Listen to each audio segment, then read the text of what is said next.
Saviez-vous que le Bitcoin avait bon...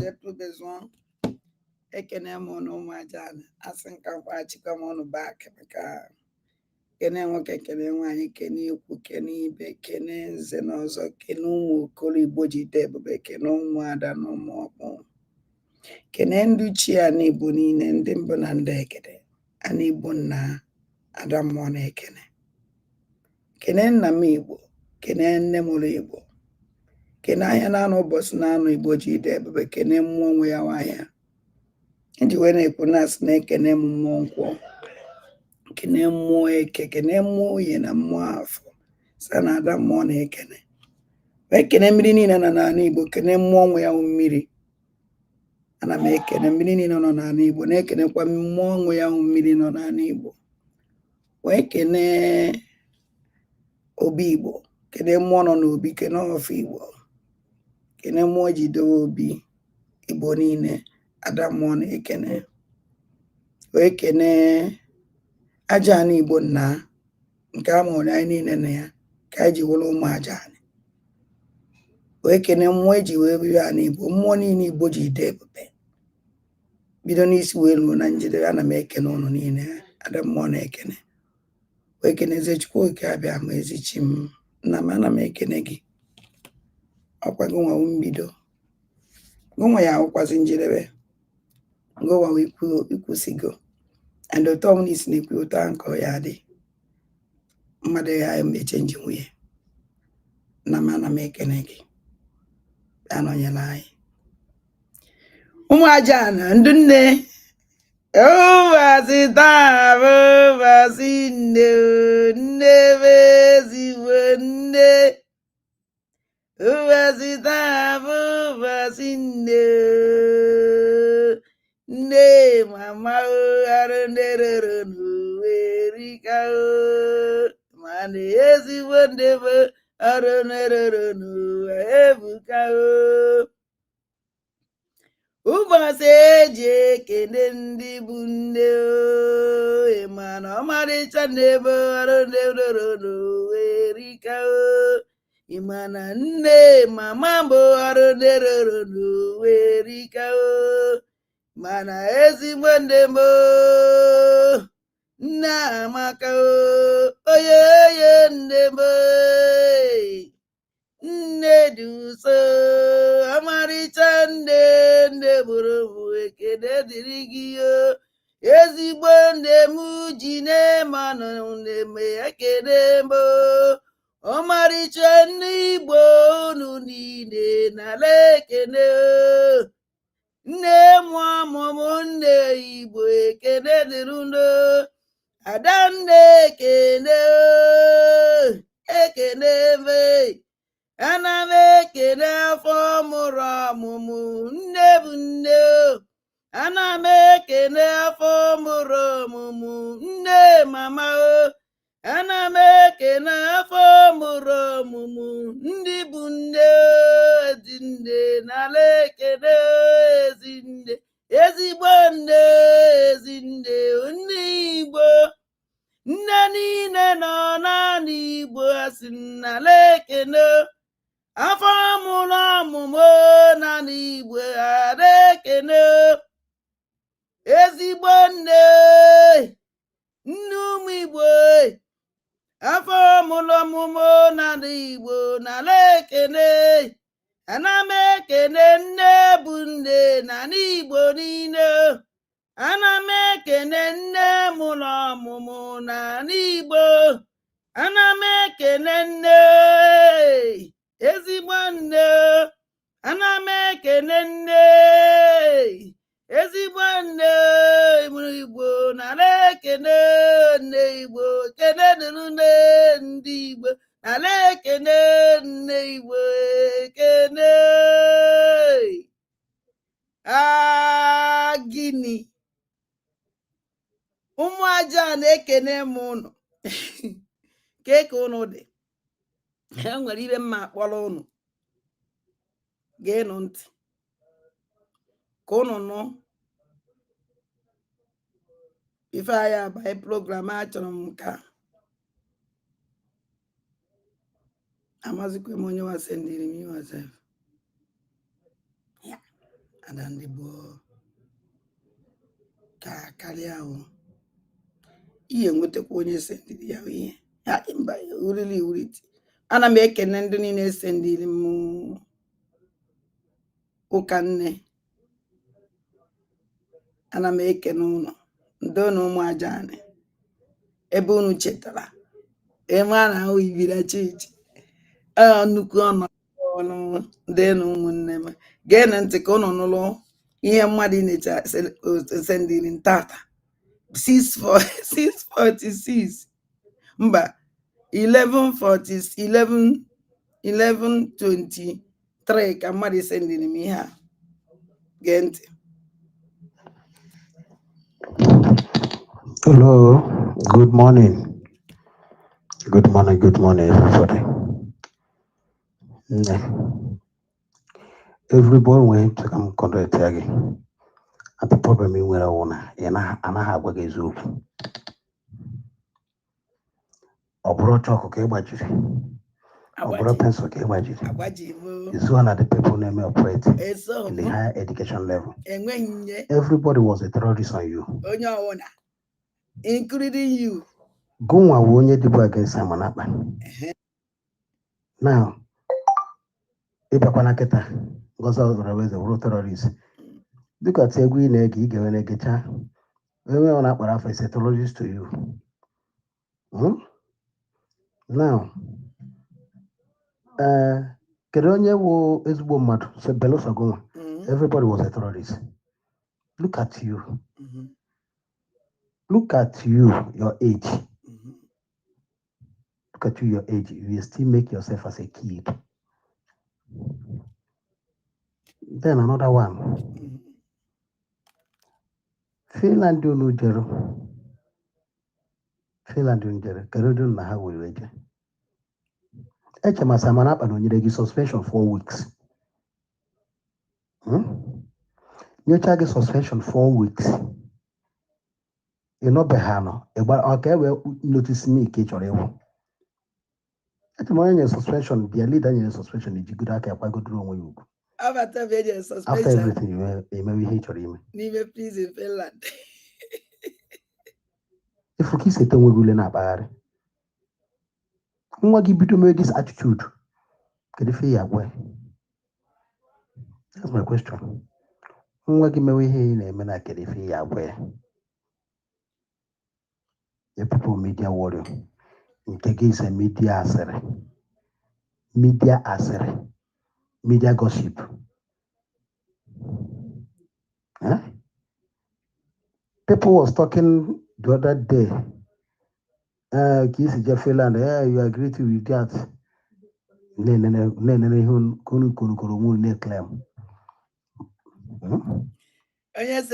Finland.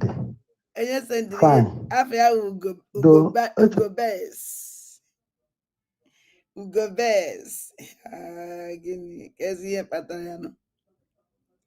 Ambe ye kucha kwacho nkanyele gaka kanshi ala gia.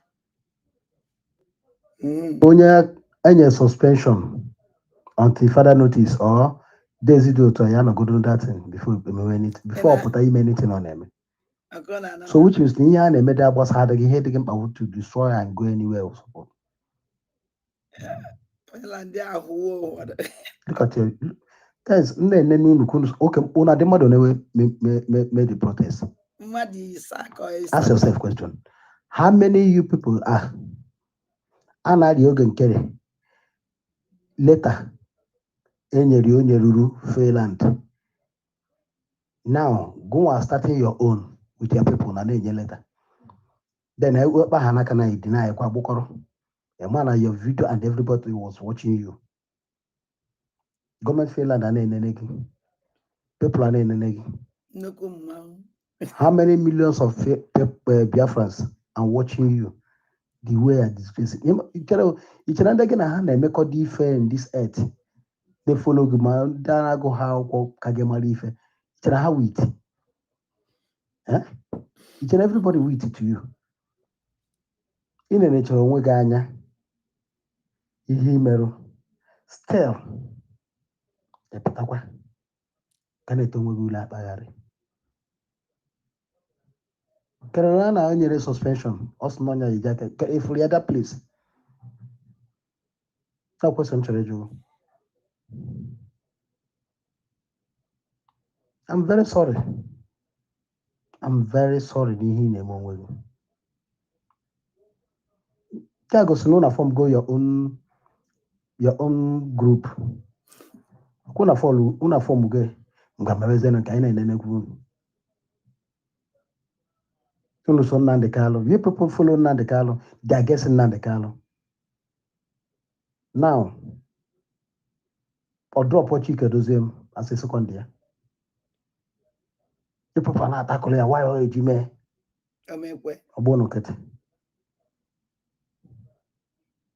Unexpected, the PK Saman happen. Take you away. Now, on a turn against someone up. What was I not like was in Nande Carlo? Unyedu kuno na worry different. Now, only hate when someone happen. Hate teachers here. Kita kwa zona turn kwa like because Simon happen. Hey, no, your leader. Ngozo Rabeza, wuro terrorist. Echukwa kita na onwe ka onye ọzọ to take over the people dey nelen. Then na turn kwa like kwa zonya dey against. There's kedu ụdị mmadụ n'okporo nwunu Igbo. Kedu ụdị mmadụ ihu n'okporo nwunu. Ị na-ajụjụ gwa onwe gị ajụjụ. Look at France. Soro there's a disgrace onwe gị. Your village peace ọ dị ebe ahụ.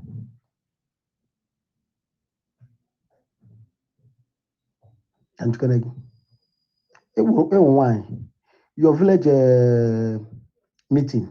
Ụmụada iso ha. Ugbo ole ka ị na-eje meeting ụmụada na village n'ebe ahụ ị nọ. Ugbo ole ka ị na-enye papa gị ma mama gị ego ma nwanne gị nwoke ya tụrụ gị ụtụ ụmụada ma wee bata isoro ha na meeting. Then ka ewere leader. Ụdị ga-enye gị leader. Ihe were gossip and destroy family. Tagin ụmụnne gị na onwe ha onye gị na ya kwụ because of your attitude. I send the program as the cow and I don't know ya gwa gị mụ akwago gị ha si eme kpọkwa assassinate na akpọ sexual I don't care. This is your attitude. DSS I hack your account, your phone number. Use again against you. Now we are starting again. You're calling yourself as a human being. You're a coward.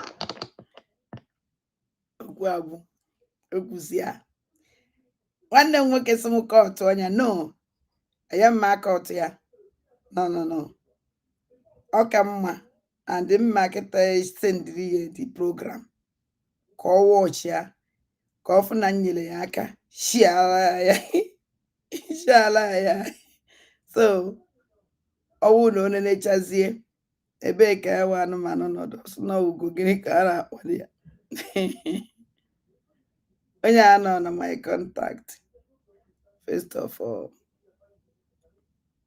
ajọsụ nchịa ya ọchị gbam ụmụnne m ka ngosi unu ije anyị jere na Finland ejikọdị m ohere a wee na-ekene ndị niile onaha anyị ha je Finland ije anyị jere metara mkpụrụ because ọwụ na ọhụ Finland anyị jere anyị anyara ha ma ebe ọbata obie system of ibe ma ya nọ kịta ọwụ na ọhụ Finland anyị jere ndị Finland anyị elelizi destin ha leliziri iji gosi anyị na-ekwe ebe ha jedebere na ebe ha ejedebere na keesi ọbata obie so Finland anyị jere metara nnukwu mkpụrụ at least this Finland mere Biafra si malụ ebe ka ọ bara kedu situation ọbata obie na Finland which na onwe onye gwara na anyị situation ọbata obie the whole Biafrans now yama ebe ọbata obie nọ condition ọbata obie system of ihe ma ya this Finland anyị jiri metara ya wee ezigbote mkpụrụ uchi na nji ohere a wee na-ekene ụmụnne niile ndị ụlọ ahụ bụ ụka anyị wee bịa that Finland ana m ekene ha so much na-asị Chineke gọzie ha mmaji kwuru mmaji ọnya mere ọsụkọsụ ji asụ some people because Finland anyị jere o wutere many of them ọ gbawara many of them obi or scores one PG, many of them. And this now meta uncle get into breaking news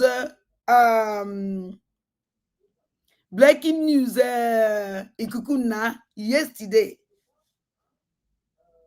Kai get the breaking news. Kai get if new latest model of Finland situation about Obiena. Official press statement on Mazi Simon Ekpa in Finland. Hear the news in details. Wonderful people of Biafra, lovers of freedom all over the world, you are welcome once again to Biafra Unite channel /television this very moment.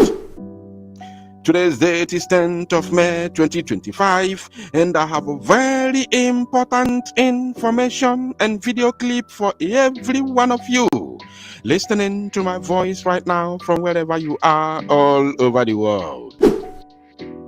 Biafrans and lovers of freedom, it don't happen. And I want you to pay very good attention to this very news, because it's very, very important. I can assure you, my people. The news reaching our news desk has it that Finnish authorities have finally concluded their investigation on Mazi Simon Ekpa alleged terrorism offenses. And then they have released an official statement concerning this very latest development. So I am here to bring this very news to your doorsteps. And again, I have a video clip which I'm going to be playing for you at the very end of the video. So I want you to stay tuned. Don't miss any line. As a Biafran and lover of freedom, you must not miss any line till the very end. I want all of us to read. I have two different information from two different official Finnish news platforms. So the first one is coming from YLE, which is one of the main news platforms in Finland. After this, I will show you another one from a different platform, another official news platform in Finland, and then play the video for you in conclusion. So according to their own title, they said, Finland's NBI suspect Biafran separatist leader of terrorism-related offenses. Police detained the Finnish Nigeria former municipal politician last November along with 4 other individuals. They said Finnish Nigerian politician. This is what they know, right? And what they believe.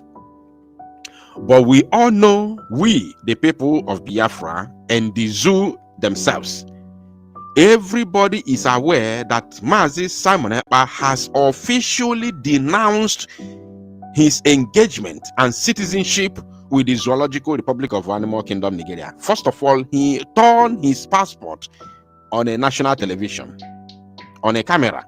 And then he subsequently returned all the medals he won for the zoo called Nigeria and completely washed his hands off anything that has to do with the zoo. All these things are on record. So I'm not going to blame the Finnish, newspaper for writing this, because this is what they believe. Now, let's read the news in full details. Finland's National Bureau of Investigation, NBI, suspect a former municipal politician from Lahti, Simon Ekpa, of serious crimes.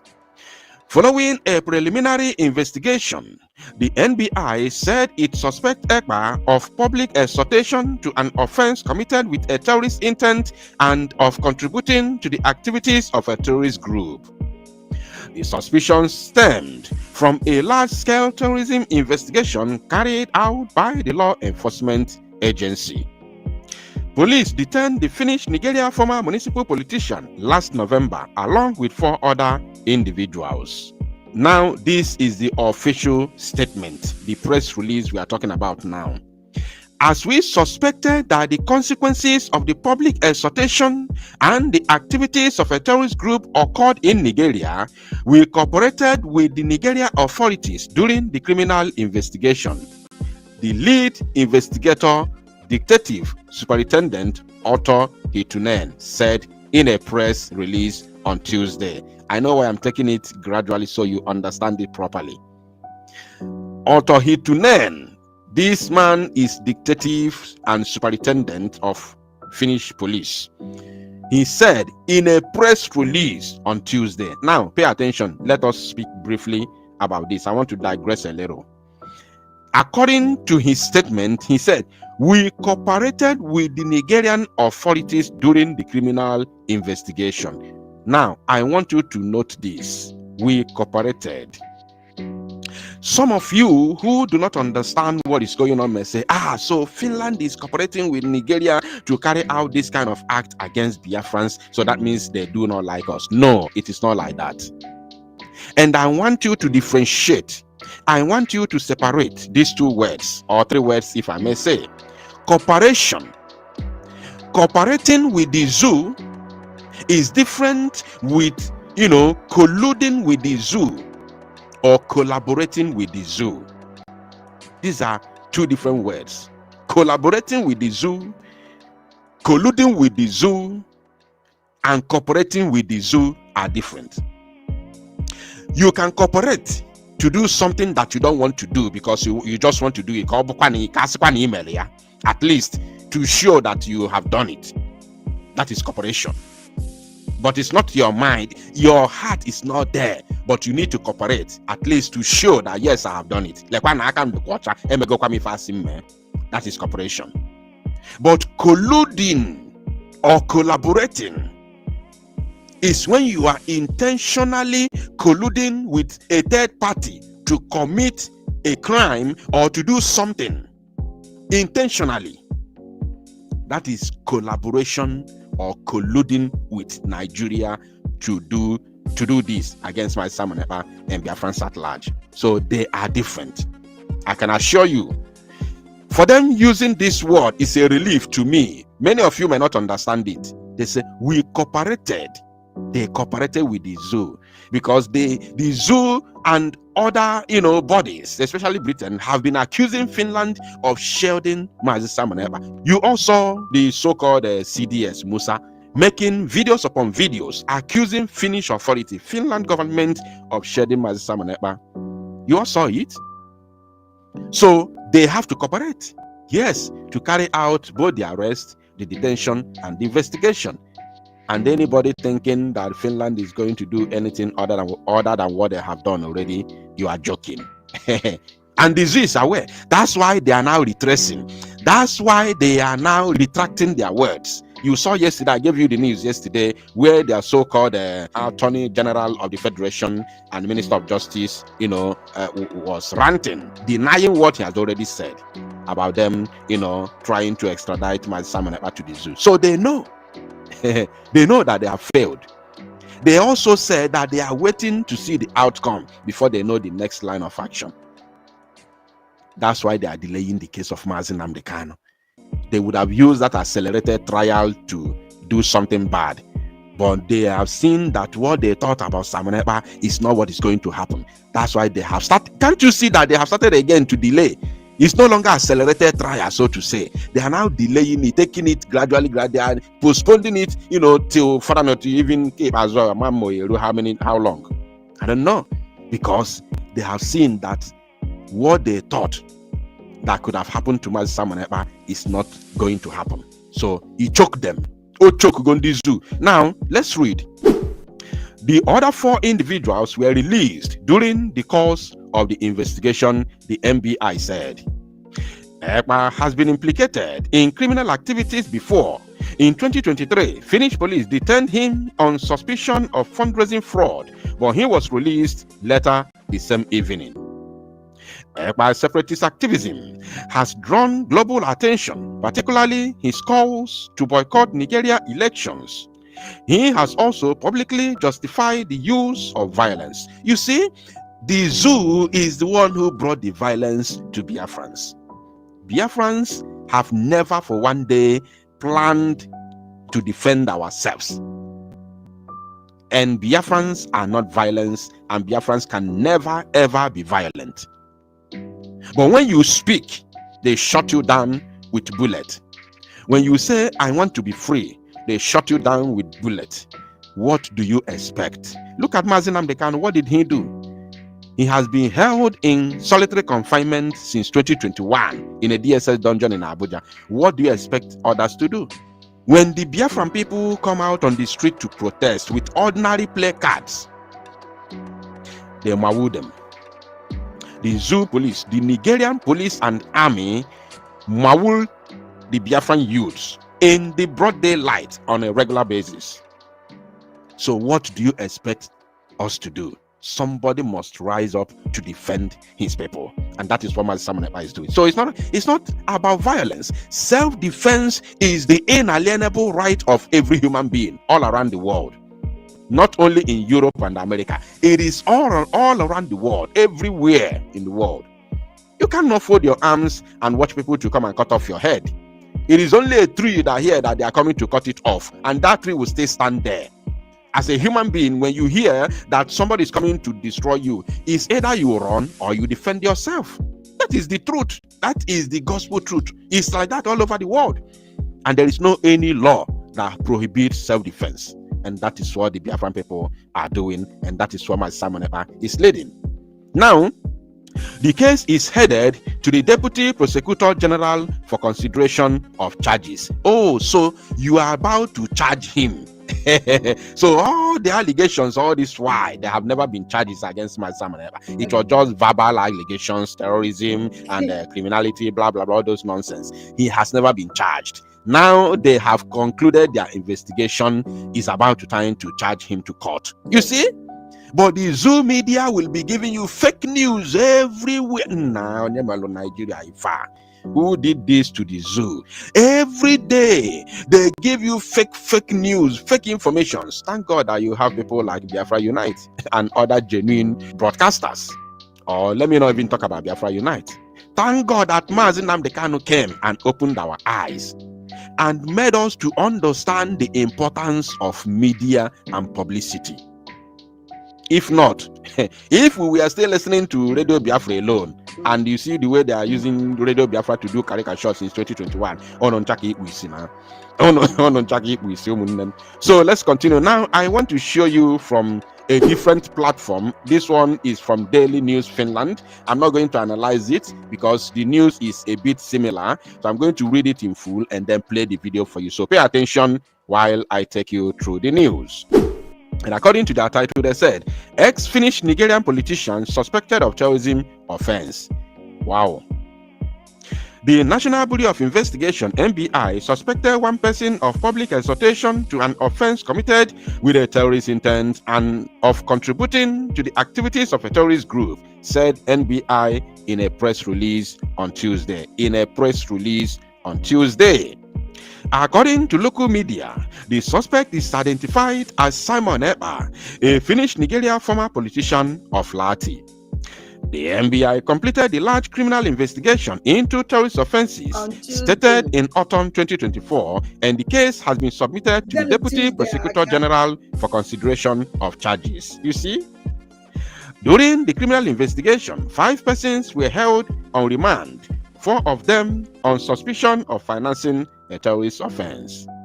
4 of the suspects were released during the investigation. The suspect, who was held on remand throughout the criminal investigation, is suspected of public exhortation to an offense committed with a terrorist intent and of contributing to the activities of a terrorist group.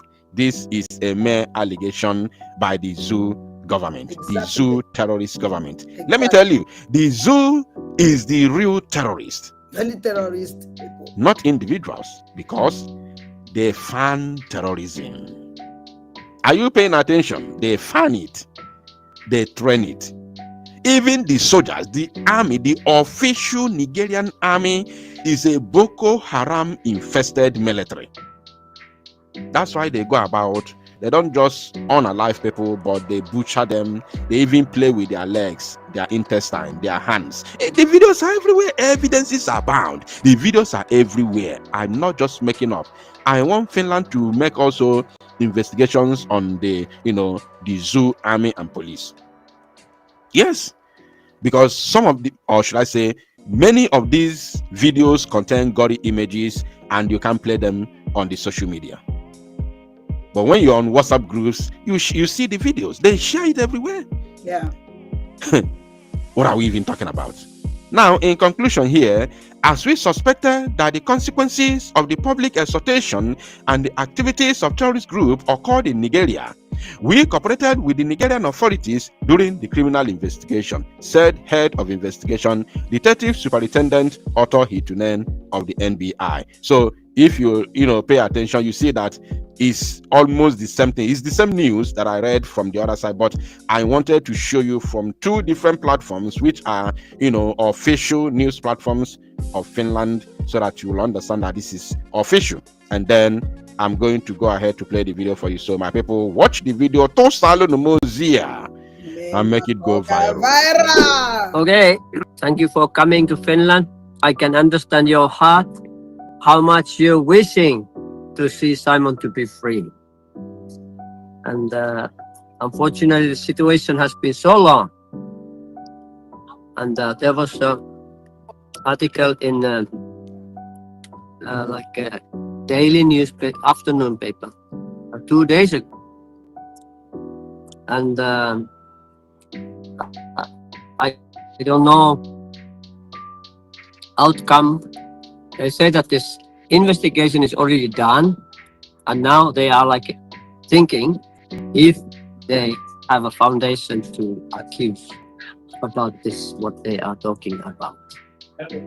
So it's now still on the process, and just I understood that Simon is asking that you are peacefully waiting and not to make too much noise, just peacefully, because we cannot really do so much from outside.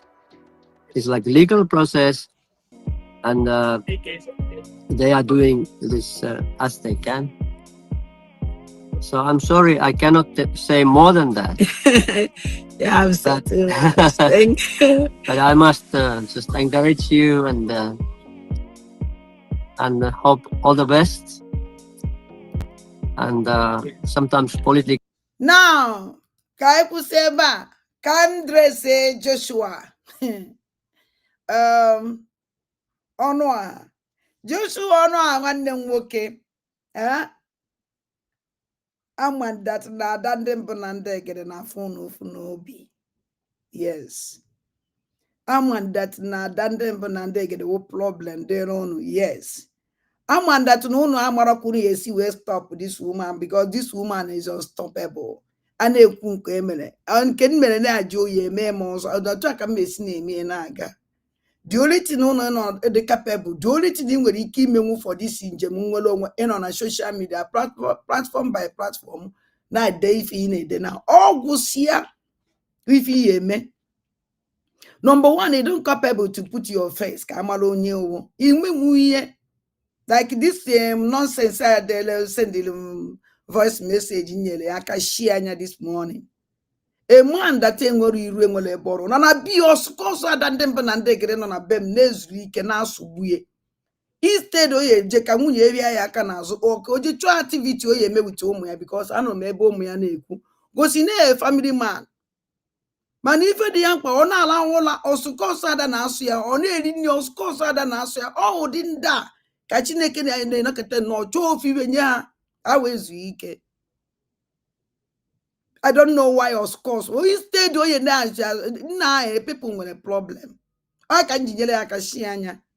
And on I engineer Akashi, I'll go say that now. Go Jeva at least come up on Ogwa Mujokwa. But don't want eventually make on Mala. If I name now, Obatobi, Emily, our leader, Mazan Nadekano. Emily Obatobi, more the first woman. Now this is struggle. History of struggle. Emily, this kind of thing. Abra na history, where the history of Biafra. There is no time where the chicha history of Biafra that they been.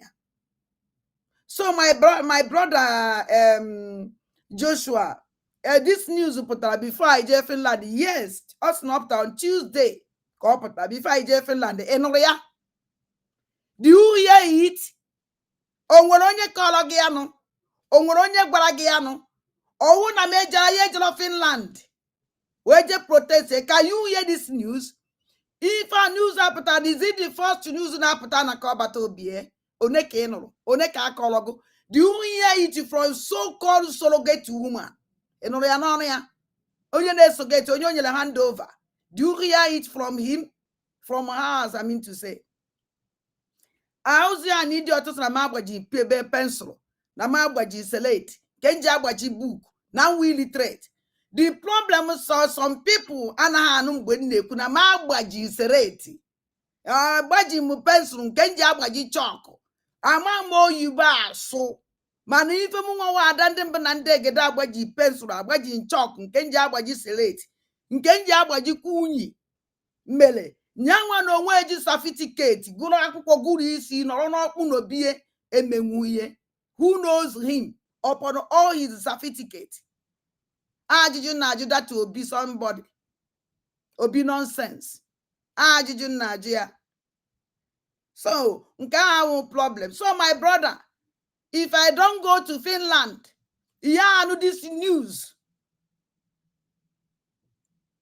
In an even na-agwago, ọbata obi eje court. Onwere onye ma mgbe o yeje court. Onwere onye ma date. Onwere onye ma that na ihe ma emecha na investigation, end the investigation. Ogbari na newspaper. Nobody know. If we don't go to Finland, they protest, say, can you have this information? Thank God. The information come out because of Nigeria, Finland. And this news come out because of Nigeria, Finland. Since Tuesday, Nigeria, Finland, I protest on Friday. How many days? And then when the Biafrans in Finland, which in our natural the news, but I apota. Na na gwagon na ba ya man no dogo ganya. Then can na gwan ke nyele chi na aka ya ndomodo. Of course one thing has no because of a dandy war, of course Nasia, you know now terrorist. Anybody on account to Gozola Bugolo Flood is a terrorist. Abu Mumiri non will equate. Acho Miko sister Leune. In case now sister Abalana group get today. Can you go even a man or stupid network? Even a post ever. There is something to call my attention.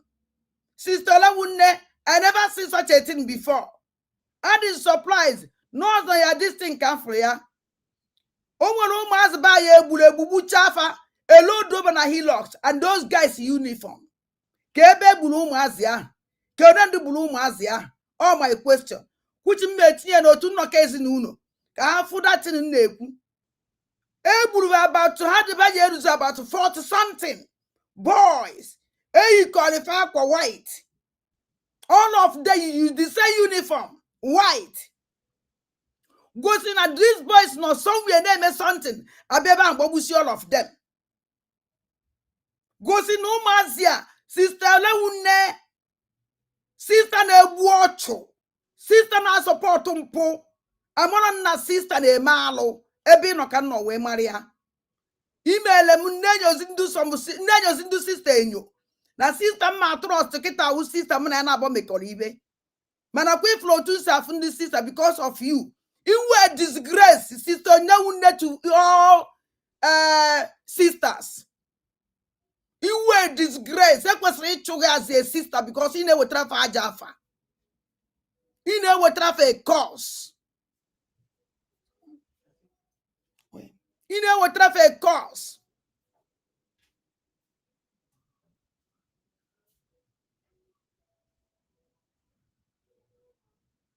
So, I am a jugus olawune. After moto eji we load do mas buy. Load do we load do a load. Load do we load do a load. Wo we bubucha we load do na moto. Olawune nacho mi ma ebe ke buru mas ya. Kedu onye buru fanu? Oh, ajụjụ nchọrọ ejo. And mma like ka ịbịa zaa ya ụmụ Biafra. Because na agwara m ndị be anyị that na ụmụazị elekruturu. Ụmụazị elekruturu na-eje elekruturu ụmụazị. Ụmụnne m. This thing is so bad. Ọdụ mmụ n'anya, ọdụ mmụ ịfụ anya. and olewunne wopụtara ya wife onwele nothing o dere onwele anything ọ kọwara ihe niile ọnụ fụrụ ebe a ụmụazị mmadụ egburu egbu akaba nkụ elodu obe n'otu moto and the bancha niile yi the same uniform ha ncha niile yi otu ụdị akwa ewere gbaa ụmụazị agba ụmụ aja gbaa afa agba no over washiala ya within themselves ha washiala this thing within themselves olewunne wee tinye na post ye ana m ajụ olewunne ka ebe egburu ụmụazị a and ibe niile a na-ebe awụ ụmụazị Igbo the only people nwere ike ifu ihe a na-ekwu ka ntinye n'otu nnọkọ ezinụlọ ọ the only people nwere ike ifu ya ọsọ ọdụ mma itinye elulube 40 elodu ebe ncha niile na moto ndị amị lodu ebe ncha niile na moto ndị amị olewunne onye post ya na post ya ka fro this thing and onwere anything o dere iji kọwa ebe o mere ya na-ese take picture post otu a ka esi wee post ole esebe agwara m ụnụ na ụmụazị Igbo agwụna ọkwa sista olewunne sista na-eje edele ndị fada akwa sista na-eje azara ndị fada ụlọ sista na-edozi blessed sacrament sista na-emetụ ọgwa blessed sacrament eyi maka onye dị sista na-eje emetụ blessed sacrament aka sista na-edozi olili nsọ a na-anata sista na-eme kisho na chapel the holy onye na-eji ikporo aka ikpoi n'ọbara ya ka na-ajụ olewunne my question kedu ebe isi wee nweta ozu ụmụazị a unu yikọrọ uniform because ụmụazị a uniform gosi na ha na somewhere unu yikọrọ for uniform ụmụazị a na somewhere na-eme something abịaba mgbagbusiara ncha niile gbuchasịa afa ka egbuchara afa ese foto sendiela ụnụ olewunne na-eshia idigot ishia this rubbish a sister like you ebe iwepụtara ya nwa iji wee debe o mere ebe igbo ife ị na-eme kedu ebe ife a mere i just post onye no nothing no information nothing shows you that you know what you are doing shows you that no know evil shows you that n'ibe niile na-ekwu gbasara unu nwere nke wasị ka m post onye n'otu nnọkọ ezinụlọ all the only people nwere ike ife ya no because ife okunu onye post ibe ahụ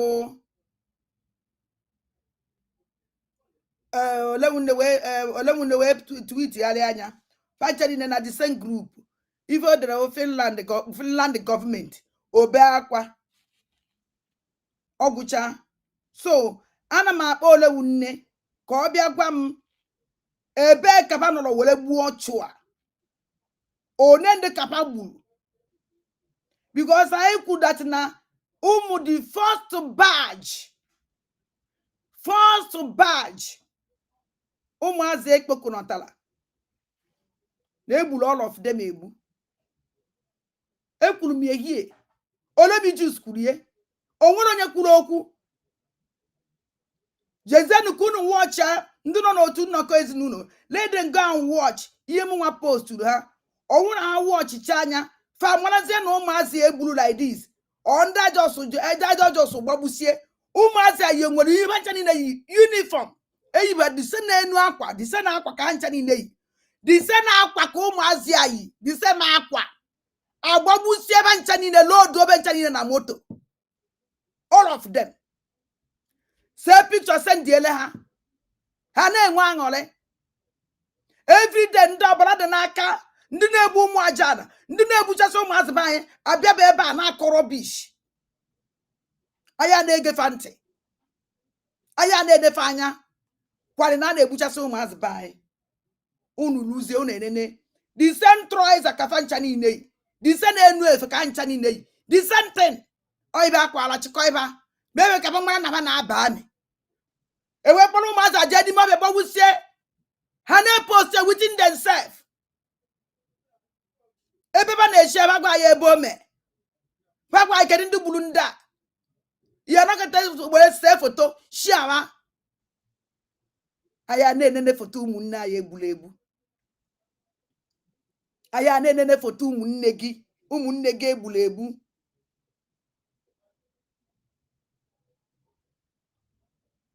aya na-enene ụmụnne gị egburu egbu ya ka nna ajụ ole nne ọ na post ye ka nsi wetie onya ka nji ajụ ya ebe ka o si wete the picture kedu onye sendili enu ndị otu ekwukwa so wadro ọkwa eleven sister o eleven sister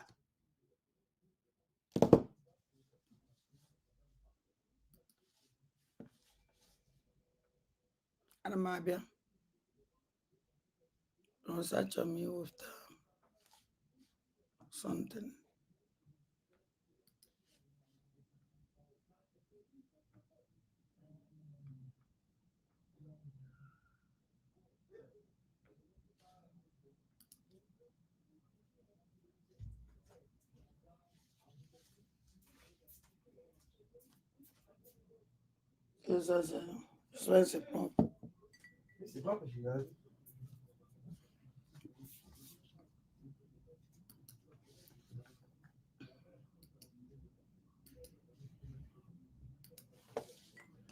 the picture that I will make sure that I get her most. I mean, can you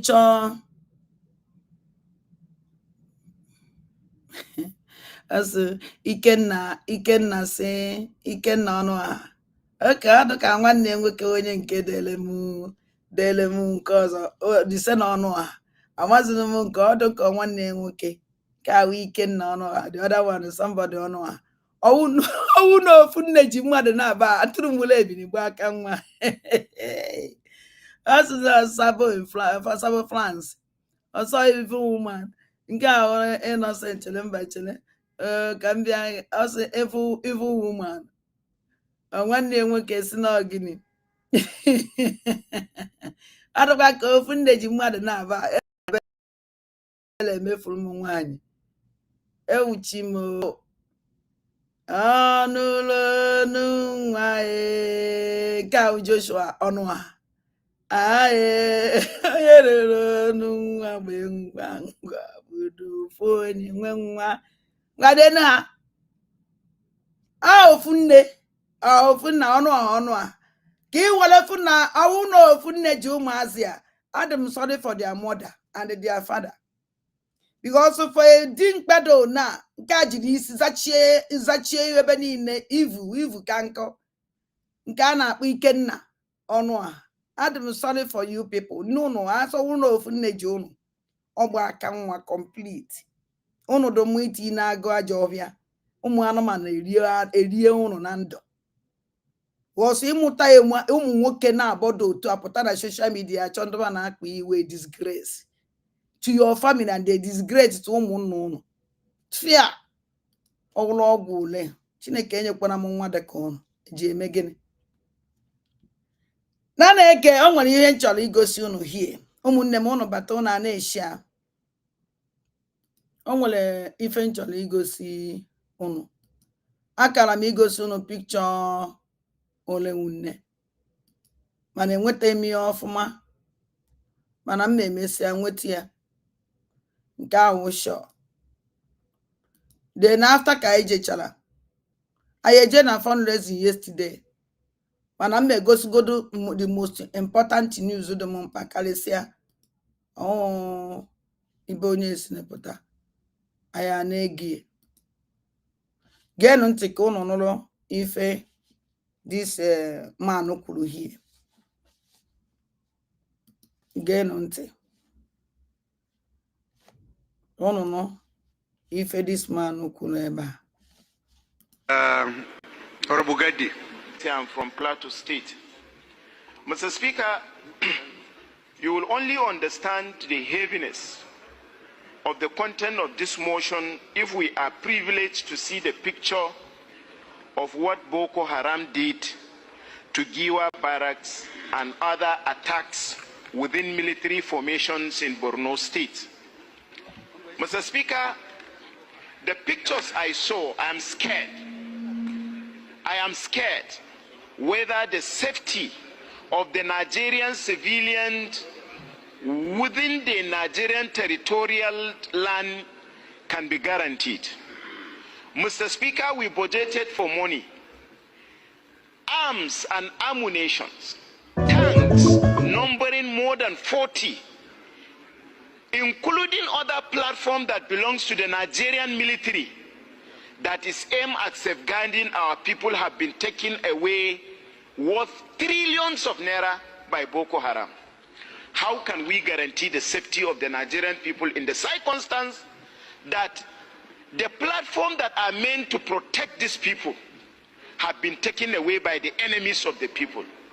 Mr. Speaker, we have been doing our best under your leadership. The National Assembly have been speaking on issues of insecurity. But Mr. Speaker, actions by departments of government must be taken. Mr. President must hold Nigerian military. Oh no, hear this man Ukulu. Other platform that belongs to the Nigerian military. Oh no, if this man Ukulu. Ama nuchu majana dia. Oh no, the powerful information this man kuleba. And in one equiva, only and then achi. Those people na sponsor terrorists neba nachi this man ochi. I every time I am leba nanu nege ekucha ayetinye under the carpet. The whole bia elbodo wana na kwadobe. Yoruba na kwadobe very seriously. All the destiny na kwadobe ayinwa undibo. Ebeka na kwado. East dia ya kwado. I na facilitate. No I na facilitate now na enyere fa aka. Na-enyere ha aka.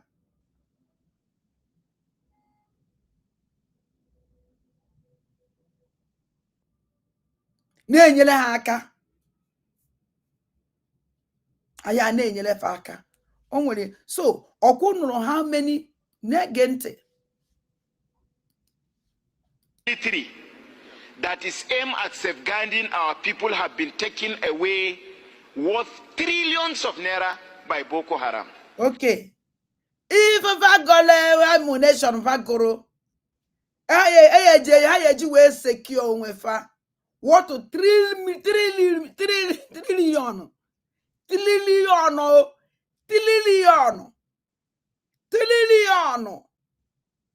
Una amazi na-enwe ozi ndị amị. Una amazi na-enwe ozi ndị amị. Na ndị dị in charge, onwe bụ one of our brother kwuru yenu. How many military ndị Boko Haram tekere n'ova? Onye abịa ebe a na-agwa gị ihe agụrụ ya eji wee protect nwa what trillion of dollars. Ọwọkwa naira dị na achịrị ka nleta ọnụ ọnya ka unu gee ntị ka unu were mara na ọkụ dị over. Numbering more than 40, including other platforms that belongs to the Nigerian military that is aimed at safeguarding our people have been taken away worth trillions of naira by Boko Haram.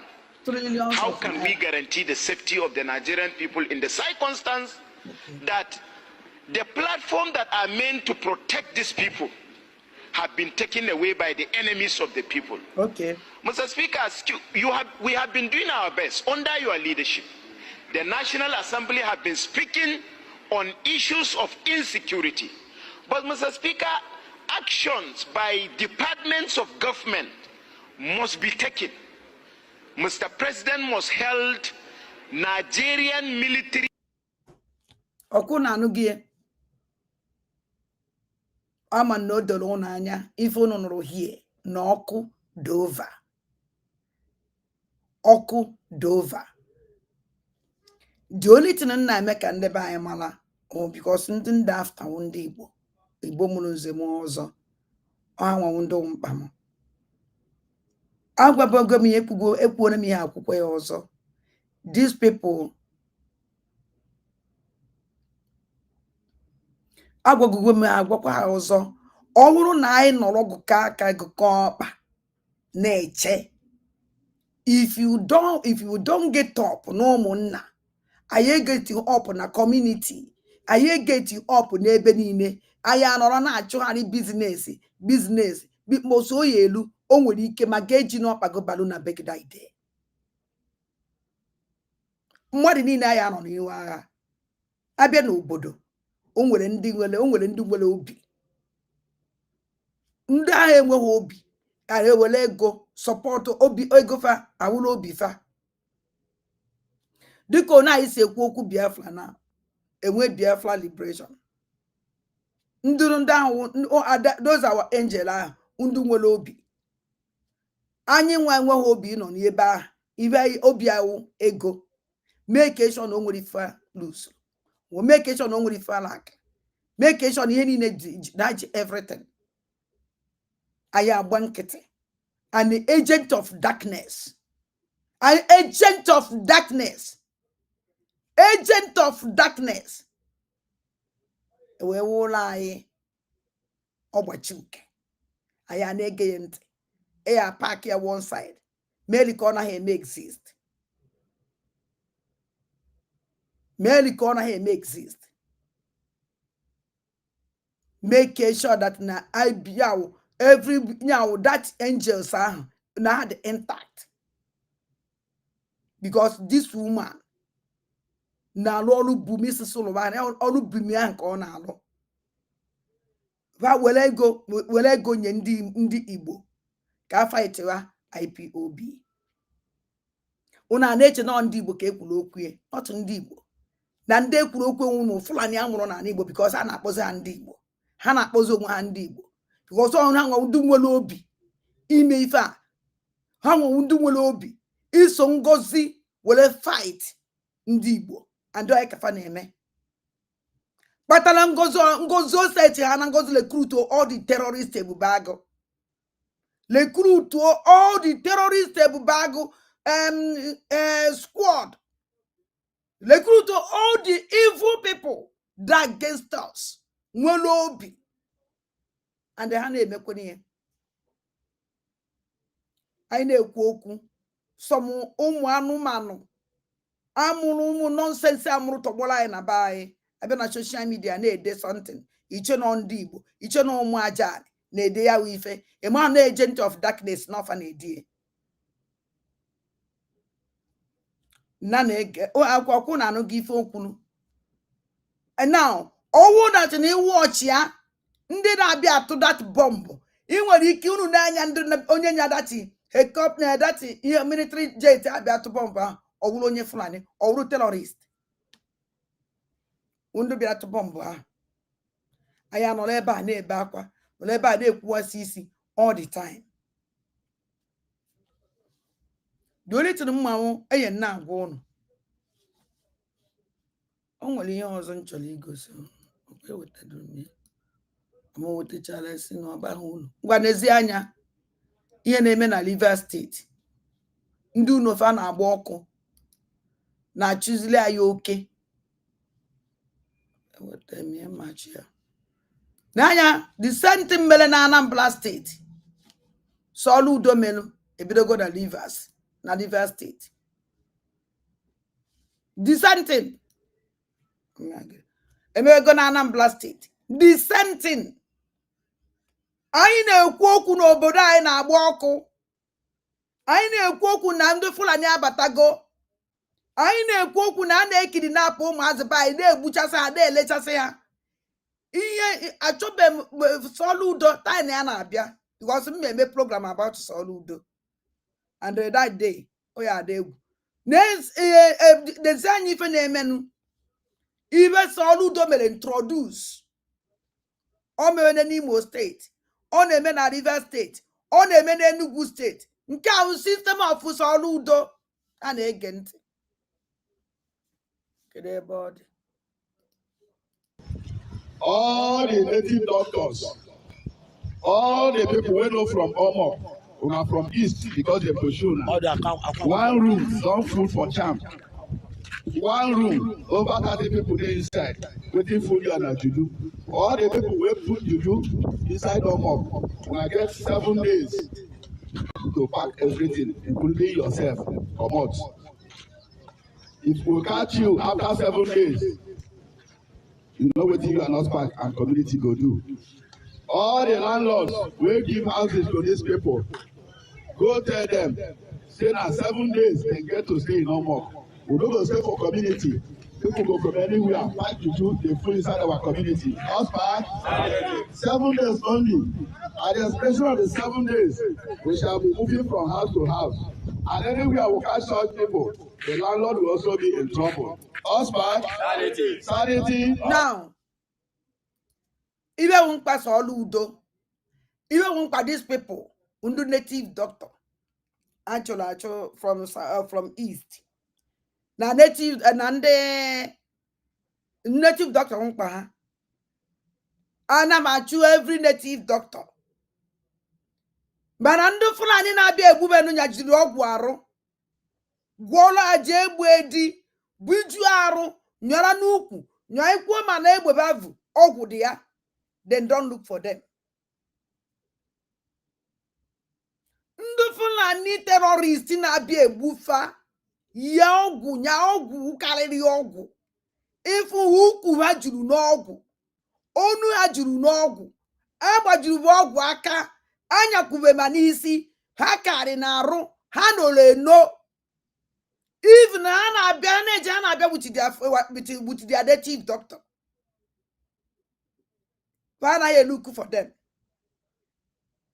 Ogwa eji paralyze the community, but abuofa onwe nke inwe nwere ike fight against them. Ogwa oja abata na community like this, ha paralyze the whole community. Me ụmụ nwoke niile nọ na the community enwe force ha eji wee revenge or nuwo or now paralyze everybody. Ha na-achọ those people. Onwere onye na-ekwute okwu esi na Fulani terrorists so never. Man, if you na-achụgharị ụmụ individuals enwere anything. Obodo ọnwụna nwere native doctor. Onwere onye gwọrọ ọgwụ n'ụwa karịrị ndị Fulani. Onwere onye gwọrọ ọgwụ n'ụwa karịrị ndị Fulani. And just because of ọgwụ aka conquer the whole community, conquer na-eje.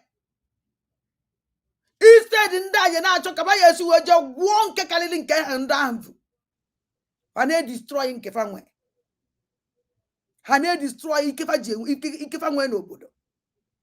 Ha na-achụsisi those people. Now, ha na-achụ ndị native doctor. Ha na-achụkwu ma ndị ụka. Ha na-achụ ma ndị ana m achụ native doctor. Ana m achụ ndị ụka. Ana m achụ ndịkwa ndị ụnụ. Ọ native doctor na ndị ụka na.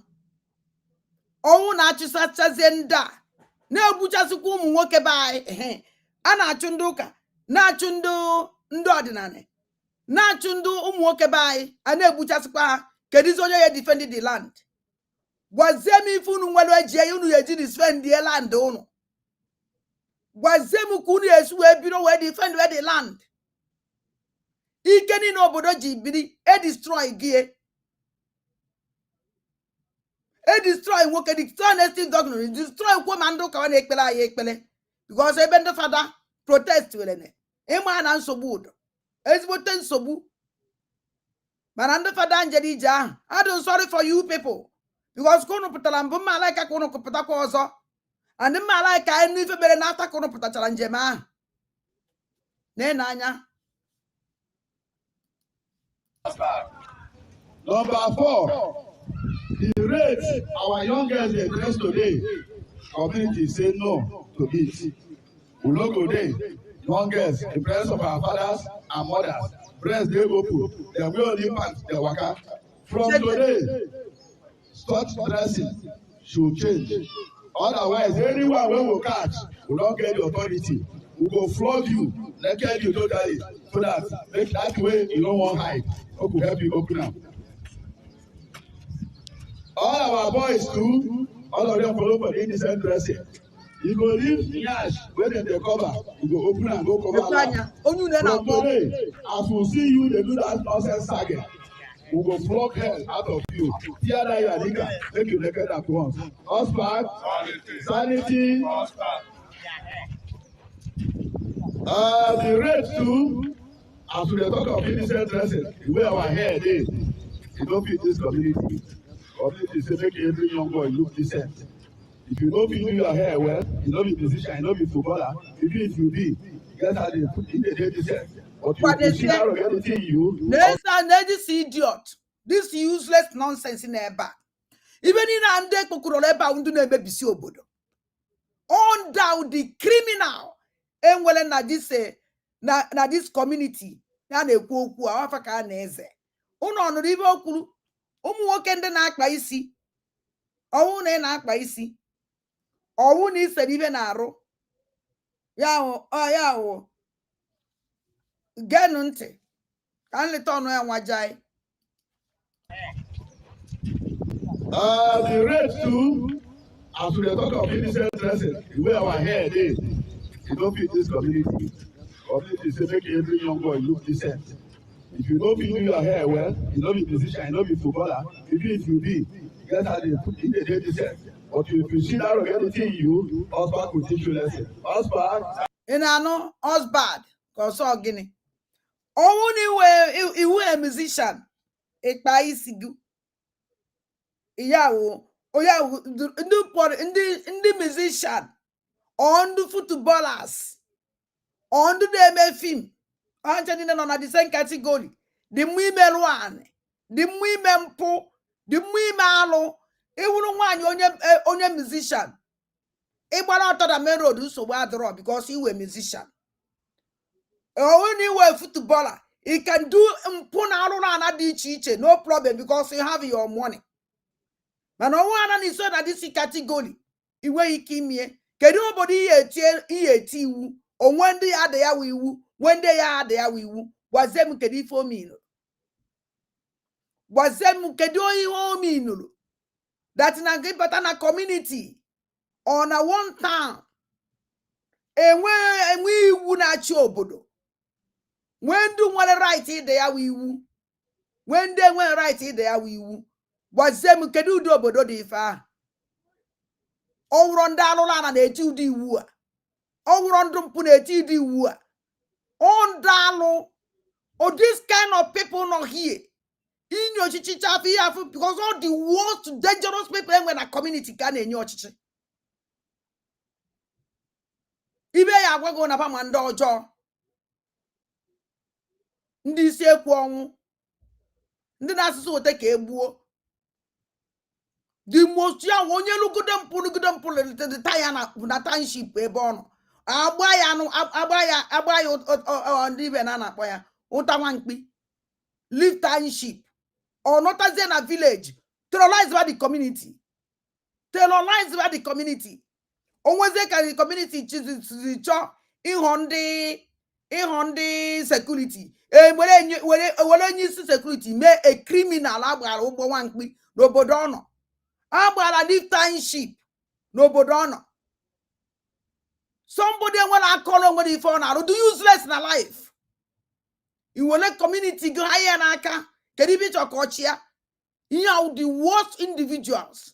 In way you can anything, a community can protect you. But instead, decent people, my family, may wear a criminal or terrorize the community. They can't even this idiot to pull.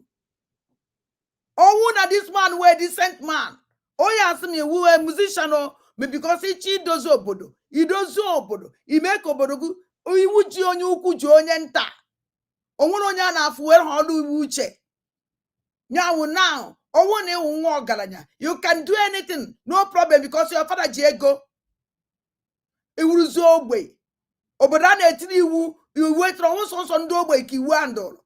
Nde one ye a kurfano. Ndị nwa ọnụ ya ekwurufano ibe akaba ya kita bido ụmụ nwaanyị onye marazie nwata nwaanyị ya na ya dị mma otu aka esi kita ihe na-afụzi a na-agbazi ụmụ nwaanyị ọtọ ara na zitin ọ gwara gị na fa anatakwuo n'ike na ba nghọta gị ike so nsogbu adịghị they can continue na-eme mpụ na nrụ ana na-ejegharị. Nobody will say anything. It's no obodo ayi anọ na ya. It's no obodo ya bụ ulu. It's no obodo udo ye na-adị ona nna m ụmụnne m o nwere ka ọ dị. O nwere ka ọ dị. Super ife ọjọọ.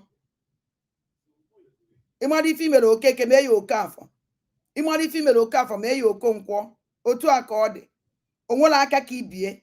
Ọ mfe nwa believe. O nwere onye karịrị ibie. All my believe. Okeke na Okoli with the sentence.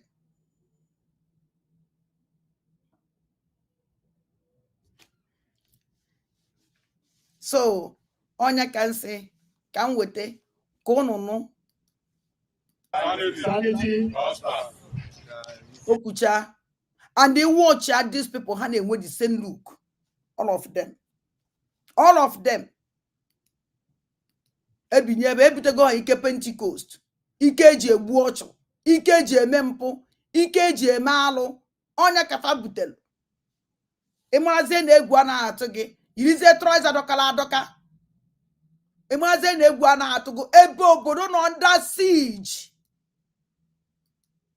Ebe tekere na over of your bush. Ebe na shutting down by terrorists.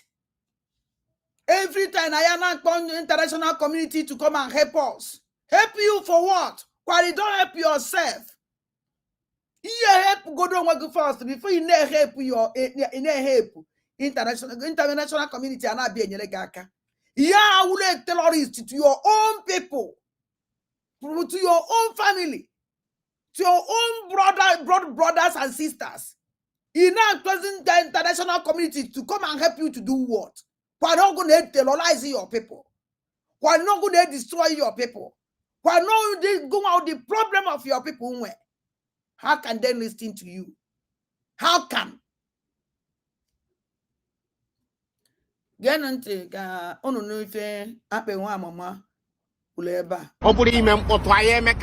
Christianity is a religion for the weak. Christians. Yes. Pay attention. There's a pattern. Look around globally. Indiana Sasso na oisinala. Yet you remain a subject. We know the shake ground. Middle East. Side down with a Mecca. J side down careful. Dotana Tonda Hojo. If you want a bany. How one you on your career, then I wisinala.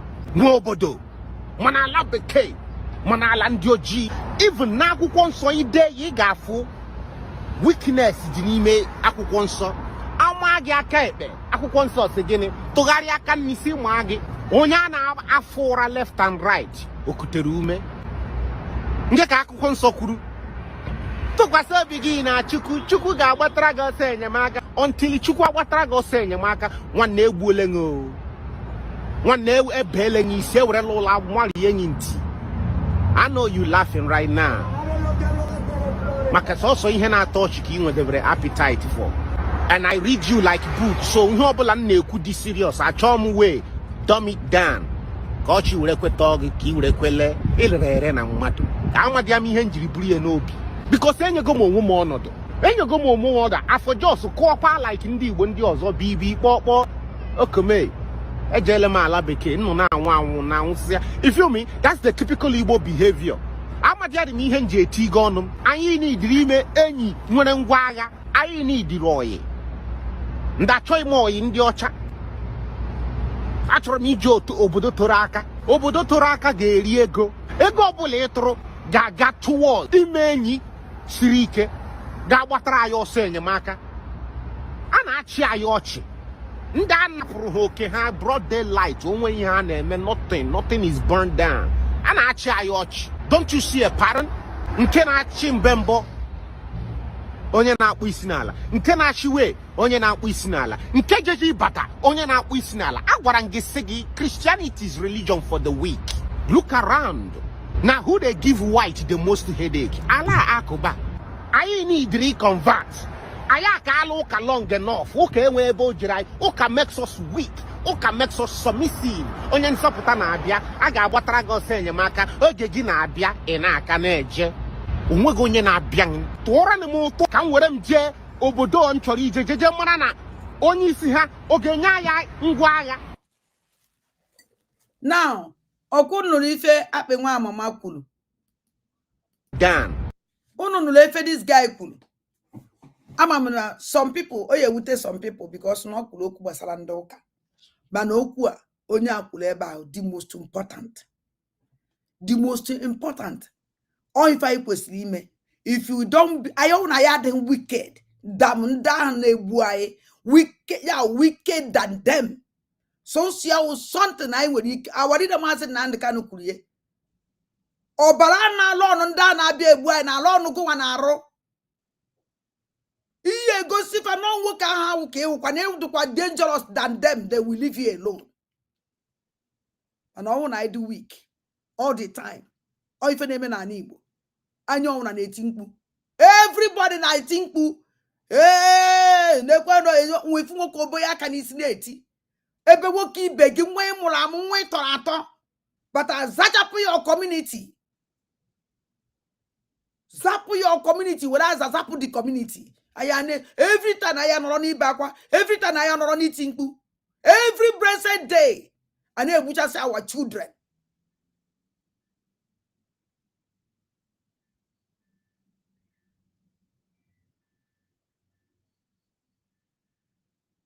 It's terrible. So you now, and so this guy now are very important. If I need to we get up, wake it up. If not, our target. I walk on the plateau. Or walk on the Benue. Their target undibo. Their target undibo. Their target undibo their target. And you know ya woman ya woman mobi. That in I shout even I shout. Ndibo aka relax ya. Every day, no problem. Money, business, luonka, luchankozo. One day, that's your house. If you disappear, you can't live inside. Their target is their target. Let us don't leave anybody. Anybody. These people are to bring us down. I am happy. Nege useless people unte ulu fabara. Anything wrong with the the only thing I'm going to go up on social media, how shout or Fabadi me back or gay woo. Even in Waban I shout to come on every rap and I shout to Napokwa gay woo. Because everything Naputan on how is the insult. Everything Naputan on how party. Everything Naputan on how they go so that you want nothing. I refuse. The only thing man Baba ne cool that and can't you get some make a meme caricuyao.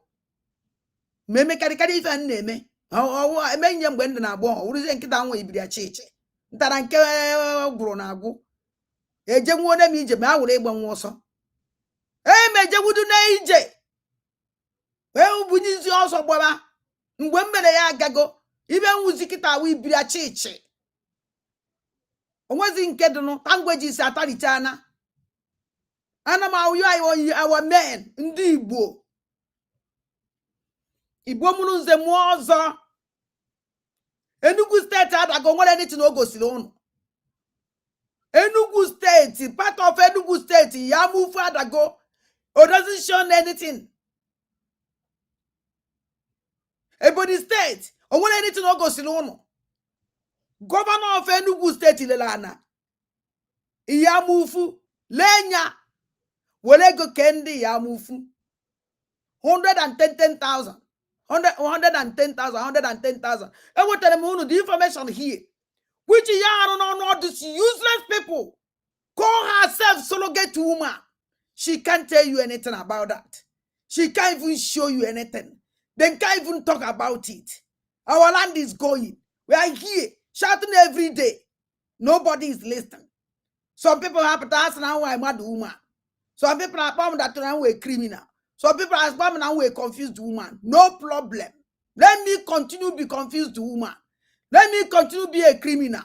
Let me continue to be a shower. Let me continue to be all sorts of names. No problem. But at one day, unu ya sunwa anya okwa na ekwu nke awadida mazi Nnamdi Kanu. Awadida ibe na ekwu. Awadida kwukwere ye. Aya na eshi anya. I don't follow share that. Because sharing it doesn't mean anything. We put that there share every time. Everybody know ya mbo kurie. Mba wo kure kere ife ekuru. Akporo yo ni iberibe. Boy no na akoyeri.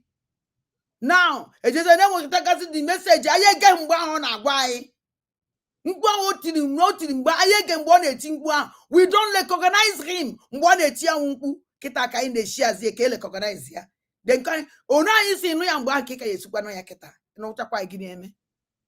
Inu cha gini eme. Mgbe unu nyochara kedu ife mere kedu ife chenjiri nu okwo dakpukwana. Onye ọ na-agbakwana nkịtị. Onye ọ na-anọrọkwa naanị. Ebe anyị nwere men.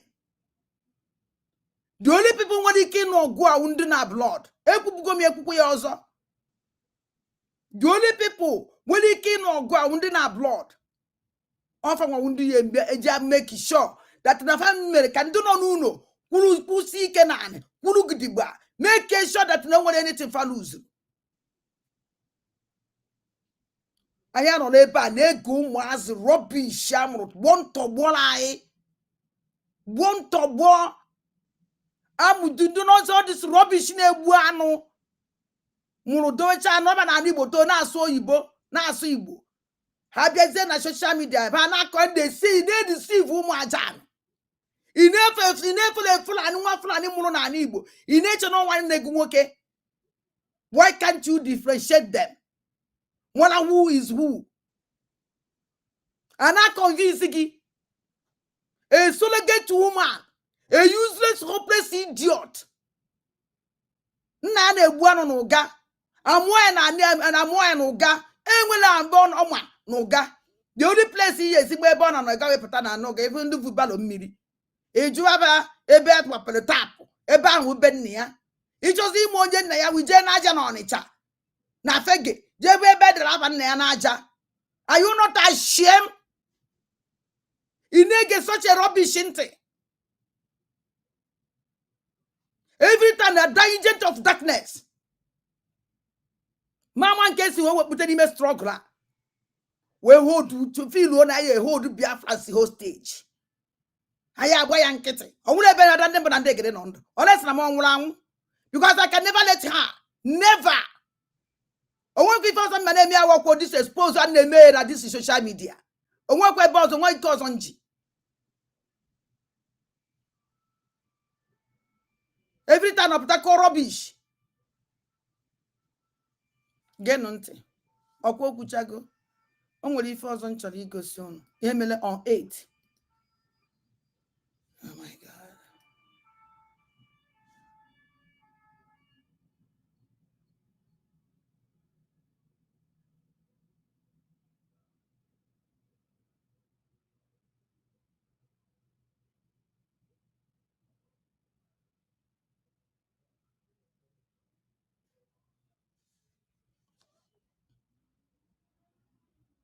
Well, onion flavor.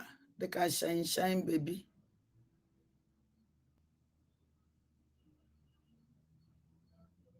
Oh, shine, baby.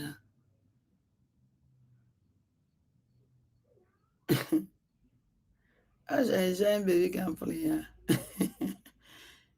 Shine. Okay. Anyano the shine, baby. Shine, welcome. Oh. Welcome to my program. Happy to see you. Welcome, my sister.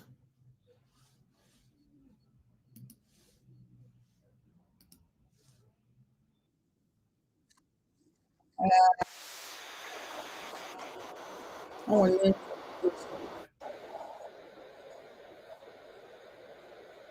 I can actually go see. you actually go see case about the mad. Then I need family on 8. It's true, na be go see here. Kono no. On 8. 81 Wednesday. No, 81 Thursday. On Thursday. Get on.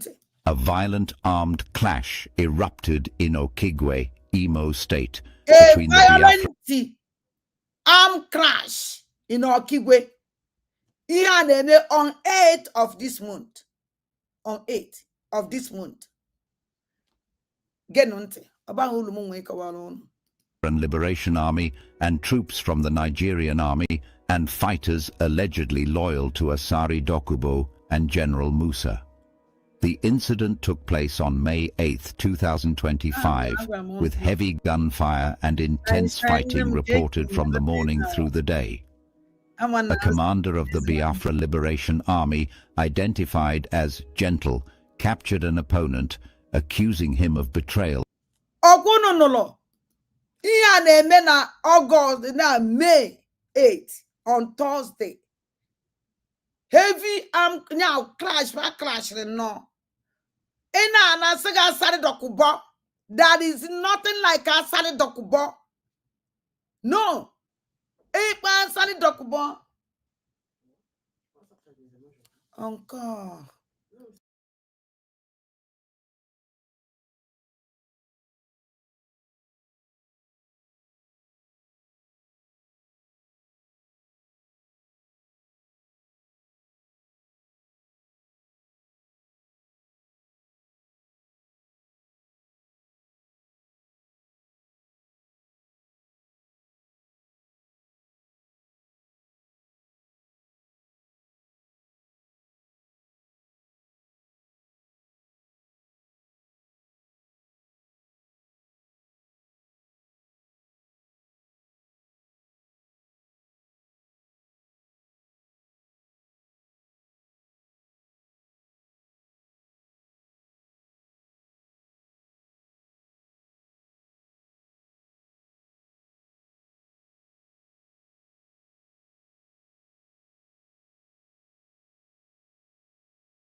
Anyway.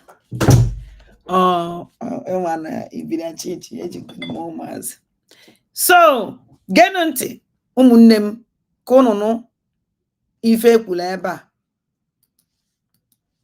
And threatening the Imo State Governor, Hope Uzodinma, directly. He issued a chilling warning to Hope Uzodinma, stating that hiring soldiers won't protect him and likening the fight for Biafra to the fight Boko Haram wages for an Islamic State. He claimed to be an independent group fighting for the actualization of Biafra's independence. He emphasized that their goal is to restore Biafra and resist both internal political betrayal and external northern dominance. Because asali dokubo. I chose him in an asali dokubo. Nifunu yanakwa ngozi ala bugolo fulani group, terrorist group. All the group of Ngozi ala bugolo fulani, we see na fight the Biafran Liberation Army. Join with asali dokubo. And don't go this woman they terrorize ayamaro. Ayanakwa asali dokubo. She worked with asali dokubo live from the beginning. Even the drink and Obato Bia is here. This woman further started to talk with the Nigerian government. I am that the main engine, the behind of Asari Dokubo atrocities is inside the cabinet. Which other group or which are a gang. And every time I am a Asari Dokubo, on Ronan Kankor Bankete. after Ke betray sell out shows us that now every atrocity committed in our land, this woman Fulani is involved. She worked with him directly all the time. Ora taka this woman buele. Ora today, Otego, you would them no be. And you was you would them no be. Because Ghana this thing, I remember Kedava, Ole wunne sister, Ole wunne man that sister. Come on the kind of abomination, or come on the kind of atrocities, come on the kind of nonsense or committed against in the sisters. It's too much for this idiot. Well, if you must buy, you call uniform. Everyone on march. About these guys. Lord knows where I'm moto. Lord knows who mazana moto. Lord knows who mazana moto. Because every time I go na the first badge, jele for recruitment nebu hanchani nebu. Oh no, we can make waiting yellow here. Yellow my like here. Kono George is there waiting on herself. Kono Georgia. After Kono for this thing, Una George is here. I'm not come mess we post to you. Una George Umaze call my uniform. The same trouser, the same shirt. Hey, we butcher yourself like this, Lord do and moto.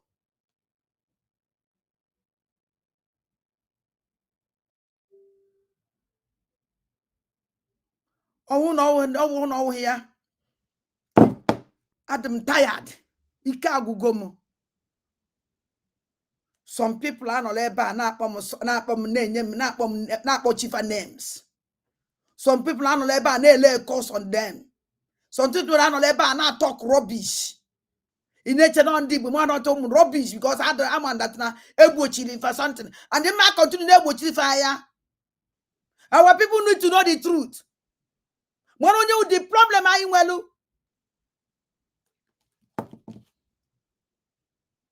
Me send some do on my contact. Me send higher. Kaha George is here. Kaha jize anya hafu. Anya miri juru mi isi. I will send it for some people. Kaha fu ihe nneku. Kaha George is here within themselves. Check is umuazi elo dru na hillocks. Umuazi elo dru like this. Umuazi ya. Or wundu jelolo with uniform. Hello, do you say to you, let wunde we post to onya. Tinye ni be even my can for ya. We so no maza na ekwu okwu edifa. Okwa nke esetra. Aka hanko. Kan tinye kun nege. Accusations were made against Fulani elites and northern politicians, accusing them of land grabs, election manipulation, and media control to dominate the South. Avez-vous déjà entendu parler de ce médecin de la NASA qui a dévoilé une astuce cérébrale de 7 secondes qui vous rend super intelligent?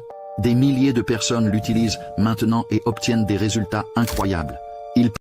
He ends with a defiant call for Biafran unity, warning of more chaos if people fail to resist oppression, and predicting that Nigeria is headed toward total collapse.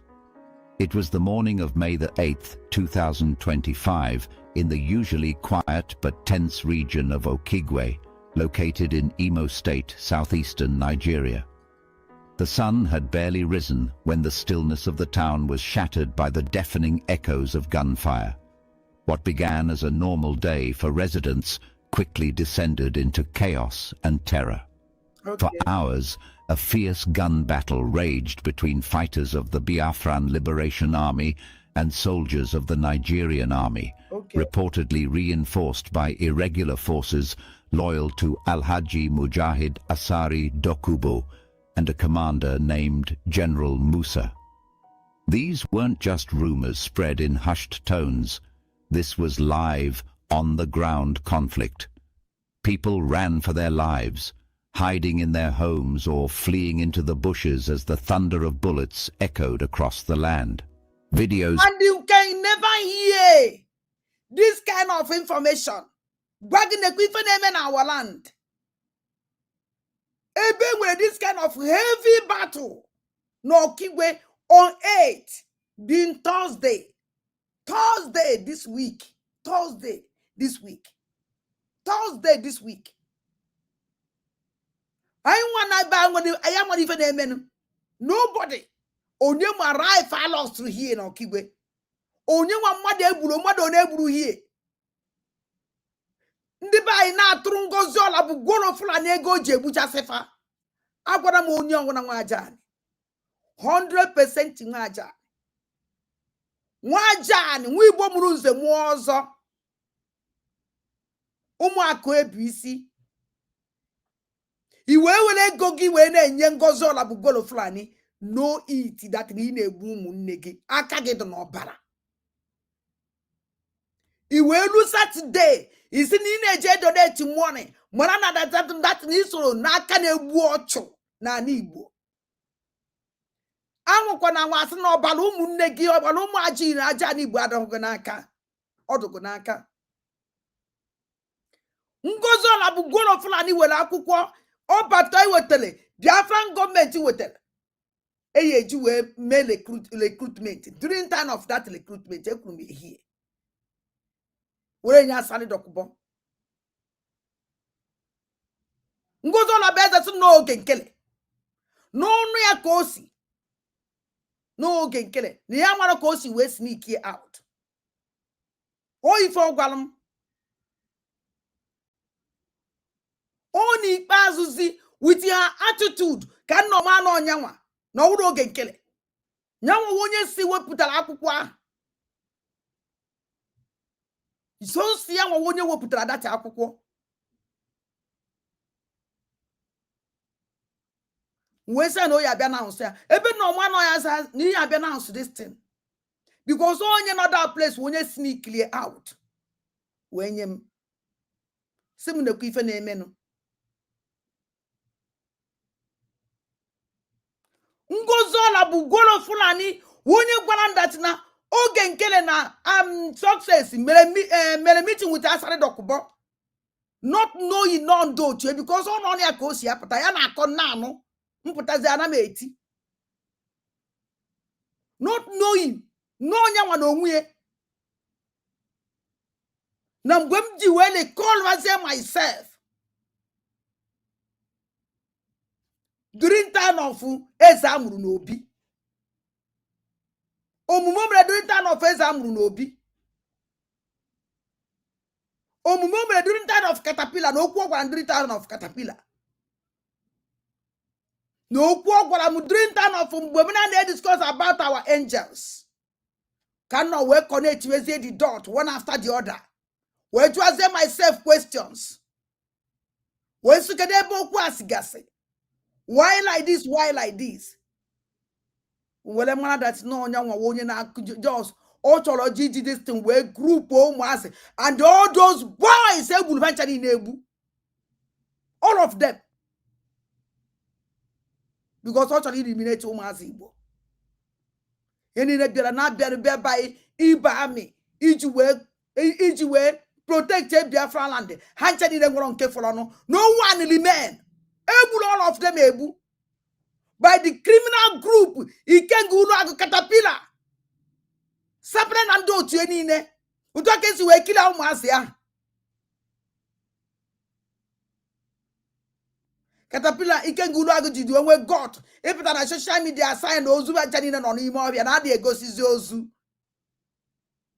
No one on bad they go so now they go so Zuba.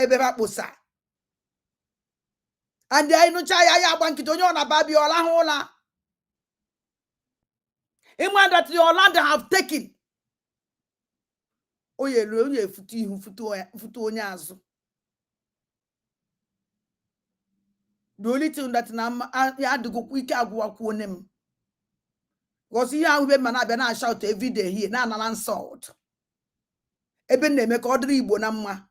Ebe na eme ka life ndị Igbo dịrị fa. Even they make Igbo continue, okay, Igbo have people chafu majan.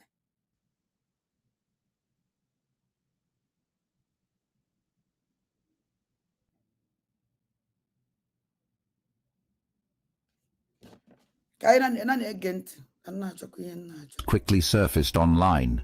One in particular made waves, broadcasted by Magnetic Politics TV on YouTube. The footage, shaky and grainy, captured what many called a live-action war scene, something you'd expect from a movie, not real life. It was raw. It was disturbing. It was very real. In the middle of the video, standing boldly in front of a camera, was a man identified as one of the key field commanders of the Biafran Liberation Army. His name, or perhaps his code name, was Gentle. Gentle was not hiding his face. He stood over a man, reportedly captured during the confrontation, whose face was bloodied, body weak, and spirit visibly broken. Gentle looked directly into the camera and began speaking. But he wasn't speaking to random viewers. He was speaking directly to Hope Uzodinma, the current governor of Imo State. He said the governor's name 3 times, Hope, Hope, Hope, like a chant, as if summoning him. Gentle's voice was filled with anger, and his words carried the weight of deep-rooted resentment and rage. Gentle accused Hope Uzodinma of betrayal, of being complicit in what he called the oppression and occupation of Biafran lands. He told the governor without blinking that hiring soldiers and moving around with military escorts would not save him. He said that what was happening in Okigwe was just the beginning, and warned Hope Uzodinma that he would meet the same fate as the man lying before him. Gentle then drew a sharp comparison between the Biafran struggle and the jihadist campaign of Boko Haram in the northern part of Nigeria. Utilisez-vous encore des poêles avec des revêtements toxiques? Essayez cette poêle en fer importée du Japon. Fabriquée en... He said, "Look at Boko Haram. They are fighting for an Islamic state, and you people, your people, are the ones sponsoring them, arming them." It was an accusation not just against Hope Uzodinma, but against a broader northern Nigerian political and military structure that many Southeasterners view with suspicion and hostility. Gentle was adamant about one thing: the group he belonged to was not the Eastern Security Network. They were not the indigenous people of Biafra. According to him, they were an independent revolutionary force known as the Biafran Liberation Army. Their mission, he claimed, was not based on politics, but on the need to correct historical injustices and restore the independent Republic of Biafra. He stated plainly that the people of the Southeast had been enslaved, exploited, and dominated by northern political elites for too long. This man, all these things on upon that, Ngozola Bugolo Fulani, not for Biafra, Okuya. Mana, she fights these people. Ebone wotalun Biafra. Why Ngozola Bugolo Fulani is well a crew to a gun of criminal to fight against these boys? Why? Why? Where's Navafa Beife? Or if you all very simple alone. Answer.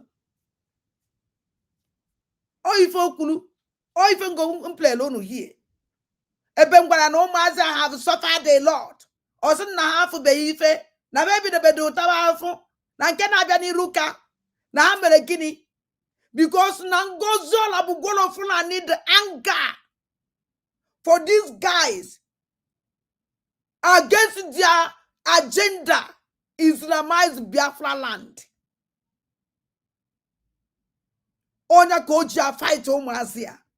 Umazia otrayomeji. Umazia otrayomede. Why would you turn against them? Why would you choko kocha Umazia? Kolenda Biafran anibon na useless. Naine kutume because of Umazia. ya ka nji wee kpọ the whole Igbo mụrụ nze mụọ ọzọ ọnwụ n'ụnụ gba nkịtị unu ebinyi mana ka eji esi make sure that na ụmụazị a na ha ji ihe ha chọrọ anyị agbacha nkịtị ife were mee ụmụazị a agụni jekwenụ nụnụ ọfọ nwata nwoke so na ndị ọsụ ọkwado ọsụ ka asụ ụlọ ọfọ ahụ one man na-take care of our land echete m afa the guy mgbe ndị ọsụ na-egbu ya o wee sụọrọ ọfọ ha na-achọ ka ya esi wee mee spirit na-agaghị appease ha na-achọ ka ya esi wee butuo mmụọ da man onye bịara ịzọfa azọ kafa gburu o wee were arịrị were were ime ikpeazụ ọ sụrụ wee sụọ ọfọ ka m gwa unu eziokwu ọ ka mmadụ atị na anyị binyere dama anyị gbara ngozi ọla bụ gworo Fulani o wee megide ife ọ na-eme ụmụazị ewee kpochafụ ha oyi awụla anyị nnukwute ife Finland nnukwute ife alịrị dola anyị na-ege ntị owu na-ege disi okwu a dis man na-ekwu ihe lamenti ndị nọ na lamenti ihe ihe mere 8 of August 8 of May amam ihe mere August ji 8 of na-eme ka this thing na-eme heavy battle na Okigwe and onwere onye gbara ya no onwere onye nwere idea no footage come out from that place has seen everything na na-ege ntị the only thing I flew helicopter mala ogu anugidele ewe kpoziel enforcement helicopter maka that Tuesday ahụ ka emere disi that Tuesday ahụ ka emere disi ka atụrụ that bomb ofu nwoke luzuru ụmụ ya na-atọ na ya and this idiot come yesterday she didn't say anything very stupid idiot she didn't say anything the only thing about that money bring the money ona na atụrụ ya ego were na-egbuchasị unu ewere ego na-enye ngozi ọla bụ gworo Fulani ya na pharmacy dia na ene ya na dia na ene ewere na-egbuchasị ụmụ unu ewere na-egbuchasị ụmụazị ewere na-egbuchasị ụmụazị na Okigwe na-egbuchasị ụmụazị n'Imo State. Let me tell you something. Na-egbuchasị na Anambra old Anambra na-akpọ ebe nke na-akpọ old ka unu mara ebe na-eje maka ịkpọ steeti 40 steeti ahụ ebuchabeghị nye n'isi all of them. Na-egbuchasị mgbede Enugu steeti nke ahụ enwezi okwu agwụraba ebe a gwara ụnụ datị na ndị polisi na-ejezi n'ụlọ na-ekidnapụ ndị mmadụ na-ege ntị. Gentle said they were done waiting for justice through peaceful means. He declared that it was time to fight. As the gun battle continued that day, more disturbing information emerged. Locals reported seeing armed men dressed in what looked like hybrid military attire, some in camouflage, others in civilian clothes with military vests and weapons. This suggested a mix of formal and irregular fighters, possibly confirming reports that some of the forces fighting against the Biafran Liberation Army were mercenaries or private militia aligned with Alhaji Mujahid Asari Dokubo and General Musa. It was unclear whether these individuals were under any legal military chain of command or acting under private contracts. This lack of clarity only added to the sense of lawlessness and fear among the residents. In a different segment of the same video, the speaker continued his passionate rant. He declared that Fulani elites from northern Nigeria had for years imposed their dominance through violence, rigged elections, land grabs, and media manipulation. He claimed that they had come all the way from across the Sahel to steal lands in the south, influence elections, and ultimately destroy the Biafran people. His voice rose with fury as he warned that without Biafra, the people of the southeast were as good as finished. Ça change tout ce que nous pensions savoir sur les acouphènes. Une petite équipe de neurologues vient de confirmer que les acouphènes peuvent effacer votre... He warned that unless Biafrans stood together and resisted, there would be no future for them or their children. The video also made references to journalists who had been killed in the past for speaking out against government injustices. One name stood out, Dele Giwa. Gentle and his fellow speaker lamented the death of Dele Giwa, describing him as the only honest journalist Nigeria ever had. They blamed the northern elite, particularly former military ruler General Ibrahim Babangida, for Dele Giwa's death and for the broader culture of media manipulation and suppression in the country. There was also a strong spiritual element to the message.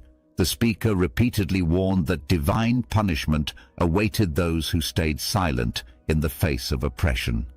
He said God would not forget the sins committed against the people.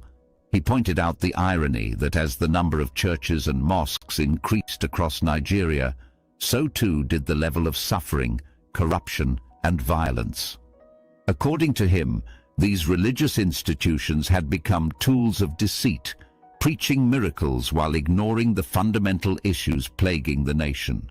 He went further to predict the complete collapse of Nigeria. He said Somalia, a country known for decades of conflict and instability, would soon be better than Nigeria. He advised people to start applying for visas to Somalia, not as a joke, but as a bitter metaphor for how bad things had gotten in Nigeria. He said that when evil was allowed to thrive, when lies were rewarded and truth punished, destruction would follow. And according to him, that destruction was now at Nigeria's doorstep. The most jarring part of the message was not just the anger or the threats. It was the sense of conviction. These were not random militants shouting in the dark. They believed they were freedom fighters. They saw themselves as the only hope left for their people. Whether one agrees with their methods or not, it was impossible to ignore the depth of belief behind their actions. As the hours passed, the gunfire eventually subsided, but the scars of the day were etched deeply into the memory of Okigwe's residents. Okay.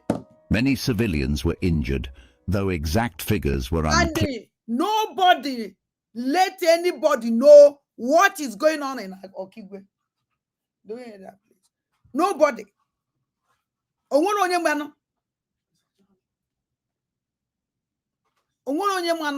Onye nwere idea that no bala na agba na Okigwe, mmiri na ezo na Okigwe.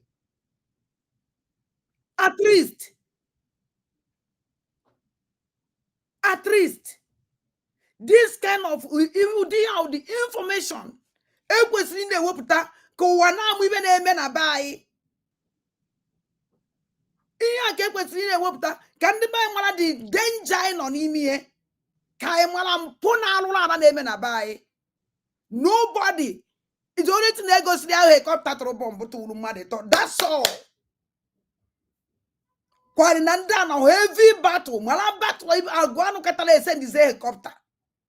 Mala zi ife merenu because I won't order over easy. They send the helicopter. The hand send the helicopter that na Biafran liberation. Our angels nyelebe ha onyelebe ye onodo mamma na aro. Ha kwetere na ọ na-eme. Atala ji we send the helicopter. Everybody gini kefa je send the helicopter. Gini kefa je send the helicopter. Fan job away bia.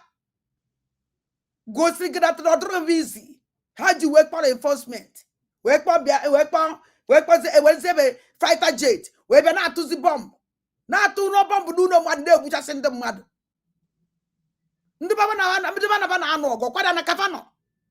Okwabango di kasari do kuba. Ngozo la bugoro fulani. Enwara the terrorists na which I send them mad. Why are you doing the work for enforcement? Why? I don't want to know. I am a law. Woke ekuro, 1 year kuro. Oh, that's no one na mad sending me back today. I am where you nobody knows. And where do my idea? Nobody. Man, it's Tuesday, Thursday. That na minutes on Okigwe. Even in Okigwe kwa self. Work one kete because of my go baru. Oh, ya complain to Lonye. No complain. Kedoje me halele aro. Kedoje patala ba senye maka. Kedoje timaka no obi. Kedoje jurobese. Nobody. Nechini never you kwamba smane sendi. Send it what?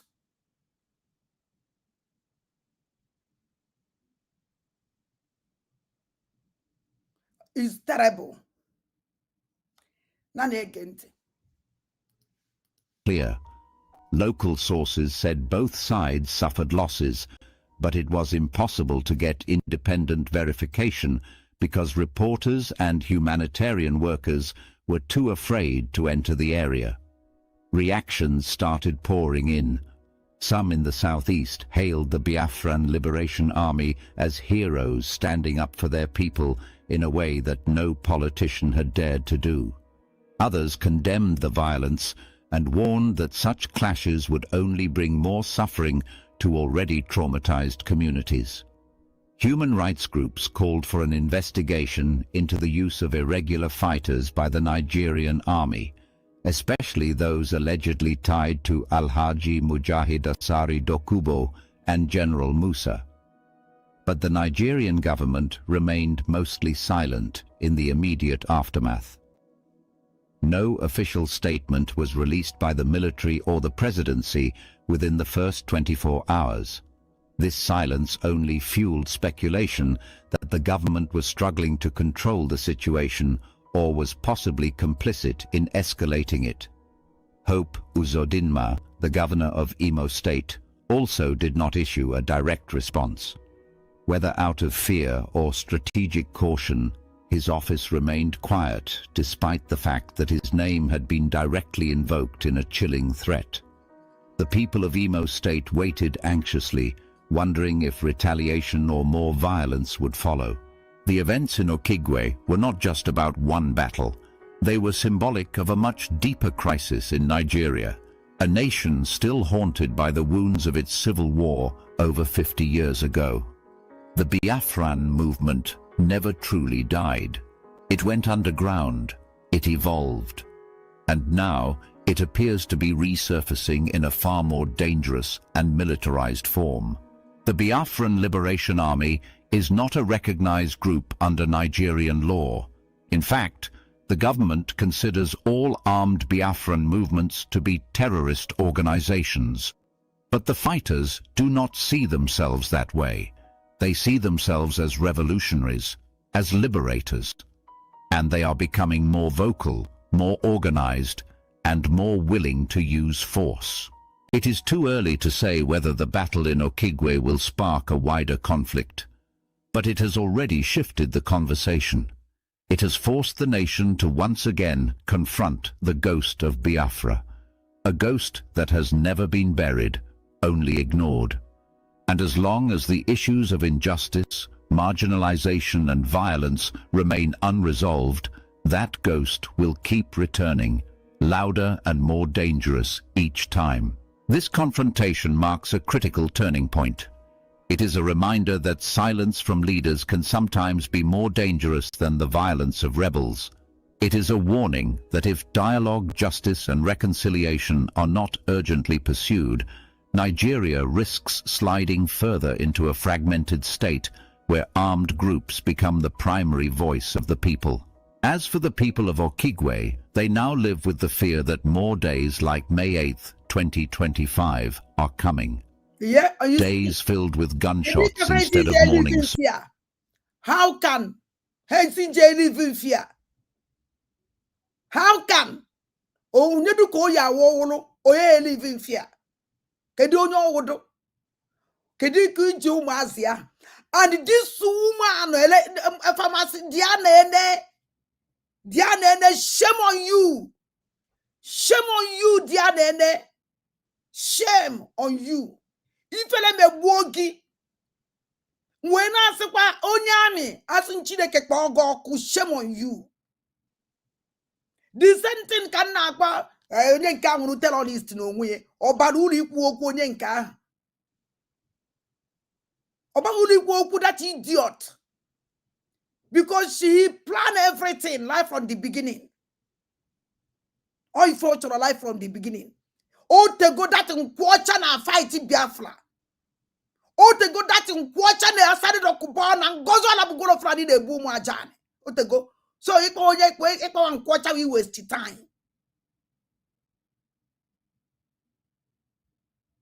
we waste time. Get up the other guy to say that man, I got to work in our go over.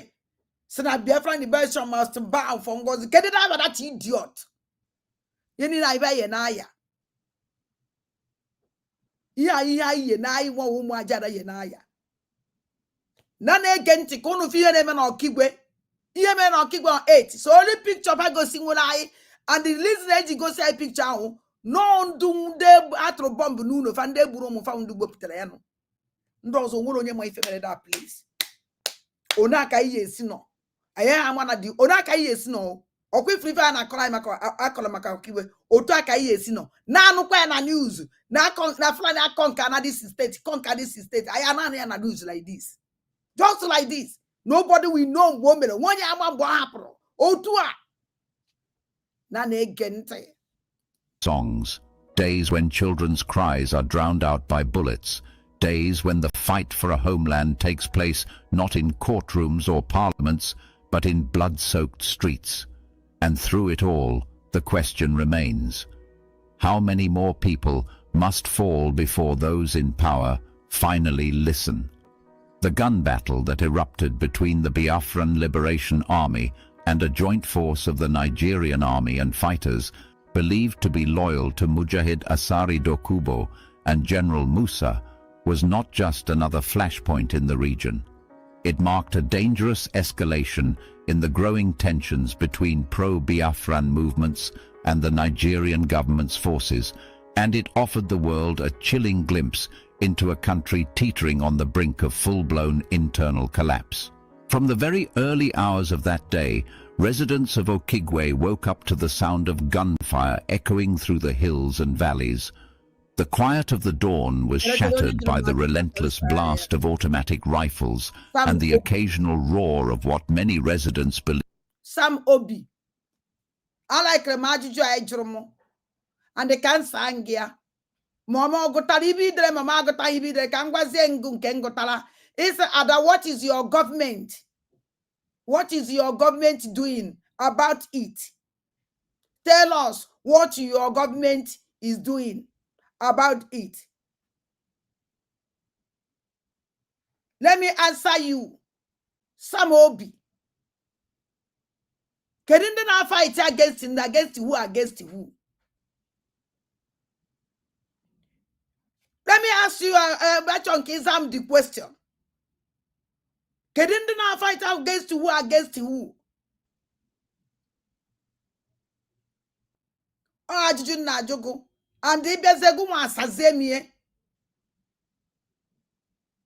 what is our government doing against this? About this? Wajurungi say, onende na fight against who? Ejimaju we sagia wife, and ma like ke zamia. Ndewo. Na nege kwante. Believed were rocket-propelled grenades or improvised explosive devices. In many neighborhoods, people abandoned their homes and took refuge in the surrounding bush, seeking safety wherever they could find it. Women clutched their children tightly, and men stood watchfully, unsure of where the next shot would come from or whether it would find its target in them. According to first-hand accounts shared in YouTube broadcasts and social media posts by Magnetic Politics TV and other citizen journalists, the fighting was nothing short of apocalyptic. There was fear, there was anger, and there was desperation. The Biafran Liberation Army, led in this encounter by a commander known as Gentle, did not merely show up to send a message. They arrived with the clear intent to overwhelm and dominate the Nigerian forces in that region. And to some extent, they succeeded. Numerous reports confirmed that many Nigerian soldiers were overwhelmed and either injured, killed, or fled, or improvised explosive devices. Was not just another flashpoint in the region. It marked a dangerous escalation in the growing tensions between pro-Biafran movements and the Nigerian government's forces, and it offered the world a chilling glimpse into a country teetering on the brink of full-blown internal collapse. From the very early hours of that day, Residents of Okigwe woke up to the sound of gunfire echoing through the hills and valleys. The quiet of the dawn was shattered by the relentless blast of automatic rifles and the occasional roar of what many residents believed were rocket-propelled grenades or improvised explosive devices. In many neighborhoods, people abandoned their homes and took refuge in the surrounding bush, seeking safety wherever they could find it. Women clutched their children tightly, and men stood watchfully, unsure of where the next shot would come from or whether it would find its target in them. According to first-hand accounts shared in YouTube broadcasts and social media posts by Magnetic Politics TV and other citizen journalists, the fighting was nothing short of apocalyptic. There was fear, there was anger, and there was desperation. The Biafran Liberation Army, led in this encounter by a commander known as Gentle, did not merely show up to send a message. They arrived with the clear intent to overwhelm and dominate the Nigerian forces in that region. And to some extent, they succeeded.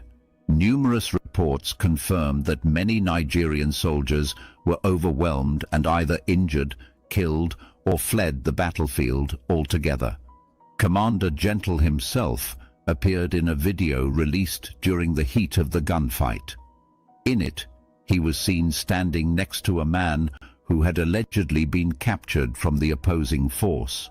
His face was stern, his tone bitter, and his words deliberate.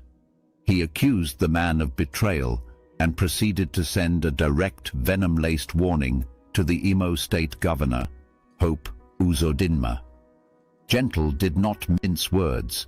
He condemned the governor's decision to rely on hired soldiers and mercenaries, insisting that such measures would not save him from the wrath of a people determined to reclaim their homeland.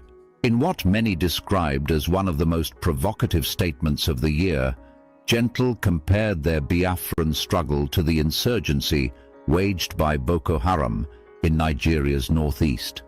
But unlike Boko Haram, which he accused the Nigerian government of covertly supporting, he claimed that the Biafran Liberation Army was acting independently and without foreign or political backing. They were, in his words, a group of committed individuals driven by conscience, history, and ancestral obligation to restore the land they believed had been stolen from them by Nigeria's political elite, especially those from the north. His message was not limited to Governor Hope Uzodinma. It was directed at the entire Nigerian political structure, especially the Fulani-dominated power blocks in the north. Gentle accused northern elites of orchestrating a slow and deliberate conquest of the south through a combination of land appropriation, rigged elections, media propaganda, and strategic violence. He claimed that the Nigerian state had long since been hijacked, and that the time had come for Biafrans to rise in unity or perish under oppression. As the fighting raged, several videos circulated online showing dead bodies lying on the ground in pools of blood. Smoke curled into the air from burning vehicles and structures. Gunmen in camouflage moved quickly through streets, some of them chanting pro-Biafran slogans, others filming the action with smartphones to send a message to the world. These were not isolated gunmen acting on impulse. They moved with military precision and were well equipped, indicating a level of organization that many observers had not expected. Inside these videos and broadcasts, voices could be heard crying out, "Everywhere is dry," a slang term meaning that the area had been cleared of life or activity due to the intensity of the fighting. These expressions painted a vivid picture of a town transformed into a war zone, a once thriving community now turned to rubble and silence under the hail of gunfire. More disturbing than the violence was the deep-rooted sense of betrayal and bitterness expressed by the pro-Biafran fighters. They spoke about how leaders from their own communities had sold them out, how political ambition had blinded men like Governor Hope Uzodinma and others who who instead of standing with their people had chosen to side with Nigeria's central authorities. There was talk of a failed generation, politicians who had done nothing but enrich themselves while pretending to speak for the oppressed. One particular part of the video that drew widespread attention was the segment where Commander Gentle declared, "We are not Eastern Security Network. We are not indigenous people of Biafra. We are a different group entirely." This statement further complicated the already fragmented Biafran movement. It suggested that new factions were emerging, possibly more radical and unpredictable than those previously known. These groups appeared to be breaking away from the more organized, politically active wings, like the indigenous people of Biafra under Mazi Nnamdi Kanu, or the Eastern Security Network. This is the end of our news update. Please click the icon on the top right corner of your screen to watch my next video. Okuna anugie. Okuna afugie. And ono ma amandat na ono motali ife n'ihe ekwuleba. O nwere ndị esendili m ndị mmadụ picture of ozu eloduru na moto. Esendili m unu nenecha ya wife unu agbakoze wopụzie unu nwa ya ajụzi onwe unu ajụjụ ekedi ihe ha minụrụ because anytime no wana ya bịa n'ebe a na-ekwu okwu unu ya sị ụfọdụ asị na just ụfọdụ asị na anyị na blackmail ụfọdụ asị na okwu asị and okwu unu na-ekwulu unu ma onedis woman si eme mgbe unu ikwulu okwu against ibe ọ na-eme ọ na-apụta dịbọ nkọ ya mgbe anyị kwuru that na ụmụazị niile jere for recruitment egburu ha ncha niile egbu she come out and the tweet ozigbo twice na tweet omelu that no na email ka ba recruit no na even na city na city ka ba recruit no go be onye ba mere interview talk less of kwari no okwu asị first badge second badge oji wee biaze na nke ịtọ wee sị mkpochiri wee tiwe mkpu wee gwa ndị na-eje propaganda marching don't go anywhere and I can know with her when they ekwu propaganda marching I still with her when they ekwu propaganda marching. Anybody call you for propaganda marching, don't go. Oh man, no maka ka na-ekwu mana achọ m ikpawa because I can't put a baby aka ya mana otu ọkpa m nọ outside otu ọkpa m nọ n'ime nọ ebe a na-shout unu propaganda marching nọ ebe a na-eti mkpu propaganda marching na picture of that propaganda marching na-enya na-anya ụmụazị ahụ eloduru ha ncha niile yi white uniform and the trouser blue ha ncha niile ebe ha na-eme marching nke abịa ebe ahụ finish all of them loduzie nya ha na-share within themselves ababa na ba na-agba mbọ ha na-egbu agụ ha na-ewin mana fa mara that na they can never finish us. You also fa bube ụmụ ajan where finish I never in this world or don't possible.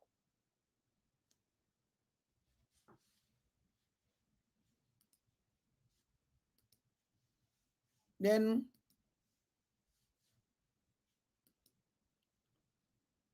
mpuzie ebe a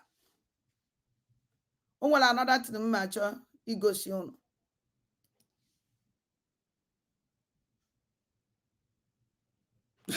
one of my brothers no this is a heartbroken oka mmaka unu na-abụ heartbroken oka mmaka unu na-abụ heartbroken oka mmaka heart unu na-ebroke ụmụ ajan o broke unu amazie nke one m nwa ada ndị mbụ na ndị egede one ba atinu siziri wee dị ọnwụ na ya meti ngwu na social media enyere m etinye na social media ka unu hụrụ ozi anya unu hụrụ ya ka unu bụ na nke a kedu ka o si dị unu n'anya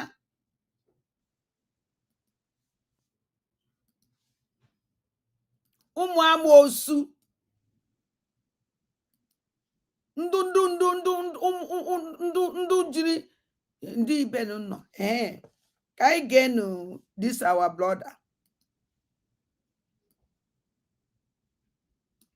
Avez-vous déjà entendu parler de ce médecin de la NASA qui a dévoilé une astuce cérébrale de 7 secondes qui vous rend super intelligent? The war, Samuel Ekpan win big in Finland. In Lati, Samuel Ekpan has won the federal government of Nigeria. Yes, of course, as you know, they always they bring and come as it happen. Yes, stay tuned as I show you evidence how Samuel Ekpan defeated Nigerians again, despite the speculation, the lies that Samuel Ekpan is on his way back to Nigeria. I told you people that it is not possible in this on this channel. If you are my follower, subscriber, you watch my video, you will know that I keep saying anytime with that number that Samuel Ekpan can never be bring. In fact, I promised somebody here that if they bring Samuel Ekpan to Nigeria, I will give you $1,000. And I know that many of you can testify to it. Yes, before we go to issue of Samuel Ekpan, because there's jubilations everywhere now, Samuel Ekpan cannot be bring. I'm not bringing it to Nigeria to try. Even if I thought the Finland government felt that, oh, Samuel Ekpan has go contrary to their law,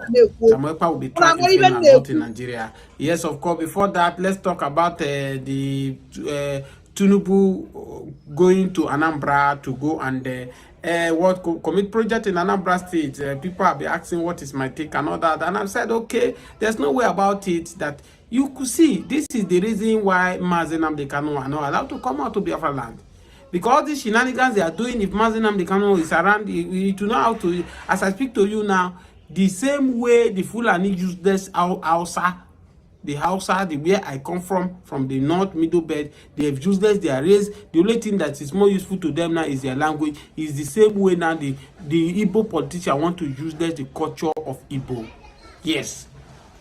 Share this video. If today is your first time or subscribing to my channel, share and hit on the notification bell. Yes, President Bola Ahmed Tinubu to come to Southeast. They celebrate him. They are running up and down. I know it's the work of Soludo, the Arab boy who is running Kita, begging Bola Ahmed Tinubu, allow me to come. We are saying we keep saying it that Tinubu Ngozi Olabugolo Fulani Olaiki Tinubu Olaiki cha and don't terrorist.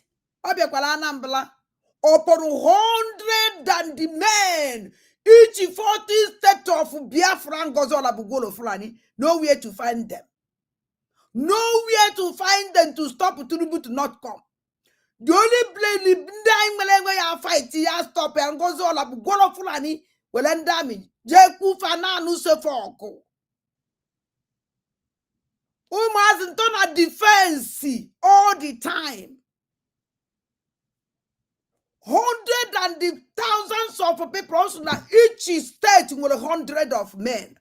And now, every day people I'm more than Chanine. You can't do 40 states over 100 men.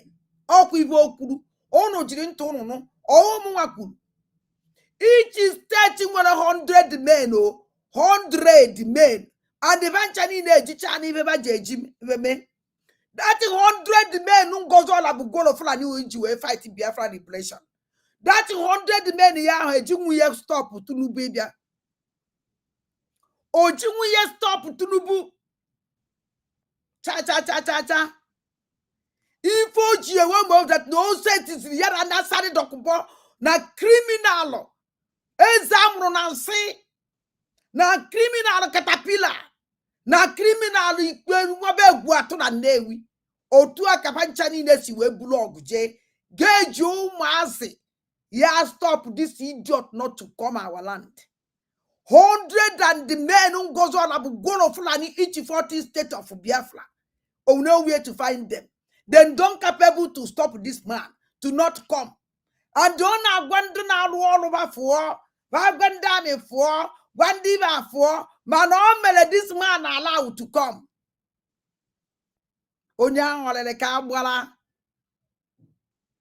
Emechumu tangwejis rubbish umkurumpo. Opo ju na social media mazi de mebe ha no ki ka ogwuo nebe. Na social media julo oyi ebe adande benande gede kana wax up. Aka na-eme warm up. Ebido be mebido agbachasa ya wike agwunafa. ebe kabano ndu na so their platform we na support mpo we na day ade ma afuzi ha social media do kwana kwa yeto okwa ajibe ebe adande mba na ndegede ka na agbati otu okpa oka ukwu otu okpa ka adande mba na ndegede na agbati koko ya na agbati okpa na abo ike agwuna ba. You see, you can't fight me. The only person where can fight him my Chimundi are fighting no. Unu the too small. I still stand now. Full ebido. Unu ni na do go tired. Then I can go. Ezoku ya standing no. Oku as because I'm a new name. No neji hope you name me. No just name it to please her. Everybody want a good conscience. Kuno na support mpo. Na support alo. Unu meche unu na ko na bed unu conscience unu na bahari. Ana ba api unu tani mo. Ebi na support evil woman. Surrogate mandate. Every time an surrogate, every time a mandate. Your mandate and your surrogate and able to see your people.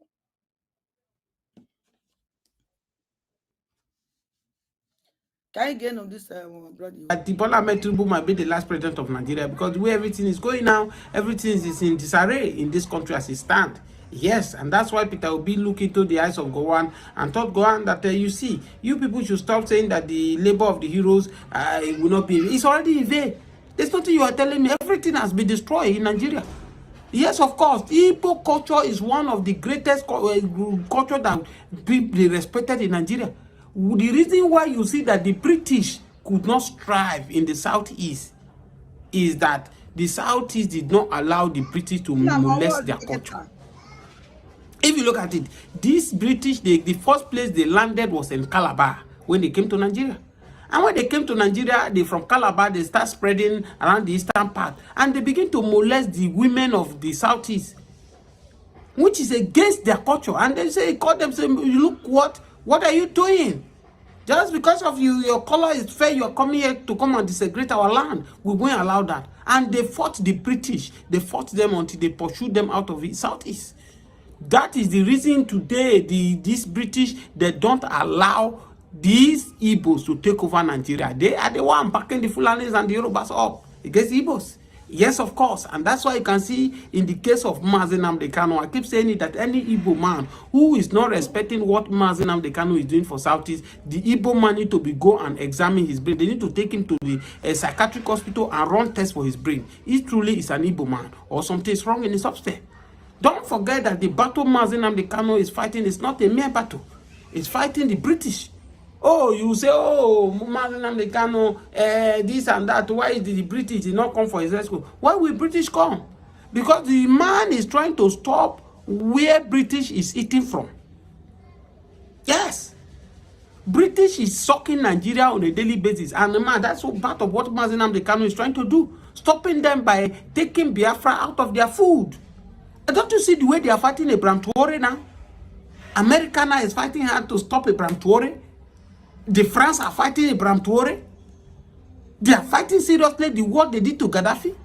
It's to tell you that anyone that want to remove food for their mouth, they will come for the person.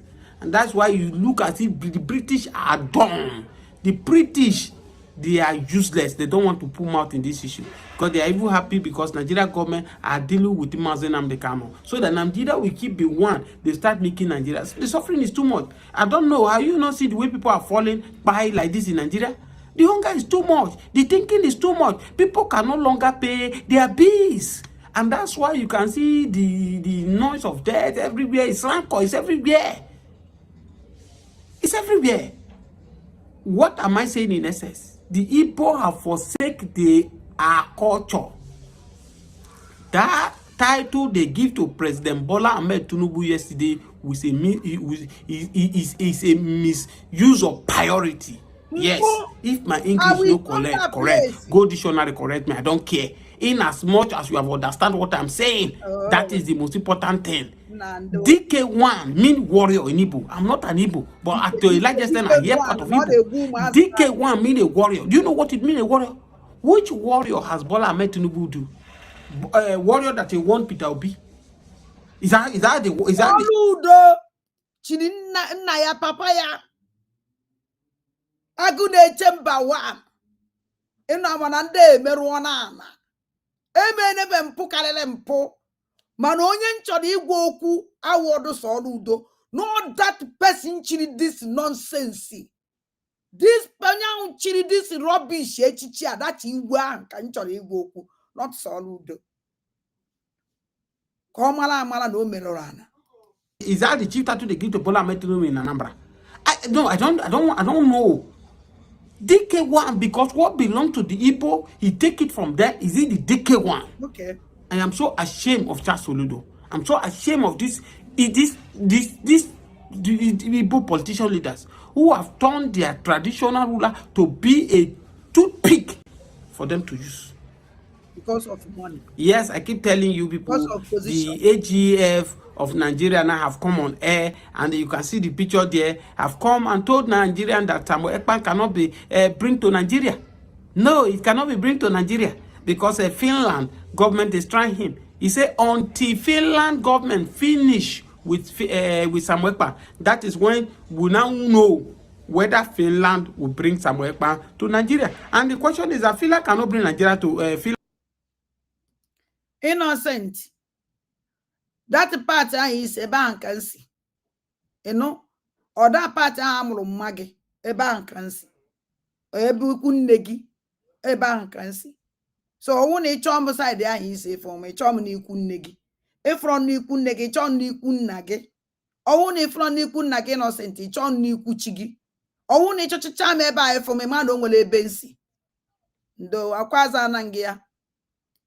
Finland cannot bring Samuel Ekpa to Nigeria. Samuel Ekpa committed this offense not in Nigeria. He committed the offense in Finland. So if Finland feel that he is against their law, Samuel Ekpa have violated the law of Finland, they would rather try him there than to bring him to Nigeria.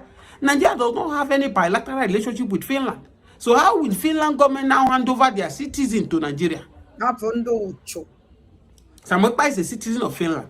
Samuel Ekpa married to Finland. Samuel Ekpa have a child.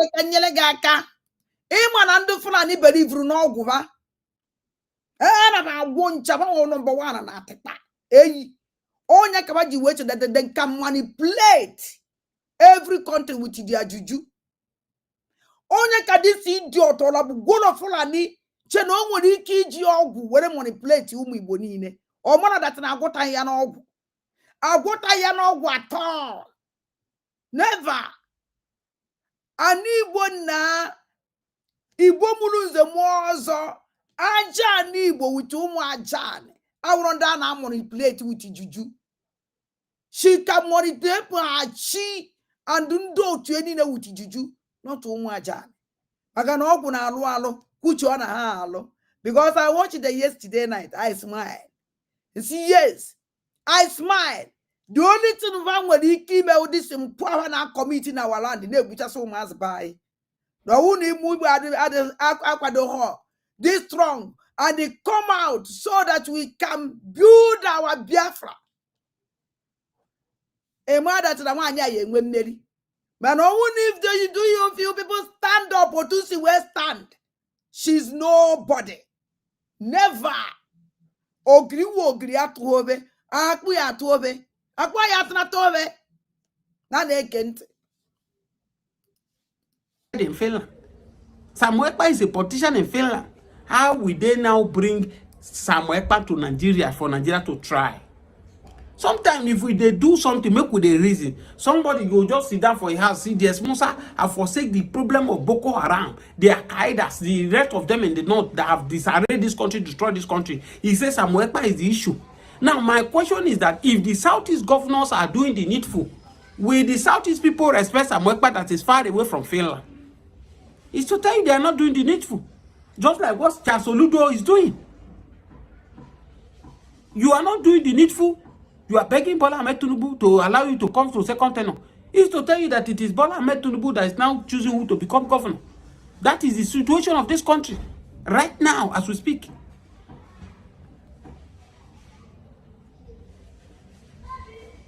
Instead of you to beg Anambra, please vote for me. I have done this, I have done that.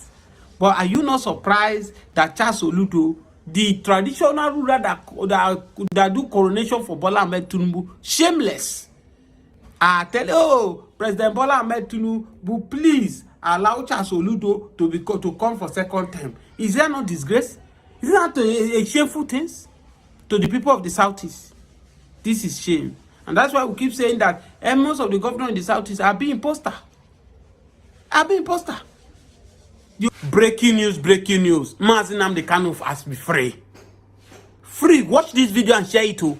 When you finish watching it, I will come and analyze it for you.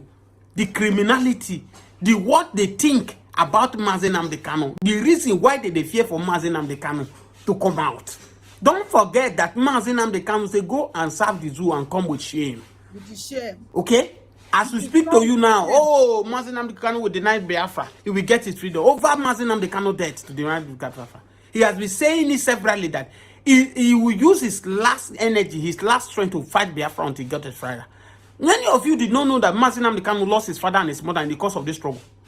When Nigerian army visited his house, over 28 people were killed.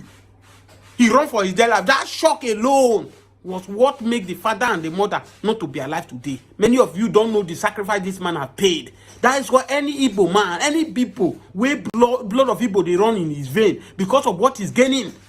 And criticizing this Mazi Nnamdi Kanu, trying to water him down, trying to make sure that he did not come out for prison. They will not die a good death. They will go buy them a dog, now go finish their meat. And they tell you, I know they fear anybody face. The sacrifice Mazi Nnamdi Kanu have offered for Igbo, for Biafrans. No any person can offer that sacrifice. Nobody. Do you know what it means for your father and your mother who trained you to a good country? Because of the ambitions, not your ambition of Biafrans, you lose them. They did not even allow you to even attend their burial. And up to this very moment, 5 years now under the DS custody, wearing one shirt for over good 10 years. Look at the way they refuse him to treat himself. Good doctors are not allowed to treat him. A man who have everything access in UK to live his life. Let me not bother so that you know. Watch this video and share this video. Freedom for Mazi Nnamdi Kanu. I will come and analyze this video for you. Les propriétaires partout abandonnent les panneaux solaires pour cela. Cela alimente toute votre maison. Des milliers de propriétaires.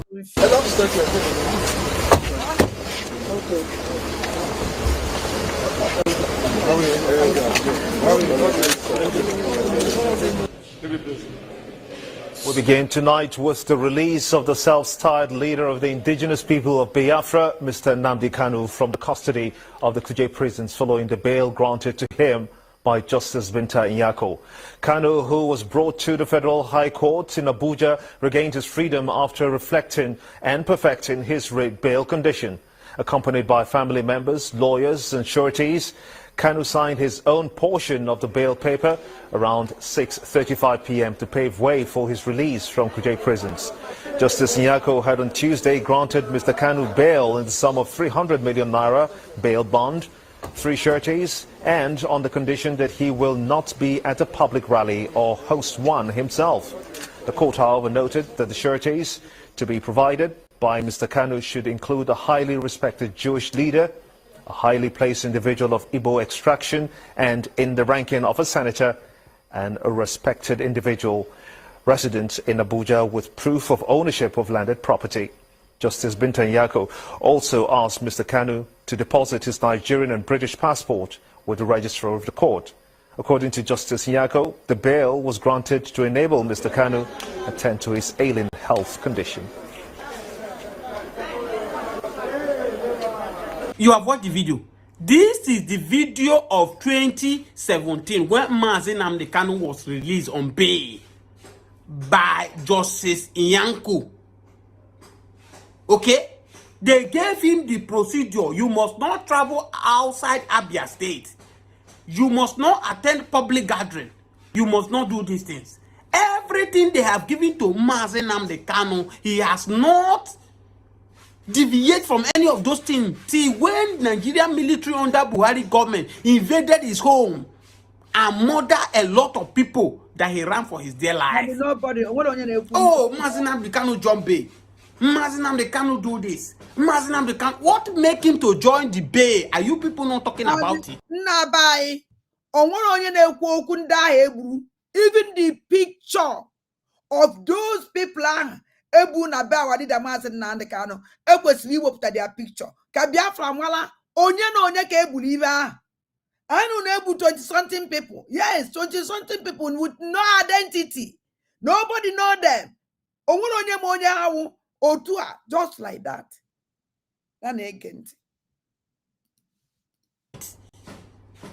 Did Mazi Nnamdi Kanu just jump out and run away from the country? Okay, now tell me why Nigerian military invaded his house. Is it that maybe court, it is time for court to Mazi Nnamdi Kanu refuse to show up in court? That's why they now went there to go and pick him by force. What made them to go in that magnitude and kill a lot of people in Biafra land? Why is nobody talking about it? Now, in this trial, they started the trial fresh. They say, oh, let's start the trial fresh. Because he defeated the Nigeria government through a peak court. Oh, let's start all over. And they started all over now.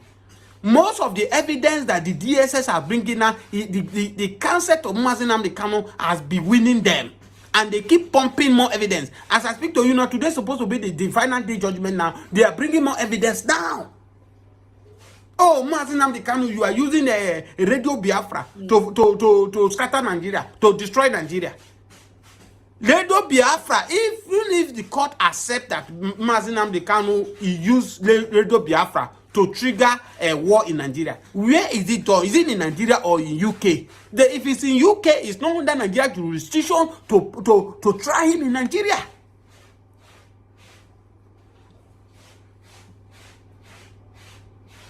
Mazi Nnamdi Kanu should fold his hands and allow the Fulani headers to finish all the Igbos.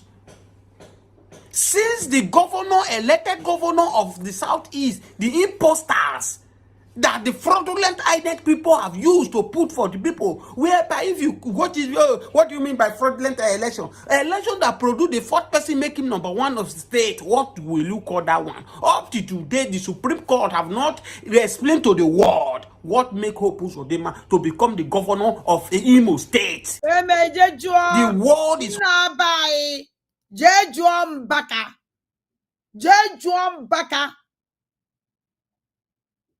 Baka Solomie.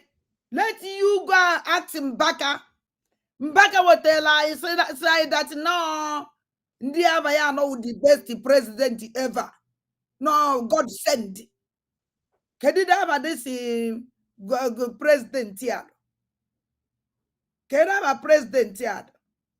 Emo nonsense here, the mama for her. Buhari. Ona consequence kwa na hope uzalula nu dede riozu kwa God send. Waneze nanya. Ana ma chosi kambaka bia save your life of Imo State. Up to today. Ona yekwu okwu. Nothing. Ona ka dise Kedafi ya no oku na ndi na kwado oku na elele gas oku na agba. Si gwakwa anyị no onya nwa ukwu onye goziri Kedafi ya no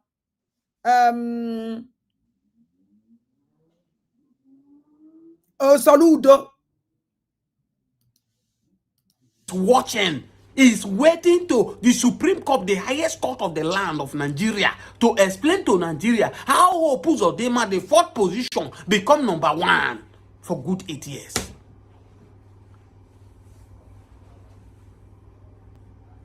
Share this video. Share it to anywhere. The truth must be speak.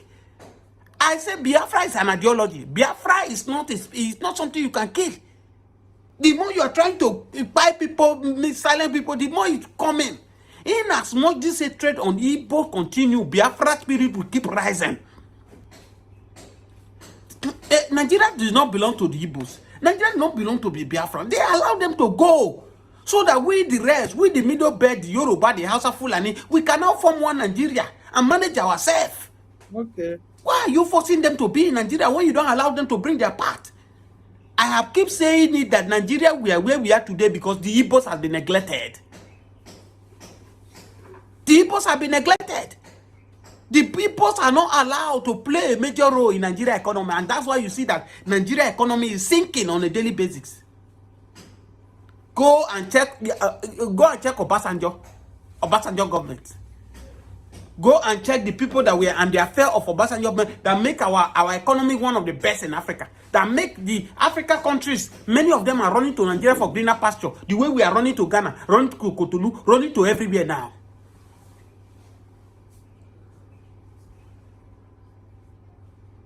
The Okonjo-Iweala, the Chasoluto, the rest of the Prompto Yaradua and Jonathan, who never bring tribe to Nigeria politics. Once you are good, they will pick you anywhere you are to come and represent Nigeria.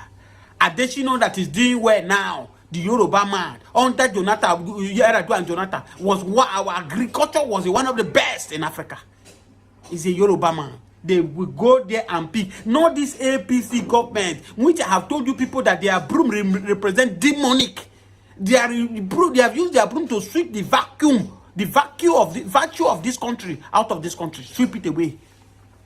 The same thing Buhari did by carrying Fulani men who does not know their left from their right, use them to occupy the position of Nigeria, sink the country up, and the same thing Bola Ahmed Tinubu is doing. Check the Minister of Power. Check what he's doing. All these Tinubu ministers now, so far so good now. Oh, the CBN governor is working. It's working. Dollar is 1,600. They will do that. They will pop money in this year. Yes, the dollar crash to 1,000 naira. Before 1 week, dollar will go back. It's not a magic. You cannot give what you don't have. Allow people who have what to offer to come in. Stop this tribal war. Stop this tribalism.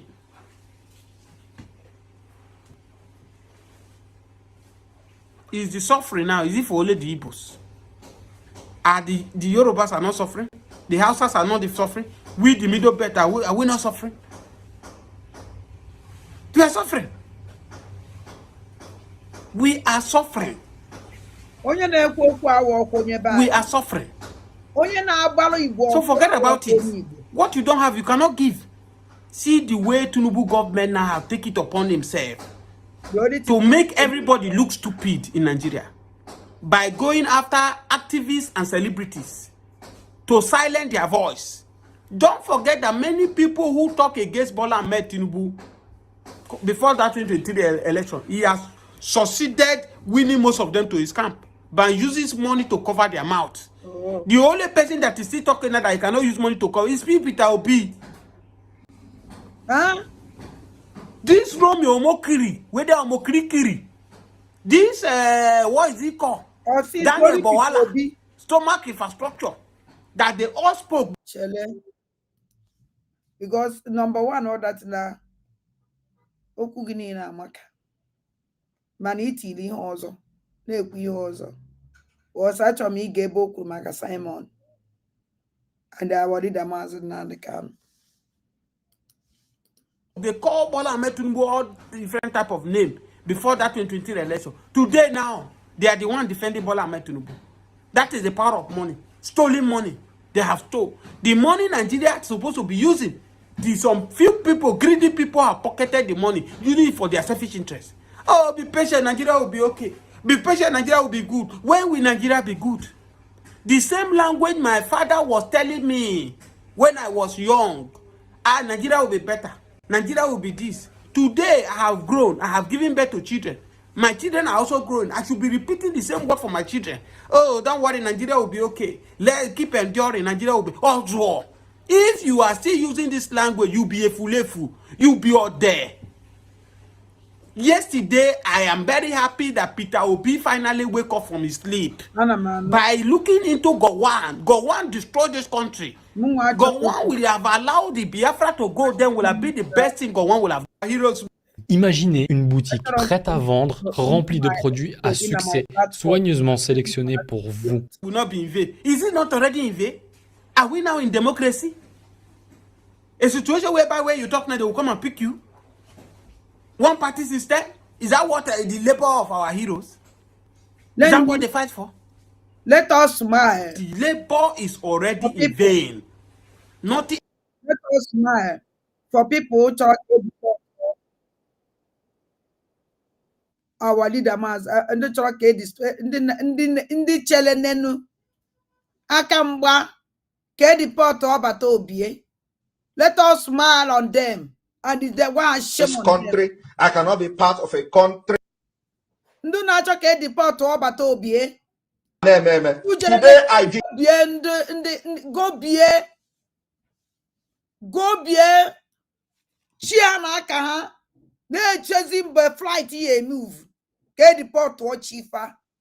Si na Obata Obie ka edi ye deport. Ndu na lobby.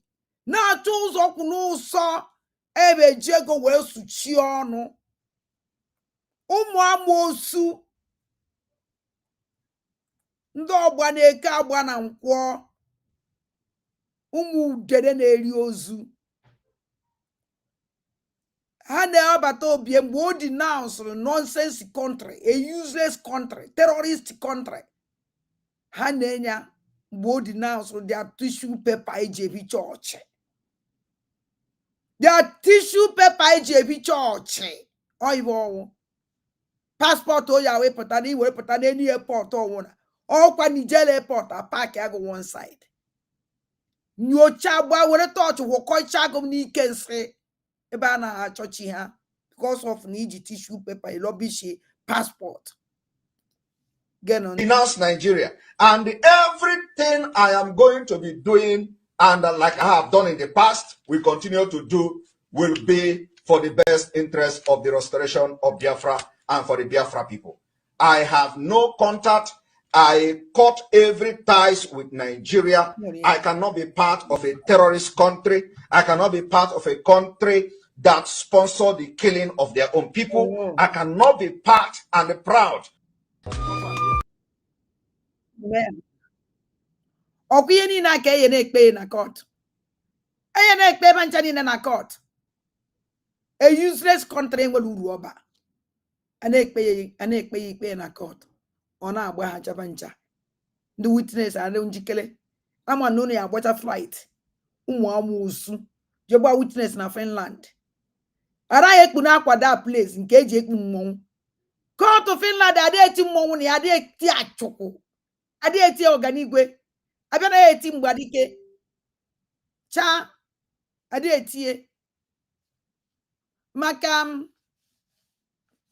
o nwere ife nchọrọ ikwu hie na. Ọwụlọ nka nna m chelu. Maka nwanne anyị nwoke si na Diori presidenti na Peter Obi wee ezigbo mmadụ. Ezigbo mmadụ. Peter Obi. Na doka ibe atụrụ atụ. Udene sọlụ udo oji ọbara akwụ aka. Udene na-eri ozu. Enwebeghị your time. Mma na-abịa mere gụ nọ full program. Gụ na Tinubu na your rubbish igwe chi ya echichi. Na-anya this nonsense. Ebe ọ na-ekwu geenụ ntị.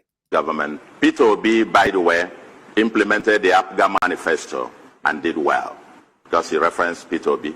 Peter Obi relatively did well. He did the roles as an APGA governor. Peter Obi mere as APGA governor. Peter Obi gburu egbu na bayi. Peter Obi finish ụmụazị IPOB.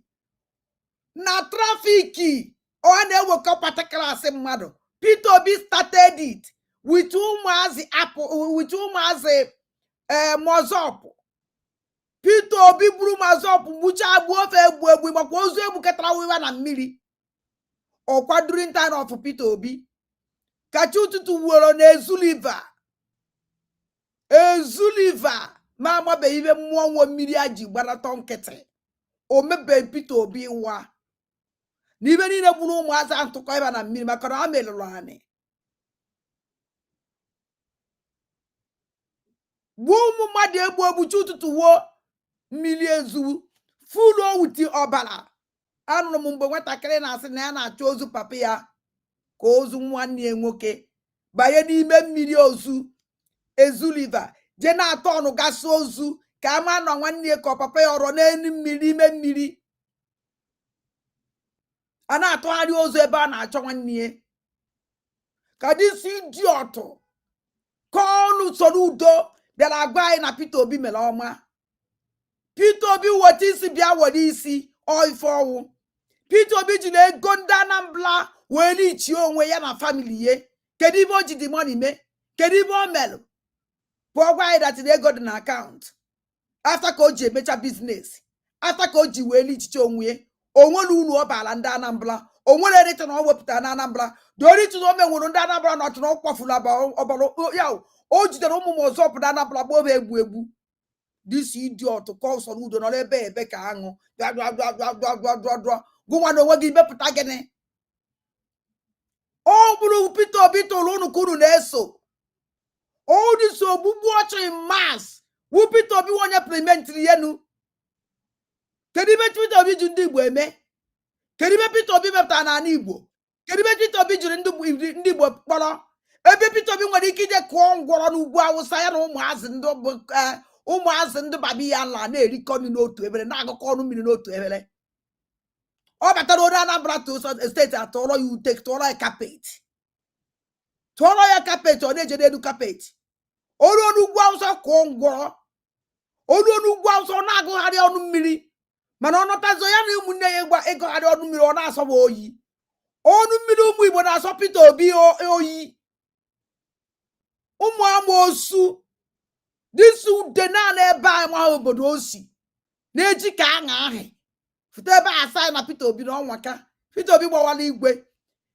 Jenu gwa dịsụ idiot a na-akpọ kedu daba nonsense ya Soludo akụ oyibo ịkụrụ ọkada ana ka ọka na amị isi na one ka ọ mịtara one ka iletara ihe.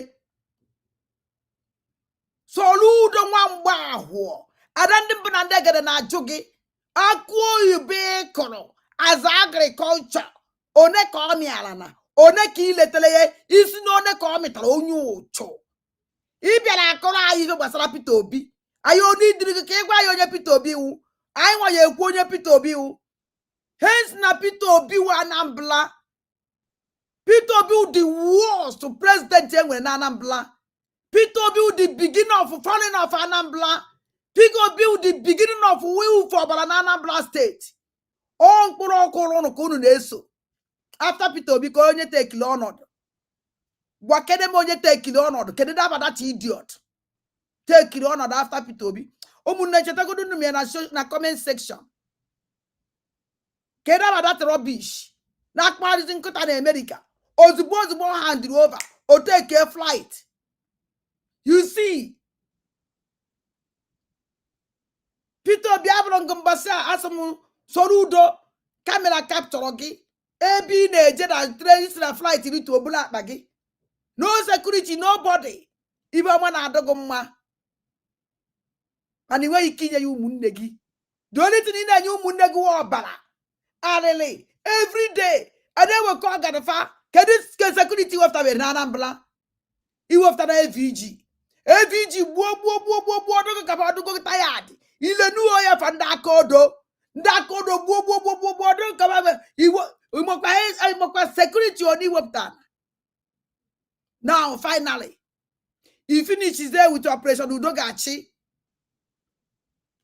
Commanded by Ngozola Bugolo Fulani.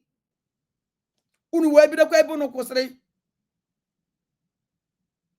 Obiano ndo nemu ko namu. Ndo obiano. Kaso Peter Obi bugidere umu masmoso bucha kuse. Ohan dia safi ticket over to Obiano. Obiano were gbure. Obiano uzo onye gwara ụnụ na a na-atụ mgbere ọga. Ewemunu Obiano wee gbuo ụmụ Igbo. Gbuo ụmụ Anambra. Nke ụdatị na-enwetara 300 ozu n'otu inyi. Soludo nwere idea ya. Soludo anụmanụ. Mgbe ibidola nke gị, ife iji wee legista ọchịchị gị isi nwanne gị nwoke, gbuo ya viri isi ya. Kidnap ọgọgụ nwoke. Woof bara woof be na your community for the first time. Terrorize your community for the first time. Shame on you. After ka imechara mpụ, were bere ụmụnne gị isi. Orun kana banna go chuare balagi webu achisi back. Oh, you we go see if capable to webu mu ajan. Ki go see if that they be one they go nyo ki ye ebuzi. Since yanke na kwafo bala na baye, since yanke na kwafo bala na baye, since yanko bala kunya uko bala na ehuzi ka mmiri, egwezi ohimiri obala na Anambra State. Saludo. Ngwa bịara ịgwa anyị onye dị mma na onye dị njọ. Ihe agwa ihe ekwugo dị isi onwe gị hapụ Soludo, ezapụ hapụ kedu abaghị aka ọbịa atụrụgbọgbukwu ego idiot. Akụ oyibo ịkụrụ ka na amị. Isi na ode ka ọ mịtara na enwekwara na season. Kedu mgbe ya ebido họwa ya wee lewe na agụụ akarịa chele ya na-egedi isi anụmanụ ntị. Implementing APGA manifesto. And you're saying, oh, things are going the economy. Let me tell you, for the records, Anambra State has the lowest unemployment of any state in Nigeria at 13%. Onye akwụkwọ debating ka ọ nọ. Ọkwa debating mgbe ọ rigolo mgbe debate emele mgbe ọ rigolo. Ka ọ bịa gwa anyị unemployment. Gị na-ada ndị mba na ndị ekere na stọkwa nke unemployment. Ha na-eme ya understand. So you na eno kasa na egbaji akwụkwọ nke iji agbaji seleti nke iji agbaji chọkụ. N'anya ụdị si manụ nala n'iyi. O toro nala Najiru gada. Anụmanụ amara identity ye. Anụmanụ amara nne ya amara nne ya. Doritu na ọmadewele nwa mgbe ahụ. Sọnsọ mgbe ahụ ka ọma. Ebe ezi ka mgbe okwu mgbe ahụ. After mgbe ahụ. Okahụ. Ọma mgbe ahụ mara ọmazị Okahụ nke o ji amụ Okeke. Nke o ji amụ Okori. Ka o ji amụ Okonkwo. O nwere idea. Ọ mara ndị ahụ. Sọnsọ mgbe ahụ ka ọma. Mana unfortunate. Mbosi nwoke meziri ya adopt. Na anụ mgbe ahụ. Nwụziri. Original papa ya surface ye. Odori nara n'iyi. Udoba nwere okani. Chie ya agụ na-eche mba. Kedu abadati nwoke onye Fulani ada? Kedu abadati nwoke onye Fulani ochidula agụ na-eche mba? Ebe ozu nwoke mere ya adopt Tobi. Ọ bịara ebe agwa anyị ndị ma ihe na ndị amaghị ihe. Agwaza ya identity Peter Obi. Na-apụga otu peti. Unu nwelu otu pati nọ n'ala Igbo. Otu pati unu ejide na-apụga gwụọ ya ka ji. Bitosi anya kwuchi na o kwesịrị mbito. Mana m nwa chọrọ ka unu bito ya utu ọbara ụmụ aja. Apụga ejizi amatụ wuzie pati eji akọ ọnụ. Apụga wuruzie pati na-aṅụ ọbara. Apụga wuruzie pati na-eme mpụ na Anambra. Apụga wuruzie pati eji akọ ọnụ. Unu ejide na apụga. Ojukwu wepụtala unu. Were rọbishie. Ebe unu na-afọrọ ndị Fulani ọchị. Ebe unu na-akparịsi onwe unu. Ebe unu na-edisgrace onwe unu. Ebe unu amazi identity ebe unu si. Ụmụ amoosu. Shame on you, Soludo. Shame on you. Na na-egedi si idiot ntị ka ọ na-akọ. National Bureau of Statistics, not Anambra State numbers. Anambra State has poverty rate declined from 53% under Peter Obi to 14.78 as at last year. National Bureau of Statistics. Obiano's government. Peter Obi, by the way, implemented the APGA manifesto and did well because he referenced Peter Obi. Peter Obi relatively did well. He did the roles as an APGA governor, implementing APGA manifesto. And you're saying, oh, things are going the economy. Let me tell you, for the records. Ogo na diso tolo nala ni ebe ka atụrụ emere mmukwuo. that will know a disgrace for Ndibo. A disgrace for Anambra. A disgrace. Fumu Nzemulu Nzemuozo disgrace people. Manasaludo, let me tell you something. Onwe di fi maro. But I can call again today. But yeah, I'm bossing me your program. Because I didn't make your program here. Okay, now kai banyezie na kai je chiochi. And I end there.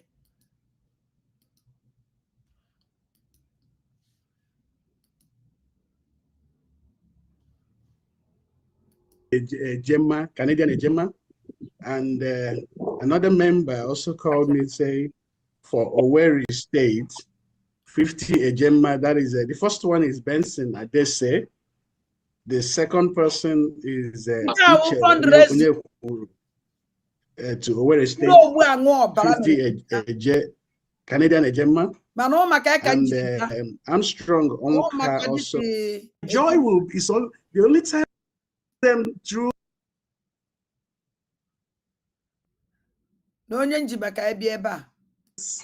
Look out for this beautiful mug.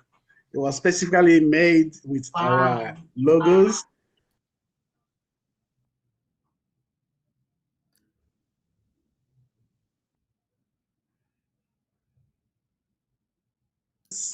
Look out for this beautiful mug. It was specifically made with our logos. Okay, and we're making arrangement to hire a vehicle to bring it over so that every Biafran will make, and he has said whatever that is raised from this goes to Biafra government. Then I had this cop. This man come from Canada. This man come from Canada. Kunu whatever that no takangozo la bugolo flani me believe. Otego. I wonder. Kunu funa this idiot awurota kome welempo. This couple I don't follow. Since this couple before Finland convention. Ebe kwelenkwa couple. Ebe kwelenkwa this couple na Finland convention. Ke kwelenkwa couple by one man called Kedafi ya no Ogodoman. Ogodoman or Canada or Australia. Either Australia or Canada. Chelekambia. Either Australia or Canada. Can little wajai. I want to say to everyone who is coming to Washington, I wish my video is up here. We here in Canada, one of our members had donated some mugs, over 1,000 pieces. One of their members. And we're making plans to bring it to this event. It's a very beautiful mug. Unfortunately, my video is not on to show everybody. Try to. Go ahead and tell your video. Okay. Okay.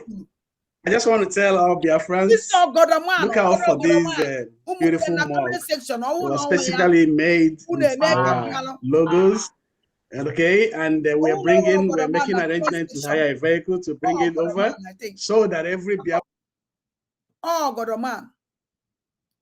Oh, no, God, man, because you're in the comment section from Canada. Oh, when not this in Paco, and IAJ convention. Inyama patala because ndi actually iji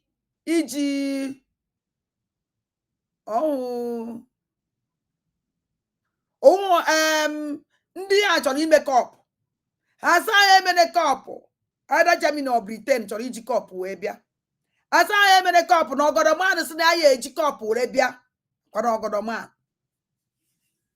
biko na comment section n'enu maka no ya eji cup wee bịa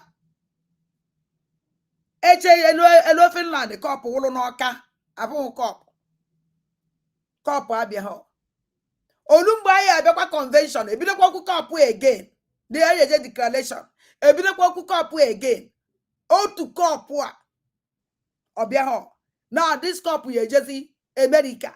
Kunu werefu no te gonda na agbo bata obi amgbo okpuru.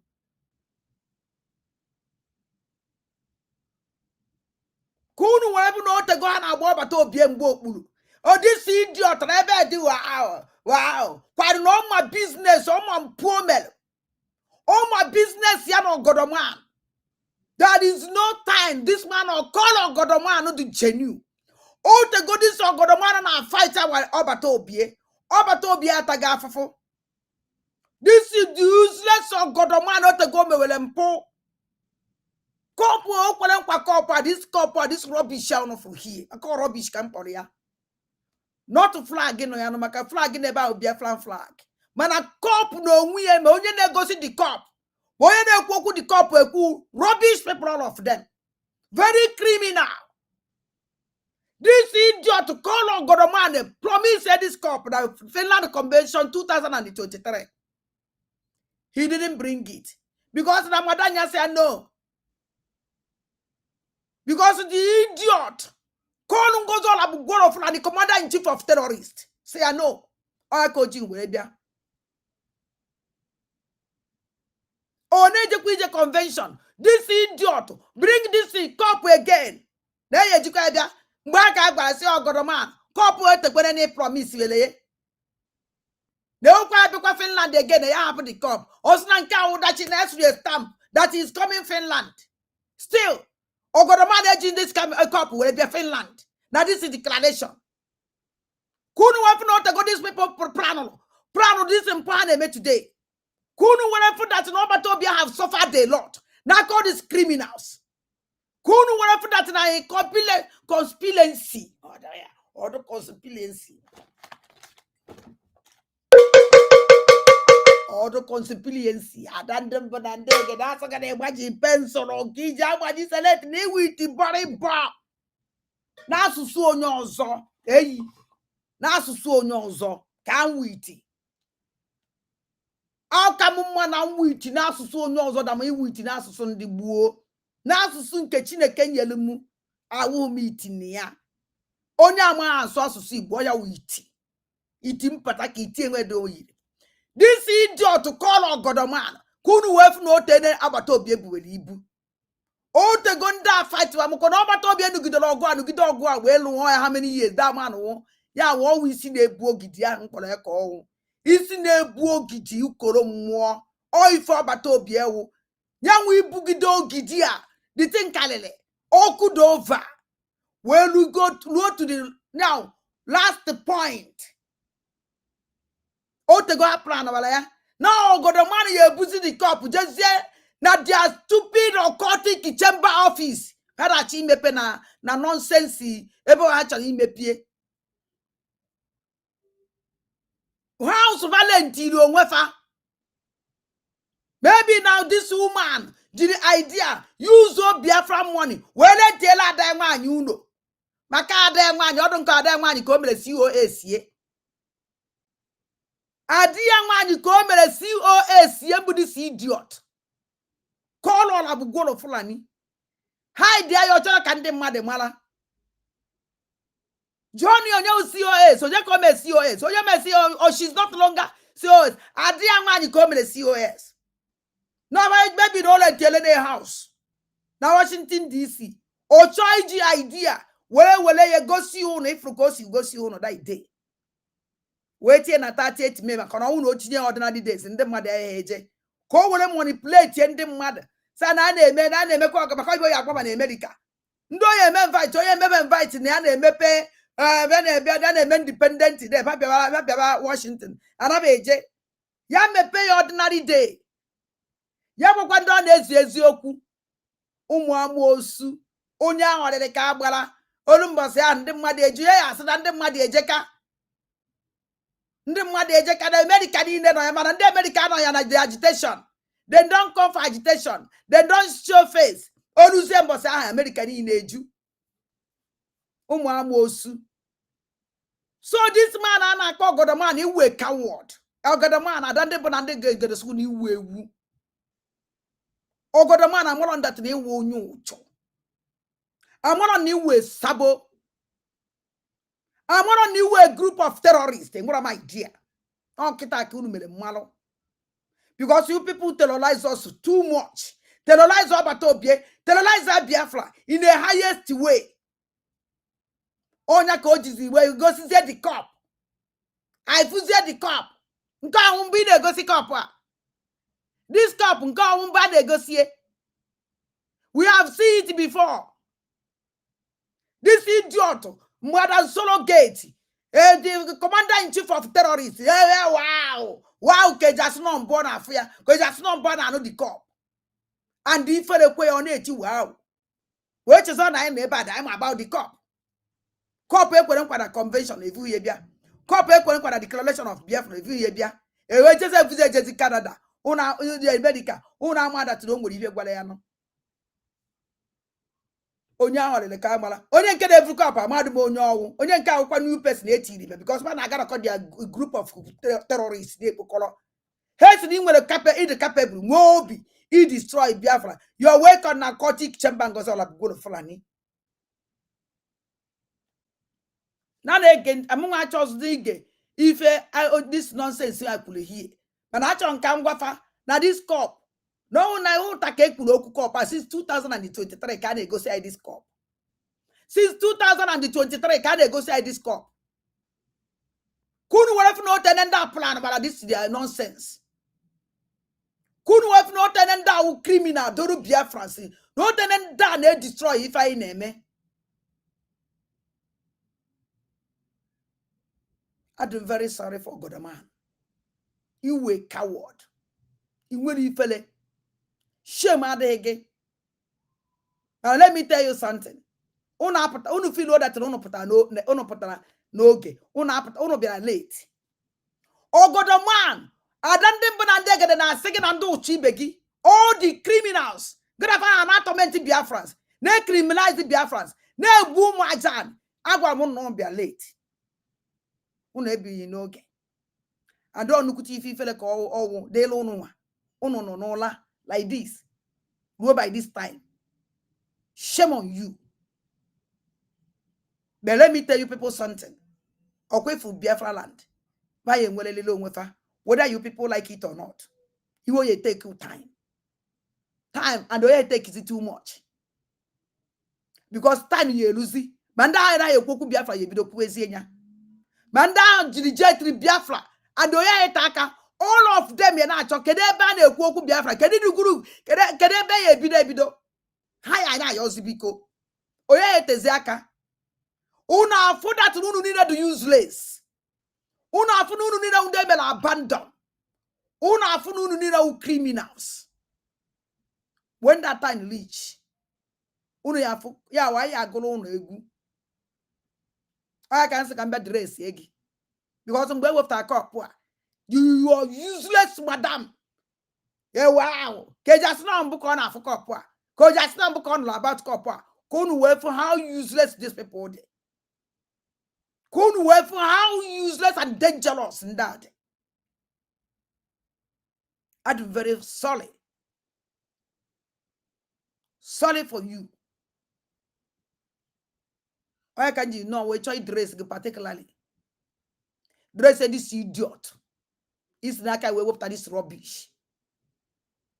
Even for rubbish with the cup, not the flag. I don't afraid the flag. Here na full cup, white.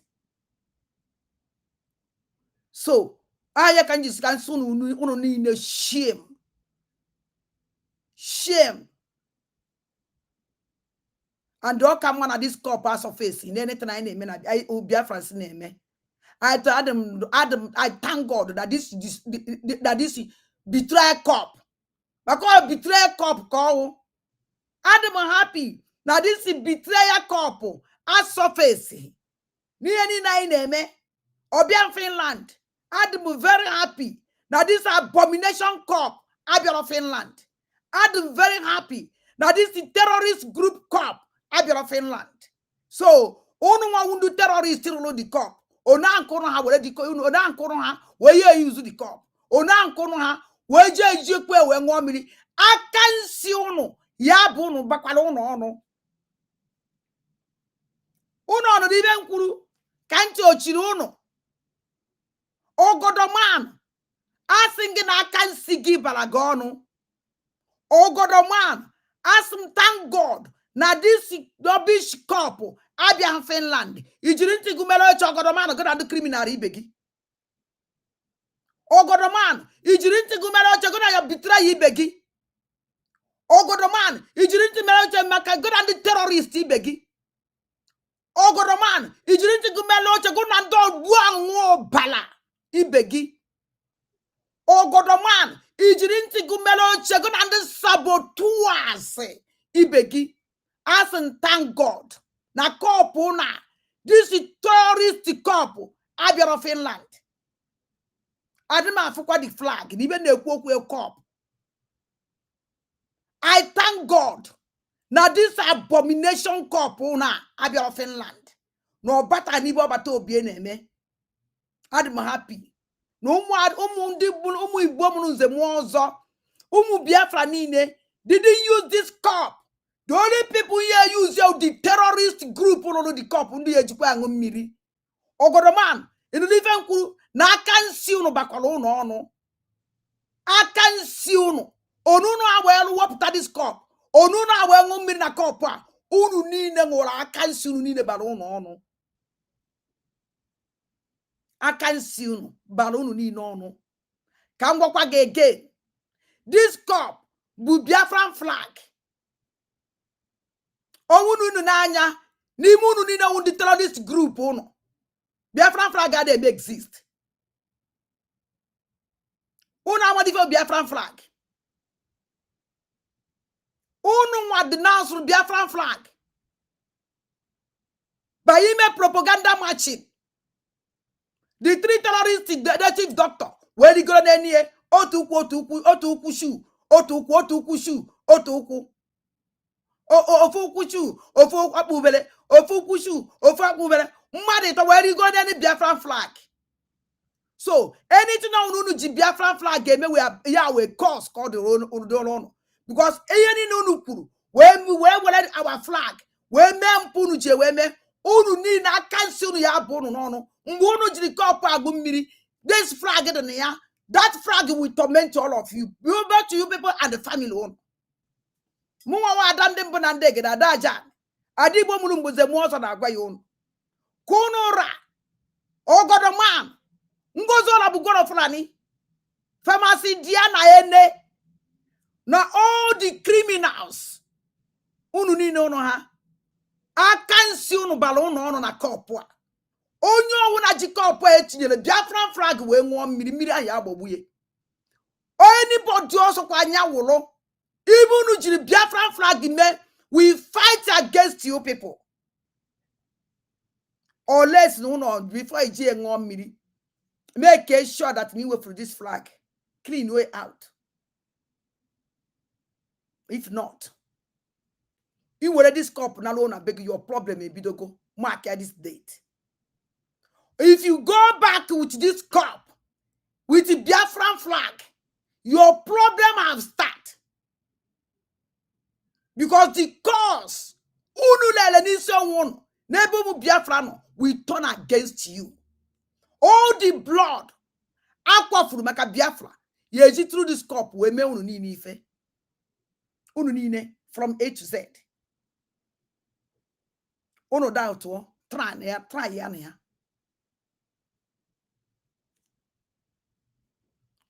You were not shameless. Where will a couple we be able to go see Biafrans? Couple from 2023. You promise, you show us the cup. We are all happy. Oh no, Finland the bank with cup.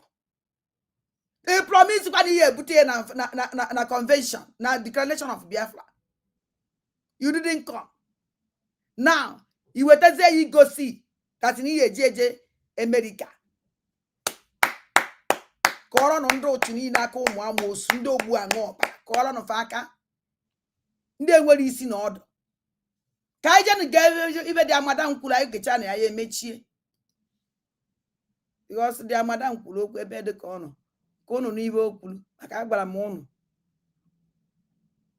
ọ batala late ebe ọ nọ na showroom I watch in the neburu or capacity boom wajan.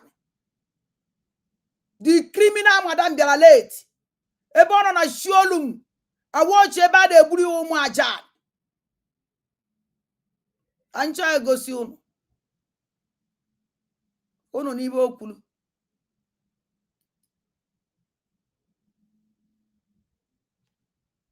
Must be very high skilled. You must think outside the box for us to defeat our terrorist enemies sent by the Nigerian state. Some of them do not have the capacity to do that. And you begin to wonder, how do you help them? But they derive Ugochi for... Always remember.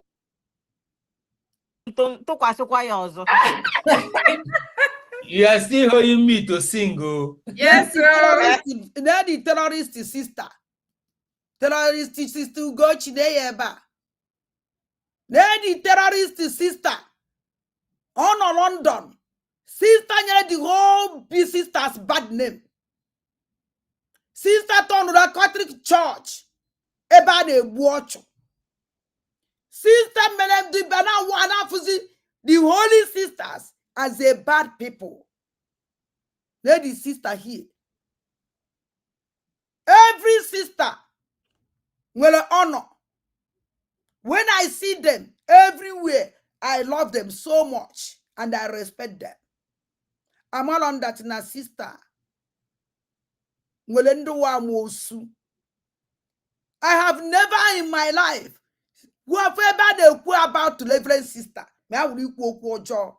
You see her. Or EGA for Joe when I'm mad to reverend sister. I put to be me before. But this is sister Ugochi. Go slim that na. Unfu sister na me enyo. And I'm no town called the whole Biafrans. And when many sisters now don't even Jemungolo, but you can't see them. Manahane hell will take about everything. But when you see this woman call sister come out, a man that ne winch, sister call. A man who bua pala, sister call. A man a terrorist, sister call. And I call upon all the sisters, especially sister Nona Manuno Manama, this woman. You people must expel this woman from being a sister. Only a message to get you expelled to be a sister. Una junior gonna spend the cable say what ye. Because a sister paid $3,000 to $3,000. Now, yes, $3,000. Go bet a sister.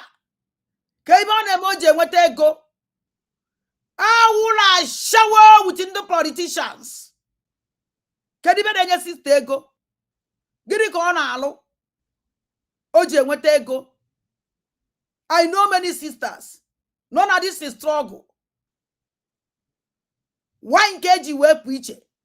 Oh, sister, who can down? Why is it to go cheap? I can't put here that sister. The way decide the way you can watch. I can't boom ibo. I can't quaff for bala. I can't walk bala jan. Being a reverend sister. All the very shameful. Abraham Nifamia. I see. Oto se post to the pope, post to bishop, post to Nunuka, post to Kwomu, reverend father, reverend sister. So about getting them car. Man, opposed to one way. Not just confuse her own capacity. I didn't see anything there. Man, all color, opposed to Ndozo. Ke oko welekwe, we na cover mpone me. Kuno hafi ine ya nyazi onye ojo. Kuno hafi as a reverend father, a reverend sister, while she marks herself with evil. Oji no na cover mpo. And all about and because you can never cover yourself. I will discover you immediately. Because I can never see a reverend sister. A reverend sister not for unite. A reverend sister not for peace. A reverend sister no. Oh, you need a local humanitarian. Oh, if a reverend sister's name, Nji Marafa, Nji we love her so much. I have never seen a reverend sister not divided the house. Support one. I have never seen a reverend sister war. I have never seen it before. I have never seen a reverend sister. Instead, make sure that there is peace. I have never seen a reverend sister. Now support. I have never seen it before. But with this sister Ugochi, I see everything. I see everything. Pushing on our Buchapo page. What a shame. A reverend sister. I will pray for this woman. Sister Ugochi. Come on, dragging her out. And what time because actually maybe video, you know. Actually maybe video, you know, so that can them do one of no. Maronya neku.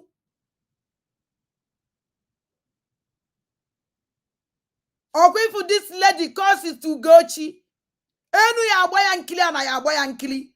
Mwa ya boy and killy, mother ya boy and killy. Ibu ya boy and killy, be ya boy and killy. Because always disgrace to all sisters. This woman, when your sister saying you, to be sincere to you, Nanyaka meya munyanabo, me go see that na, o me kotama, me bo kwesi me kotam, by in your reverend sister saying you. I so much love them. So much. Because of all of Analo, because of Ifeanyi representative. Why can't you like reverend sister? I like reverend sister more than reverend fathers. So much. Because when you came to reverend sisters, na eba na kakoko and where is you can't see them there. You want to kiss of a never. You have reverend sister, but you have reverend father, but a reverend sister, you have for her. Oh, what be good? Baby, get them pass on a reverend sister, so called reverend sister. I never see it before. But everybody see your tono. Cannot kuja. See them well, the reverend sister. Udi madi on a make, diva on a make exist. Everybody reverend sister no. Ebo uyama. Chori tell the reverend sisters haka. Ebo this reverend Ugochi. When you go see the mother, and the mother be on your reverend sister saying you. I will help her for that. Very much help. Inu kwa onye wana kwa sister Ugochi. Mana nke ahụ because nwa ya eji ekelechi mmadụ wee gwa ya okwu. Na nke mmeji gwa mmadụ okwu artificial o tiri onwe ya na-arụ. Mana ekelechi mmadụ eji ya gwa ya okwu because okecha okporo. Ka anyị ga-enu. Ana m achọ madanya ebe madanya kwuru okwu.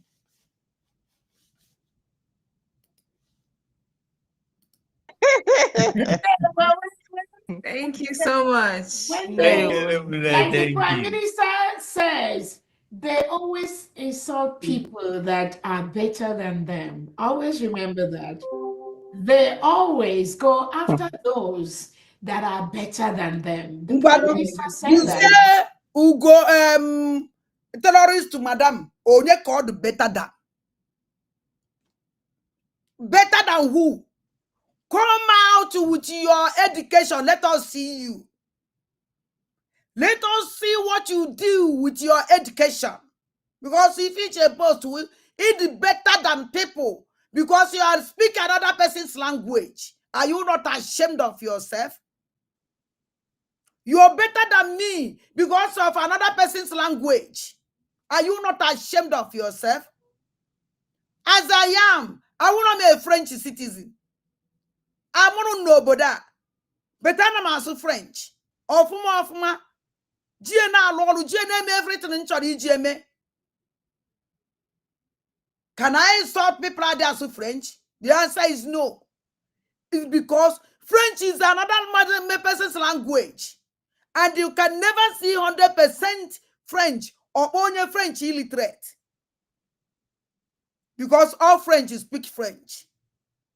French and what no French. They don't speak English. Or what do you English? Mother they made at school no boda. Dissenting all over the world. Now so their own language. Germany. Germans speak German. Their language. They are proud with their language. Useless people. They boast with another man's language. You feel that they're intelligent with another person's language. Are you not ashamed of yourself? You will try Biafra. But you obodin achi in a source so far oyi. You boast with another person's identity. Finland, they are proud of their language. Before they finish this thing, he has really their language. He will call and the dissenting all over the world. He can never yana so bodogi. He be chobodo. If he achita.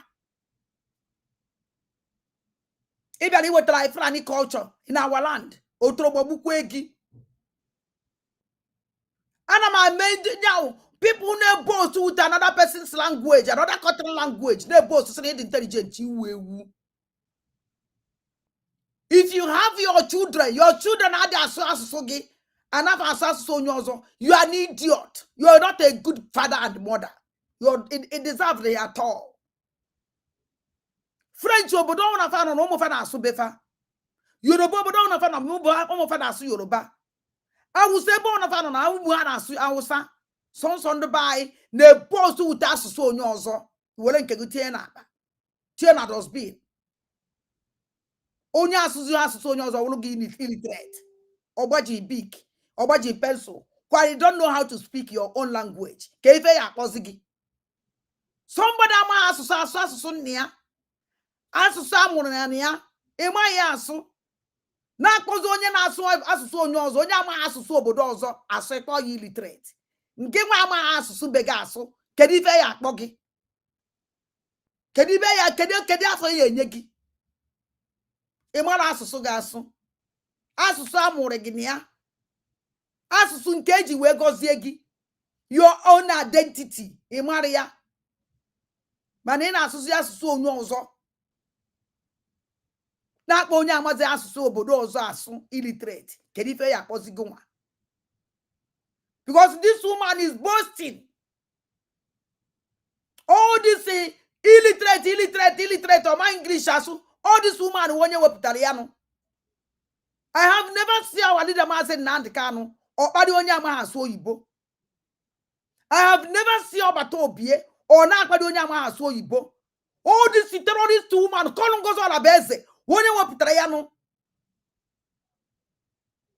A woman boasts always, but she have nothing. Ene kataranya yeni bone in Finland. Nekati ya nyasu ebe ko nyasi. Eche kwen naso na nwanyi aji ego. Oda chichifon suit ahụ yo akwade ba. Kedi mo nya ji we wuru mmadu, kedi mo ji we karịa mmadu. Because of na na agba show with the politicians. Because of the politicians, onye magolo ori onye magolo ibe ana be me bianco no. We say tinye na Biafran liberation nenye ego. We be go na aba ya go say ebe na aro ya go say for that. Ya go da ya salary ya this thing. Kai mo go do no go onwa. Anybody ngwana anybody when they to carry on. If I know you na boast nu. If I know somebody boasting, bani made that person have nothing. Only when it's something I do. All these rich people, world rich people, in one of a momofa. Or come number one. Now the whole world richest man. Or come with a family. Uno no ana family haku. Uno no ana momo haku ne kupim. All these rich people, when it came after make noise. Man, only somebody. You stay the young one on way person. You can I look all. Onye na-abịakwa m na ya na-aba aka n'aka na-ejekwa ọrụ. Respect your time n'ọrụ ya. Bịa n'oge ma rụọ ọrụ ya ọfụma na o kwesịrị iwuzi sa na na-alụrụ ya nwe hospital na-alụrụ ya n'ụlọ ọgwụ ya. Onye na-enyozi mmadụ anya n'ike mana a na-enyo ya ọ na-enyo mmadụ anya. Kedu ibe onye a ji wee wụrụ mmadụ? Kedu ibe o ji wee karịa mmadụ? Onya wa nduma ba na aka akụkọ. Upon that nyanga we all really ogora akwụkwọ gụsịa. Nwe everything. Mụ na na na the same hotel na Finland. Na hotel no lodge, ka mụ lodge, I pay my hotel room 100% nke Nigeria kwụrụ ya ụgwọ. She don't even pay from her pocket. She don't even pay from her pocket. Somebody. Inekata this woman anya. Mma like unu je Finland. Unu je America ka unu fu anya face to face. Just ni anya ka ịmara onye a na-agwa gị. Hafu ibe kamera na-ekwu agba ya ọkụ onye ọ na-acha. Ki ya no nwa who is who.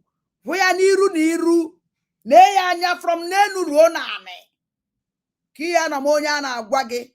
Ụmụ vultures, ụmụ udene. Ya pụta nnọọ like this, grab ha na-akọ something. Ndị nwere isi onwe ndị nwere ruru faba. Gụnị a na-abụ nọrọ goda na kunu rie ni together. Just sit here n'iru erie nni ọnwụ na nni ga ha agbụ gị. Nekata ya anya n'ọnụ ka o si eri nni. Ọnwụ na ọgbụ gị ma a natara ụmụ nwa gwara gị ya. Try ya na unu goda ya na-abụ jikọ. Ka unu ihe na-agwa gị. Debe anya na ya aka akụkọ. Ndị na-agba mmadụ afa. Abịa nwa nke ba tọgbọrọ. This idiot. Don't say that. That's all you need to know. He knows all of them very well, regardless of what they pretend to do, regardless of what they try to do. Those words by our PM, Simon Ekpa, that they go after those that are better than them in this struggle. Always remember that. That's what they do. They can pretend all they do. And I tell Biafrans, if the Prime Minister was around, some of these criminals, they won't be doing what that's why I keep saying they have, to start with, they have no basis to be doing what they're doing. Yes, that is true. Anyone? Yes, if Batobie is here, this nonsense in even on social media can never happen. Never. At the right. If Batobie is here, any question cake. I just made a cake. I don't want the melon cake. If you tell them cake, if you are so that cake, one melon. Agwa mono na maka ndị na-asị na m enweghị aka ọlụ. Agwa mono na aka ọlụ m request ye enye m erie m. Ana m abazi kitchen akaligo m eba na mma aba kitchen we je tove ọba na itove ọkwa na nchọrọ iji aka m si ya ove o depend kwele ove aba mejem na-ete ya ove ona nsi we chọ. If not esie m ove nye m erie m nni. So ya ka na agwa this idiot. If Batobie ọkwa master prophet gwara m okwu kwuru maka m ndienya gwa ya biko ya marakwa amara na Batobie si m ma akparizine n'ọkwa ọda ahụ Batobie nyere ka nka na-ekwu na ọsụ m ekwuzikwana m afọ master prophet no one of us, and still I will expect that order whether he's here or not. That order ahụ o nyere m I may respect here. So yes, of course, name owu no Batobie no ya. This nonsense in them, you can't do it. You can't divide the house. You can't be a terrorist to him. You can't terrorize Omajan. Or don't possible. He terrorize na mama. Manana, I am manana, ye menwe. Mboguna asali dokubode me uneme na ya maro.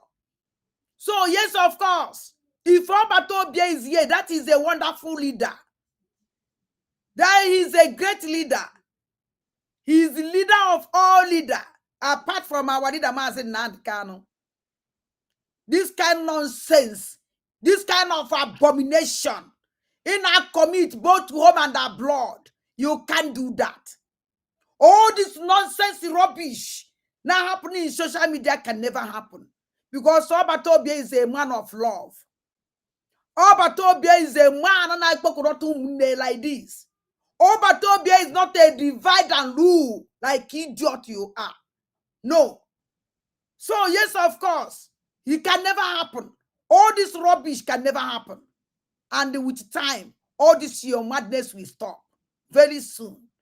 Just to profit a maximum. It might not see where profit here, or French can enjoy yourself. Enjoy your maximum. Because this your enjoyment will stop very soon. I promise you. Because everything will stop. It can never last. Oh. The only thing that lasts, no, if Ojo don't last. Never. Agwagin na social media ye mecha juo yo to si juo iketa. Ye kwete. Before, okwa na abia na azu. Ona unjeze na social media ka mbuze mu mmadu ore no na life. Ana ma achozi ba achara ma asibo ne kafara jikere. Wike ogwuna ba. Okwa ka mbuso ka mmoye oku ni mebe n'ụtụtụ ahụ. Amore mwe oku. Let them know fatigue o. Ha ike agwara ha bia na adande mbu na ndegere ka na wo mo otu okpa. Ike agwuna ba. Mgbe nwo mo nwefutara okpa na aba ka eke o ya ado. Na na-ege this woman ntị. A leader. Wetara unu Biafra. A leader unu. Na na-ege anụ ọbịa ntị. They have no basis to be doing what they're doing. But because they've looked around and they didn't see the PM, they think they can come out and play a holier than thou attitude. Some of them, the Prime Minister have spiritually suspended all of them. I'm telling you, it's just a matter of time. Yes, so spiritual. Now you are talking to yourself. Some of them, some of you, even you, number one, Albertobia have spiritual kick you out from his life. You are no longer exist. It's matter of time. Don't worry. Have you seen him? Have you spoke with him? The answer is no. And it can never happen. Never. Obatobia will talk to you. A saboteur like you. Oh God, you need ya tosese. Oh ya forge your own very soon. Oh no mama betray Obatobia. Obatobia de zonke yezo. It will tell Biafrans. Obatobia wakwa wanida mazin na handikano. No na kando jo. Even after life ya can in danger. I make ike. Because you go and do to go and make sure that you because you don't love him. Because disturb your agenda of Islamization.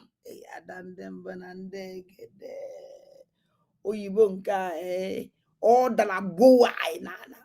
Daddy ko umu tolo. Umuamosu. And that's why I see what happened to Nakpaki retreat. Uri retreat nasu so nyozo. Adam intelligent nasu so nam. Onye mwana na madam intelligent nasu so igbo munuze mozo. Ya biya me even name. Open nan nasu igbo. Look at them. Nasu igbo. Gini kama me putara. Majere jezo na comment section. Na korobish. Na WhatsApp group. Na nege this anu obiante. For an ingrate to come out and be insulting Sister Leone, that tells you how low some of these individuals can go. They can't match her, not in money, not in intelligence, nothing. No. Ngozala Bugolo Flade, that is true. I can never match your Leone. I am my match sister na ngobala.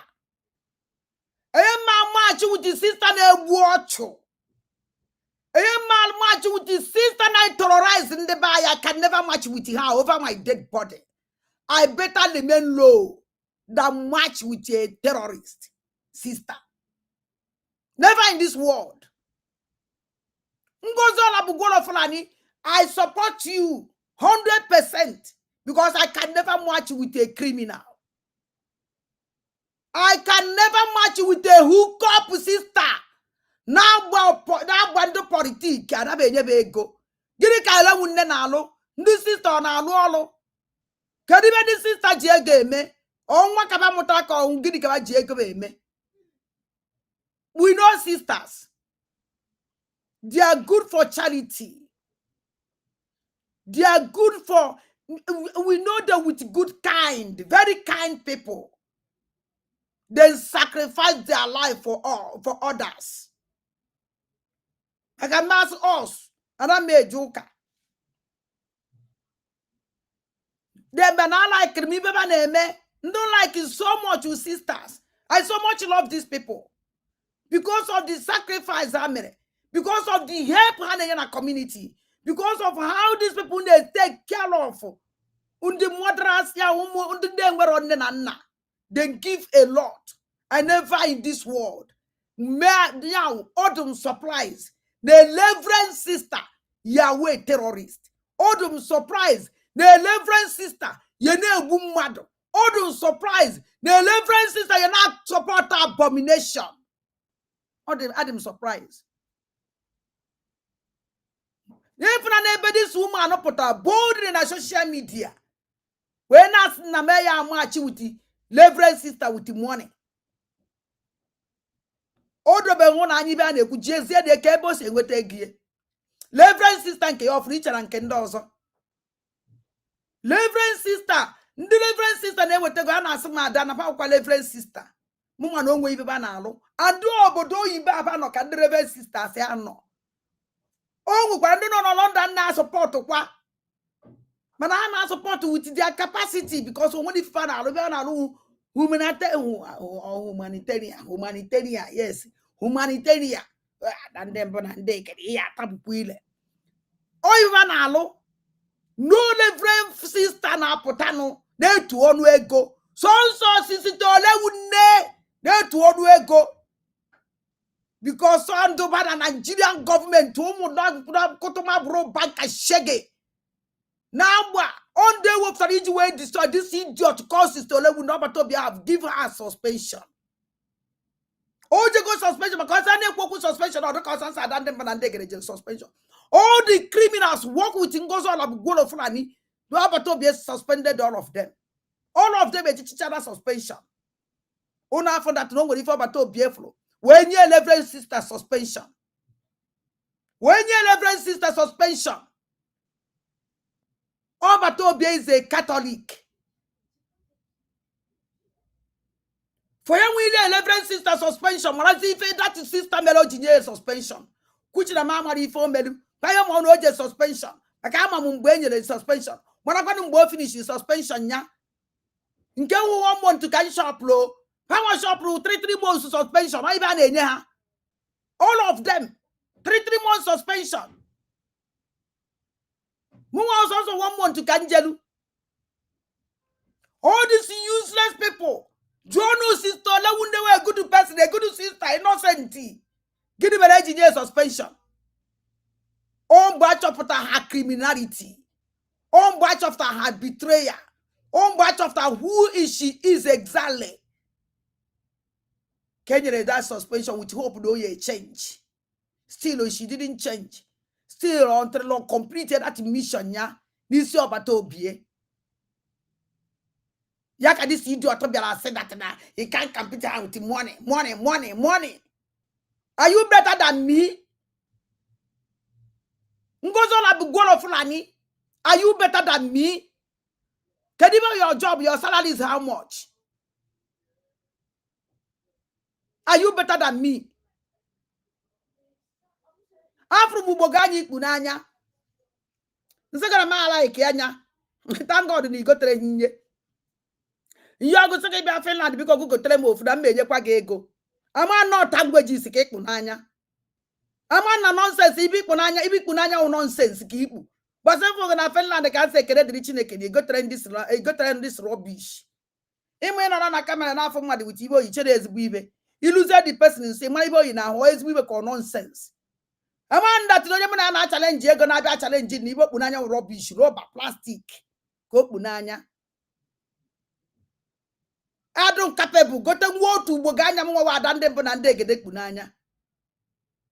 Mano get on a body when not like that rubbish.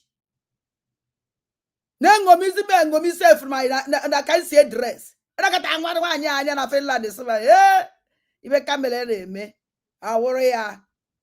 Umuamosu. Now they get this idiot on te. Comparison, but they derive pleasure in insulting those that are better than them. The Prime Minister said that the survival whistle, they have no clue because they are ignorant. Because again, when we say people are people are mediocres and they are illiterates, some of them they pick offense. Onye na-ekwu okwu a wee rida o. Erida with ụmụ amosu. Erida with ụmụ udene. Ndị amara ife. They are mediocres. They don't have a crew. They are better than Erida. Was them even ya Erida no what like Biafra. Erida they read with example. Never na be call every day. Ogosi that this woman is an idiot. She's not a leader of anything. Someone you such a you are an idiot. Iya na back and say your mother ro. Mere you can net today. Iya no here that one is your child this idiot. Even in I is my identity. Also, no. None against it. An idiot cafe. Irritating. They don't have a crew. They don't have a crew at all. Every time they better than social media instead he had better social media your update. Why you be the after 6 months? Why you be war on 6 months? Nothing. Every time after na social media sorry. Mana okwa akotu mai. Una kam na snap poharege. Una kam na snap pohare all these terrorist cabinet members. Otu akam na snap pohare ono. All these terrorist cabinet members ndo bu anwo obala. Otu akam na snap pohare ono. Unu bucha unu ozu mu mmade na half tipa. Otu akam na snap pohare ono umu amosu. Ma problem duru no two ahoda na ala because of one woman. Upon this idiot, gauge you onwe with the social media warriors. Oju mutangwajisi. All the content creators. 4 to 1. Still, if you social media. Obere time you will do well with ndo so na ache. Ndo to. Very vrunage. The only time you will know with you amosu. He never your update, good update. Obato be the update all the time. He never breaking news. Ijie ne kuko makotu one you gauge the media war. Are you not ashamed of yourself? Ngozi orabu goro fulani oju obara anu mmiri. Are you not ashamed? Na get this idiot unte. This sentence, Ali. Our mothers, our parents, they didn't go to like college. Some of them, they didn't go to college, but they have what is called wisdom, common sense, knowing those that are better than you. The Prime Minister says that they go after those that are better than them. Our Prime Minister didn't say like that. Our Prime Minister say, no, we don't need a school the problem. If you need what you can offer. Go school, he don't go school, he don't care. Oh, but obviously, what matters, what she need from you. If he may not talk a Finland this year, me. Nijela unko Nijela akwa Finland awlo ife matano, ife matano, if he may mulo bodo. Oh, but obviously, bone yibo kwe na social media, the whole Biafran ya. Amosu, ejene boyibo, oh, but obviously, otoro wanye. Oh, but obvious or guango bala. Ngozola bugolo fulani. No uno na Finland. Na ye wote Finland na Biafra land. No uno ne maso ibo. Me ma aso Igbo. Now you be matarano. Ye matano what you can offer to your for your country. Ibi ye menwuro obodogi. No to accord na Finland. Ngozola bugolo fulani obata obi mana mama ha akwụkwọ je school oyibo. English amanya so.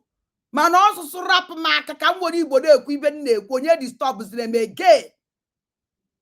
And odukwane like that. Mwanesie with asusu aja, asusu ndi gbuo. Otorobo oguru gi wonyi Igbo. A useless woman man ema fulani aso. You know how to speak Hausa, you know how to speak Fufude. That I would say that's to see, but I would get illiterate. Because you're not Igbo. Because they try to take the whole Igbo, see try to kill your hand out. Onya kiji drag against Onya on an assault Igbo. Onya kiji work by Igbo. Manandu Fulani na so Fulani bed na girl fuma. So I will stand of Manasu Siba, I wouldn't ask Siba, I would get illiterate to throw away one day, but who is no good idiot. Let me tell you something, madam. You a woman up here, more wine.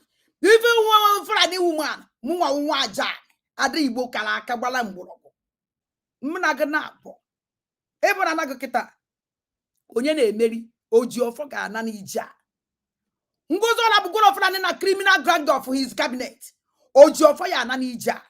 Unu jida fo na na o kwa nu na eja fo to du si we biakuru yesi we na unu ya gba aka nkwo na aka ngwo mu wa adande brande gede onye gwara ya unu boy sikwe nu ngboro fo na mu wa na adande brande gede abasago mmai o why you every time you put on social media ye no ndo cho ina chi update what e be ku de be no ro you only rubbish na be defend yourself every day. Defending your criminal. Omonkoronko. Arere. Iko na social media. E defend the government.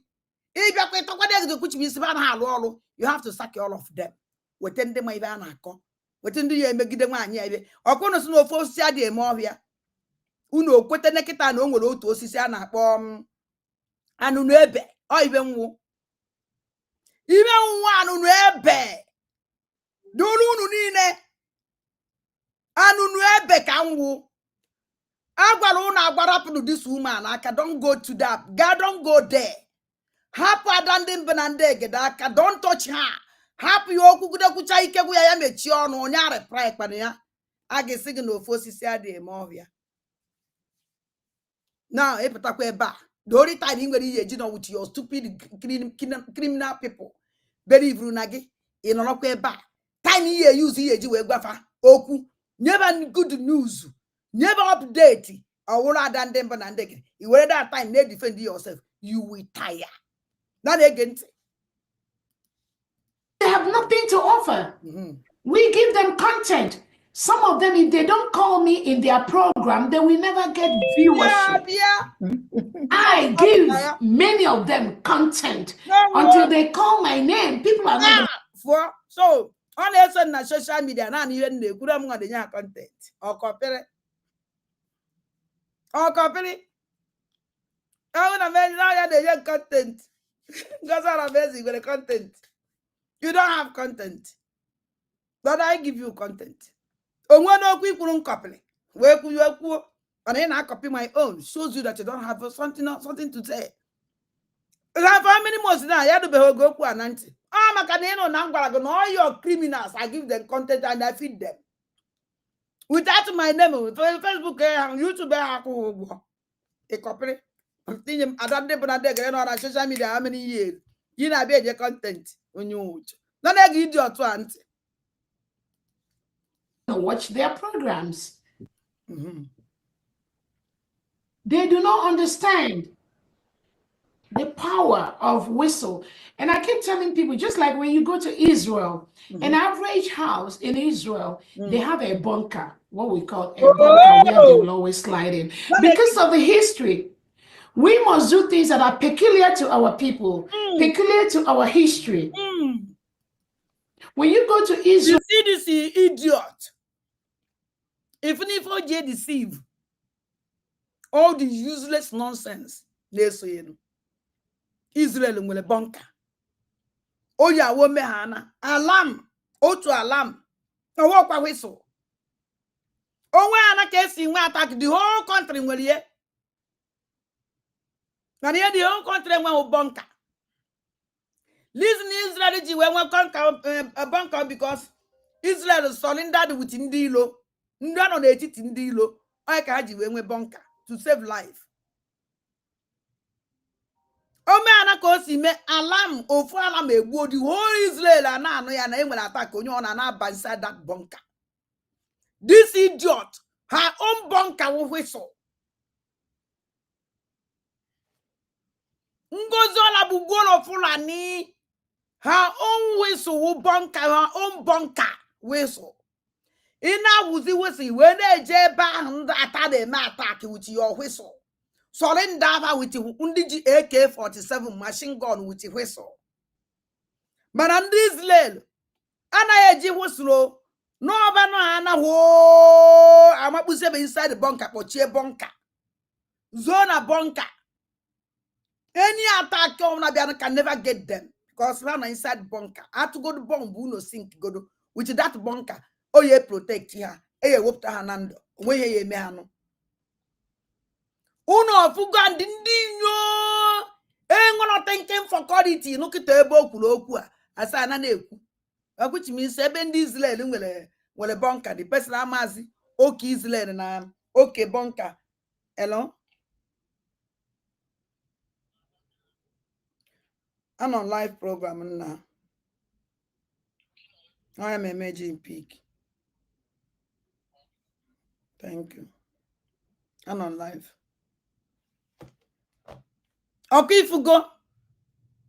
Whistle get we just whistle. Well, whistle now just in the AK-47 na machine gun. What is that whistle? We're sorry, dandy AK-47 na machine gun. Man, oji bunker Israel we compare. Kedibe jikoro bunker na whistle. Omo ajan bikon. Whistle no makiba na akpo bunker. Because oye ekwe kita some people ama iba na akpo one bunker. Ndi made eche na the bunker wo whistle bunker. Can we more opportunity we ko ala ndi ba nda na ya na nda ama iba na akpo bunker. Bunker maka ndo no uno. Ama iba na akpo bunker. Maka na ama na iba na akpo bunker na mputara obodo oyibo. Some people don't buy makwa history of Israel. Makwiba na bunker. Bunker wa una alulu n'ime ana. Una alulu inside the ime ana. Onwekwara ndu nwekwa that bunker na buy. All these rich people with that bunker man yama. Una alulu n'ime ana locha ya we luo you no n'enu.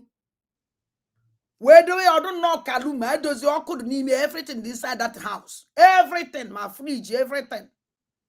Because he was keen inside that place for 2 days, 3 days, 4 days.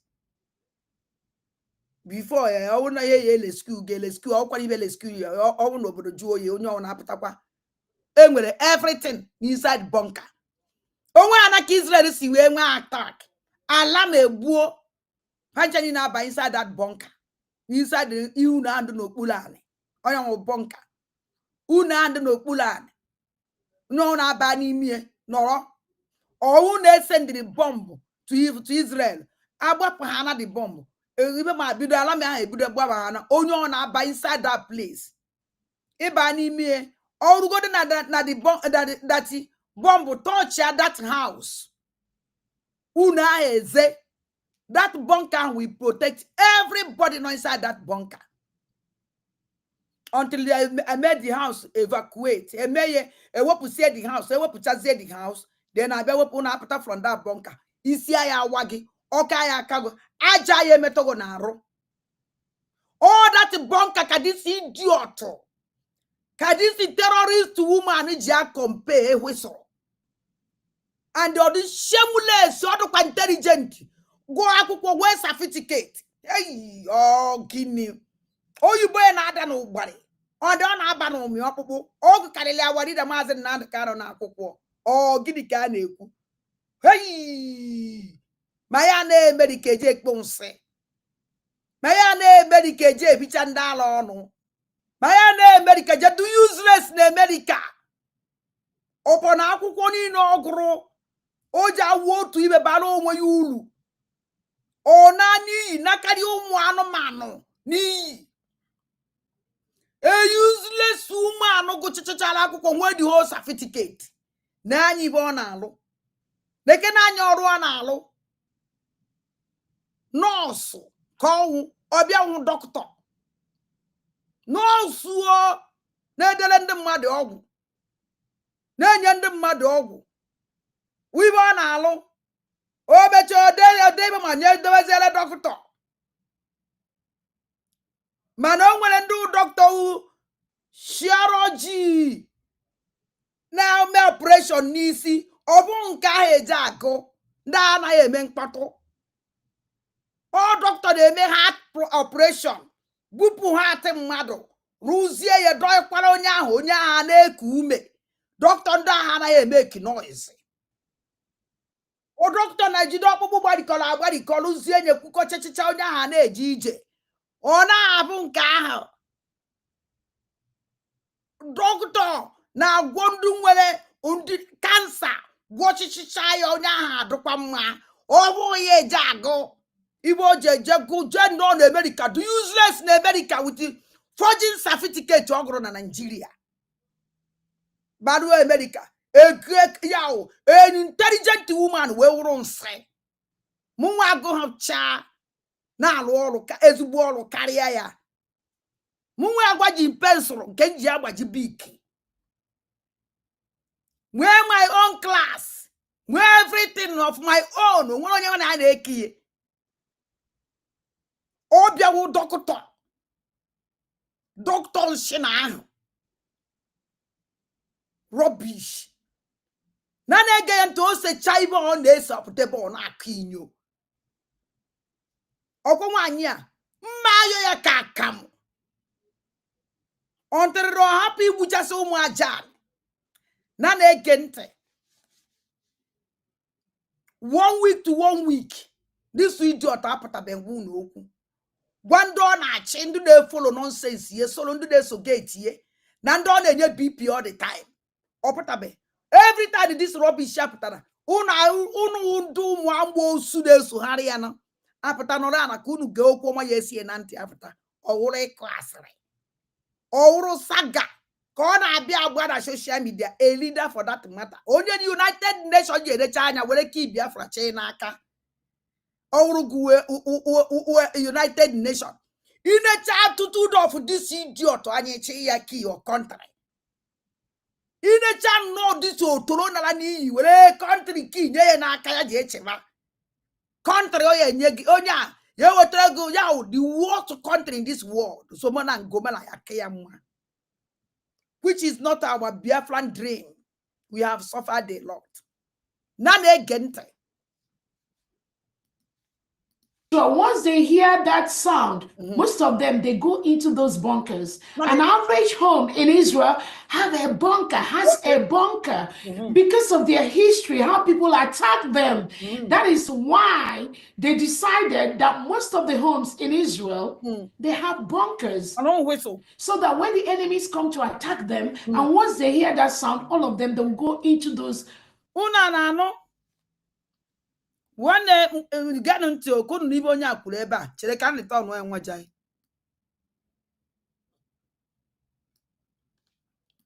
The whistle as our survival mode from the terrorists that are reacting. An average house in Israel, they have a bunker, what we call a bunker, where they will always slide in. Because of the history, we must do things that are peculiar to our people, peculiar to our history. When you go to Israel, once they hear that sound, most of them, they go into those bunkers. An average home in Israel has a bunker because of their history. I'll meet Manama Munka. Ngozola Bugoro Fulani, Biagwa Bakedi sound banano. Where Biafra the truth to. Kowalabe you try to me understand. Ngozola Bugoro Fulani, the sound of this lady now, look at this sound draw. When they hear the sound, which is sound? Onya man oche no sound whistle. Ngozo na bugoro fulani which sound. Whenever they hear the sound, everywhere good leader. Why can't you explain to Biafran people what you mean by that sound? Maybe you don't capable to tell them the sound. Hanano, whereby inside the bunker. Can't go as Ibo mulunze mwozo. Aja ni bona. The sound. This useless woman. The kwokuye bao. Onwela alarm. Nebunu. That alarm wofu alarm call. Obodo na nweliye. Obodo no na enweye. Owuno bla sound na-egbu anyhow. Ụfọdụ ha na-eme testing. Maka nke France na nọkete gbuo. Mana o nwere mboso o ji egbu. That time na ndu ana maka ha na-test the alarm every time. Make a question na that alarm didn't to ya enwe problem. Ka ha fi nwe ihe dị sas no ihe agbochi ihe oji igbu. So ha na-eme testing the alarm every time. Onwe mgbe ya nọ na France ebe a obido gbuwe. Onwe onye na panic because everybody manatina mbosi do otu ha na-test the alarm. Mana ọnwụ na alarm gbu ha na mbosi ahụ. Half mbosi ahụ mgbe ya ji test egbuo that na France nwere serious attack.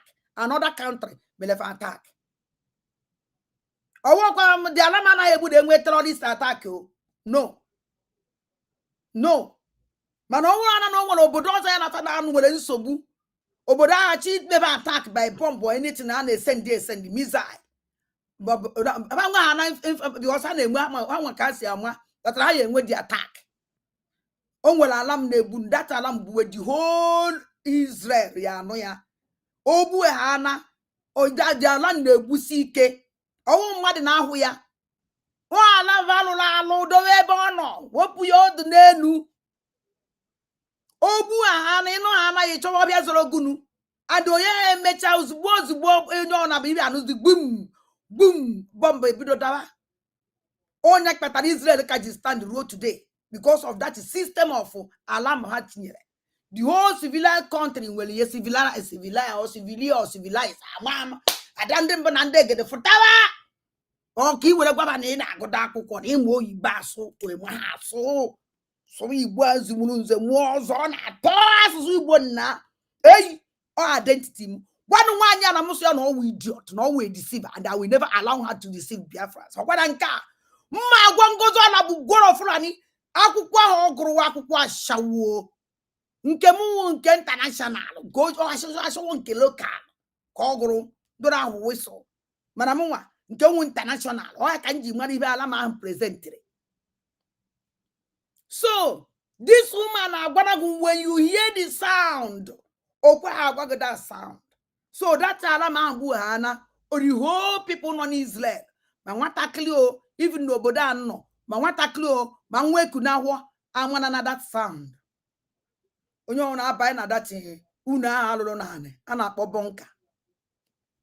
And even though Jukulo bonka, I don't know, Makana on Amaha. You cannot call, and the buy my bonka.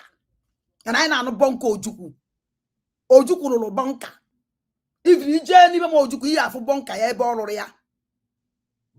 Kuru ebe na bonka do na Igbo. Even though na today with the Biafra. Oh yeah, we a thing of honor that the whole Biafra with that bonka because I had the Israel I never attack all the time. Biafra ni na we bonka oh yeah won deal obi ha no nyo na buy inside that bunker. Save God life for that moment or trillion damn ye jimalo they save our land. Aye nyo na aputakwa.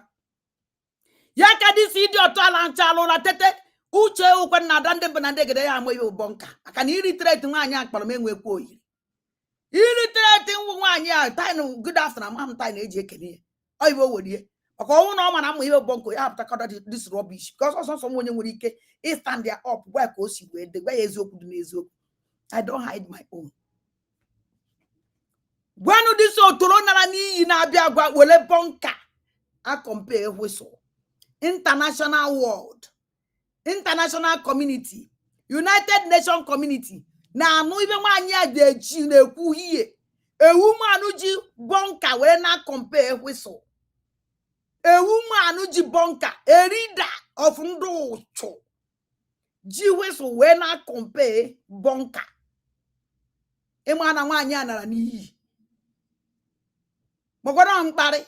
Wanya na kari ama undi bo every day ozuzu putara here. Was there this woman? Wanya no here with all this criminal group and on this place, all this terrorist gang group. Yana no polo cabinet. When I'm wa dan dem bana de gresa ba je na kusi ola. They can never deceive woman chan. Or whatever dan dem bana de gere no here. Never in this world. Do this idiot or whistle can this lady now whereby na that bunker. Do this idiot to chair a commander-in-chief of terrorists. John and Amosi or whistle can do Israel now, whereby in a bunker. Or whistle come at your website, whereby we see me bunker. John, this idiot to get you sound or sound or so whistle. John, ya cause sound. Even we born and chala no la, whatever after, no ye defeated and dependent.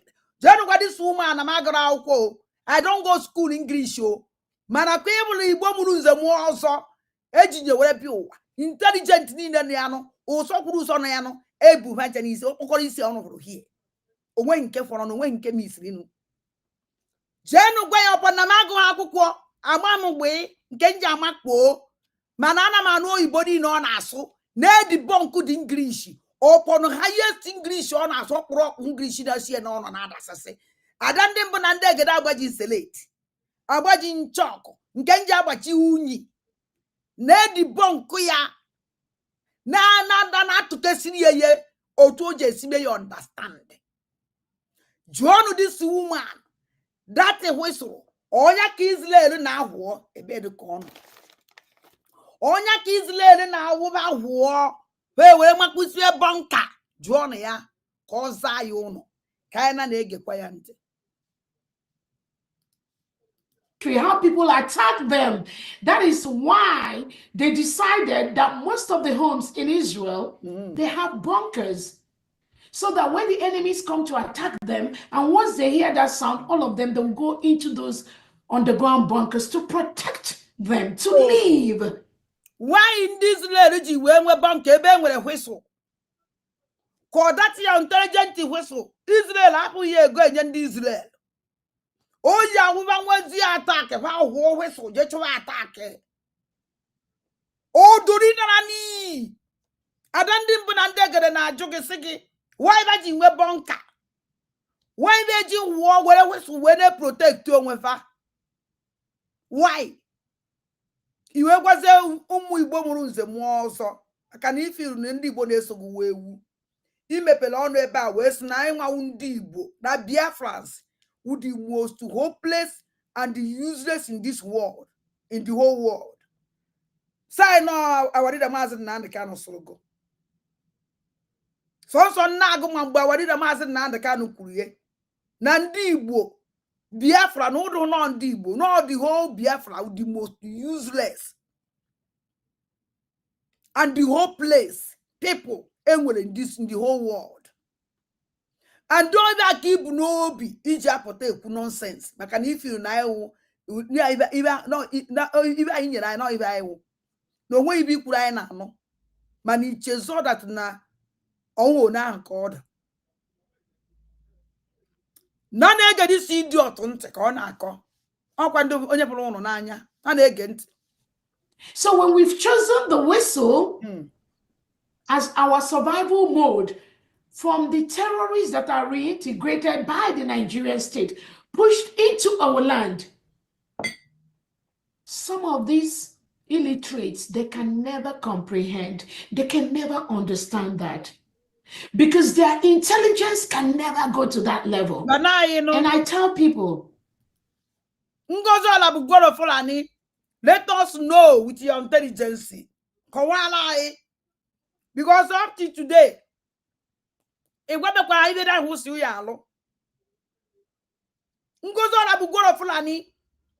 to today, Otu ya si yuzie ibe o ya menduvu AK-47 na ahụọ ya.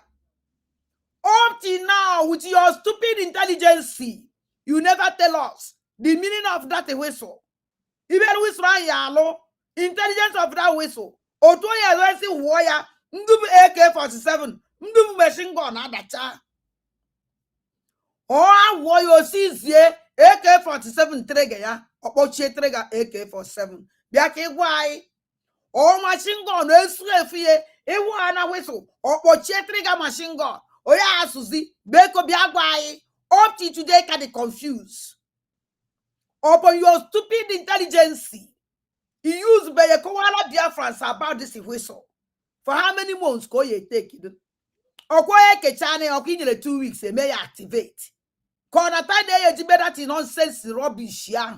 That poison. Each of it will poison the whole Biafra. Elube. That your users poison what they will just have be.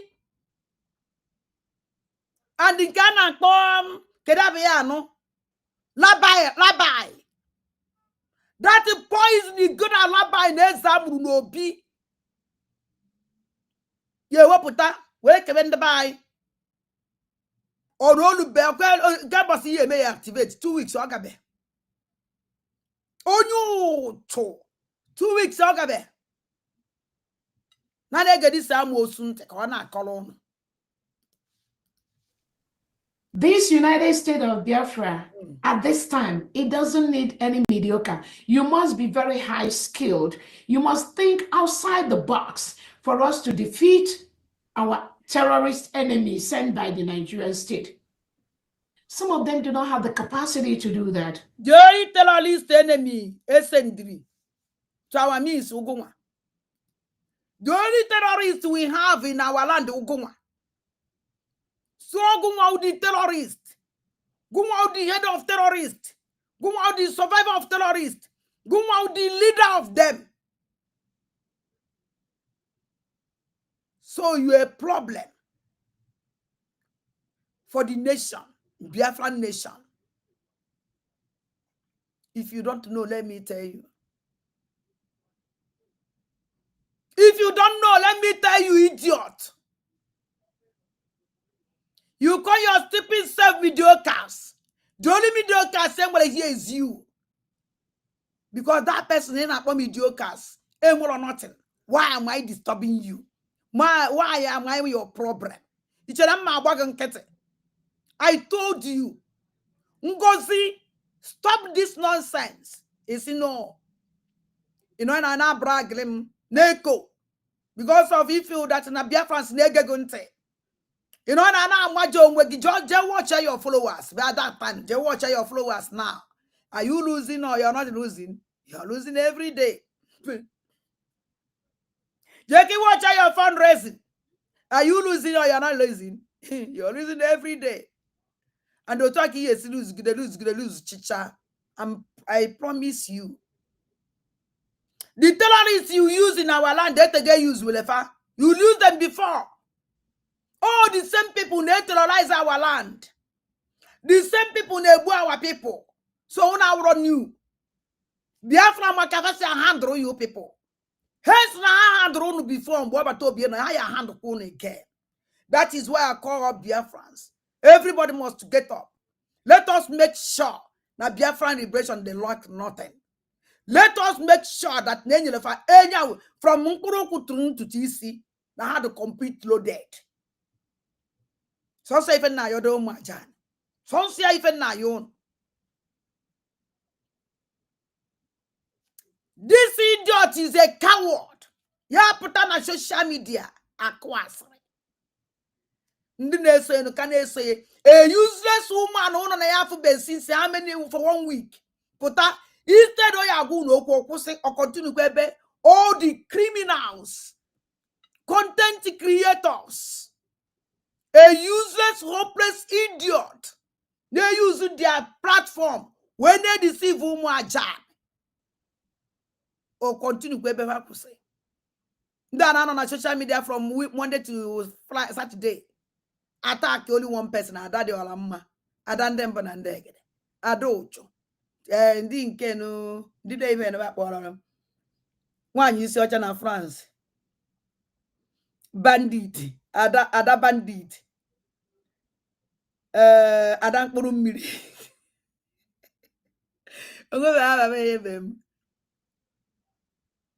This woman, obiakwa Saturday, oye ime ka ntị jụọ isi jụọ unu ndu na-efolo enoyi. At least nyegodu unu something unu ye ji hope na ya. Obaikwa na asịrị. Defend wekwa herself. Ndu criminal o wepụtachala na defend chalana. You see, I told her, when you are bringing gauging media war against Adandin Benandeg, singing na mgbe maybe the war come on fa because if you feel that na mna fa jeje gbawa war I do be 20 igbacha war with your cake igba half ụmụ bai igbacha war with ngwuri ongu igba with mkpụrụmkpụ after ka igbacha with mkpụrụmkpụ e bai with arịlị after ka ịbara with arịlị e bai with agbara idide oche na otu aka o ya adị wee gba esi no. I don't know that these people na ha na-eme exist. No go nwa ha ye dey defend digi. Oye na-eme na. Upon that, every Saturday optakwana o defend we kwa onwe. Shame on you. A that mediocre. Somebody don't go anywhere out school. Na akpọ ha dey like this. Imagine no one na school. Hey. Hey. I am asu no Igbo so ani Igbo so we do. Anu a na-eme mkpu a na-eti ụzụ a na-akpọ ịdị lucky na mama oyibo asụ eje m sukuru ndube eriza eyi ona nke ọdụ mana asụsụ Igbo mụrụ Igbo mụ ọzọ asụsụ ajani asụsụ ike nji aba mmeji wee nyụga anya ọpọdụ ibe ndị kpọpụtara pancha na-asụ oyibo. Even emekatakwa debe basụwakwa Igbo mana asụvu oyibo ọdụma ka na Igbo oyibo ya eji emetenwu m ibe abakọ ịba na Igbo sụba Igbo ga ibe mere nothing. Ịpụtakwa ebe a nwantịntị tiny nwere ihe eji wee rivuru ndị ụtụ ụmụ mkpụrụmkpụ ụmụ ngwuri ọngwụ ụmụ rọbishi na-achị iwerekwa ya as far as defend yourself. Now they get this idiot on them. Even 1 year, this useless dangerous school, when a certificate, when intelligent woman, when a high class woman, when everything mother when wa. Now they are going on a bunker and a whistle water even. Julama hoke whistle na bunker. O when a leba, na deceive woman porumpo. Now go on a bunker and a whistle wolf. O whatever bunker, now compare on whistle. Na na-egent kwanye na ndị Israel eji whistle ahụ we ba bonkaba. No, when they hear the sound this idiot, this deceiver, this useless thing amoro ejie na bieba e deceive unu na so when they hear the noise man odun capable igwa unu kedi noise a na anu ibe a unu na so dey no bish. Ogu no man le. None against idiot. And you begin to wonder, how do you help them? You can't help me. Oh. If you are a Biafran and you don't know what to do anymore, please shut your mouth and just go home and rest. Allow people now that have what it takes to protect and defend Biafra, allow them to do the job. Allow the criminals. Allow the terrorists. Allow the terrorists and the criminals. Can defend your nobody? Allow a woman like you, leader of the terrorist group. Call a bago. Call a special squad. Okuya. Operation Udogachi. You build up with Sonudo. Can you be select on Sonudo special martin with him? Can you be select on Yana? After kunu group together, no batobie, unu lectures batobie, maybe no kolegumpa. Those boys will let allow batobie. Now I have 30 for the second tenor.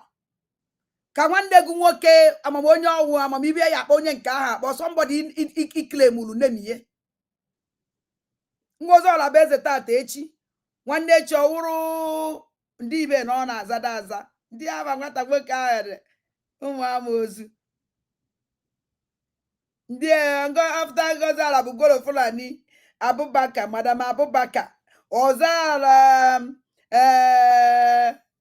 eze Obika ọza keta eze Obika ọzawa Olabeze amara nke na-aza aza no identity. Maybe not promise because eze Obika aza na ọchịchị nke mbụ daa. Maybe na so ọlụ doso na ya apụtazi na ya ebe ka nwanne gị nwoke win ori nye ha n'aka lee bata obie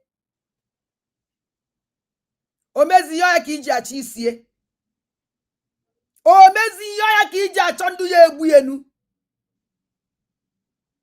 ekwuo m ya ekwuo with hope na ya abịa deny isiba na because if na onye na-acha Biafra all these governors all of them Soludo Hope Uzodinma Kedafi all of them were enemy of Biafra, not only one person. If you want to take them out, take all of them out, not only one person. You can't bring Soludo down because of you have personal problem with him.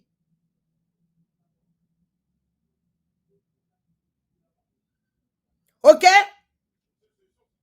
You will let him Biafra easy. I am because of your selfish interest. Kid you were trying to sit that man for all means. You tell him my wagon get it. No, it can never happen. Oh, nature is in the governor, choice all of them. We don't go to Nimo and Enugu State. We don't go to Nimo State. But the governor of Imo State back you with your group gang terrorists. On a terrorize Imo State every day. It's only so oppose around. What no more mad ebu. You have governor Enugu and better go the lekwo yamufu kego. You just choice here. Because of nature, like how you win no election, we know. Kiji choices all udo. Tell them my wagon kete. Never. Or not possible. Because you never for your selfish interest. Not for Biafra. I can never allow you. Email your selfish interest. Well, Biafra tia is in here. It can never work. Rubbish. Now they get this idiot, don't they? Place we are right now is not a face for mediocres. It's not for Ndio Timpu. It's not for all these Bazabuza people. Face I know now, but a highly skilled face. But let me tell you, a high skilled face. Yeji watch. Uno no kwaribo okulu. No uno makando Timpu. Una abonana. Ona kota kuokokwo mando social media ya. Ona kota kuokokwo mando recruit makoma na etiri yenkpu. Ana me etiri onye nkpu. Ana me etiri onye nkpu. Mgbe ntiri nkpu agaga o nwere mgbe ntiri nkpu mgbe m na ya na abono. Etikakwala nya. Ma nke wunne ma nke wasi. Neti. Now, onwe onye na-etiri mkpu na ndị na-etiri mkpu kịta ụmụ aja anyị ka na-etiri mkpu. Eziokwu dị eziokwu ihe standard ya now. Whether she like it or not, I will say it otahosi wede. Look at this utotorona ni. Na kwazi ndo otie na-etiri ye mkpu akwa ka ọ na-akparị ụmụ nwa wa ada maka onwere onye na-etiri mkpu. Ihe ma ọ call a spade a spade. Call a spade a spade. Also say ka nọ n'enie. Leke na anyị idiot ndị a na-etiri mkpu akwa ka a na-etiri mkpu ndị oti mkpu. All rubbish okpoju na social media. Ma ndị na-anọ ka utobo. Ndị na-asị na ya end of ada ndị mba na ndị ege. Ma ndị ya atọ n'uchi ha n'aka ma ụsụ. Ndị họrọ n'ụsụ na-ebe n'abalị ụmụ ama ụsụ.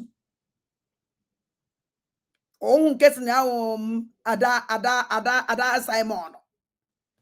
Jechara ibo jere amami ibo jere jechara nata. Na-achọkwana ya na-ajụ eseye. Kwa anya na nwanne. Ọ bata obebe program ya ụlọ ada dị na ndị egede. Na na-egede si idiot ntị. Odori nara n'iyi. The Fulanese, they are smart. Some of their kids are very, very intelligent. So we need Biafrans that have a higher skill, higher intelligence to be able to defeat them. You know, this idiot na leba we saying that their Fulani are smart. Their kids are very, very intelligent. When untinu melo chief this woman who could eba. Now Fulanis are very smart. Their kids are very, very intelligent. Now I need the smart people who can smart them. I'm not know how to even yakuleba. I won't do ne I return on your back. Because yes, I consign. When they watch the smart. I never see a bit thoroughly the smart. For this woman in the bar, soon woman jani. Nandi ne bue ba be bu ne jelo na on eba na asna mu illiterate. Nda ha godo cha cha cha. Amadu bo yiba so.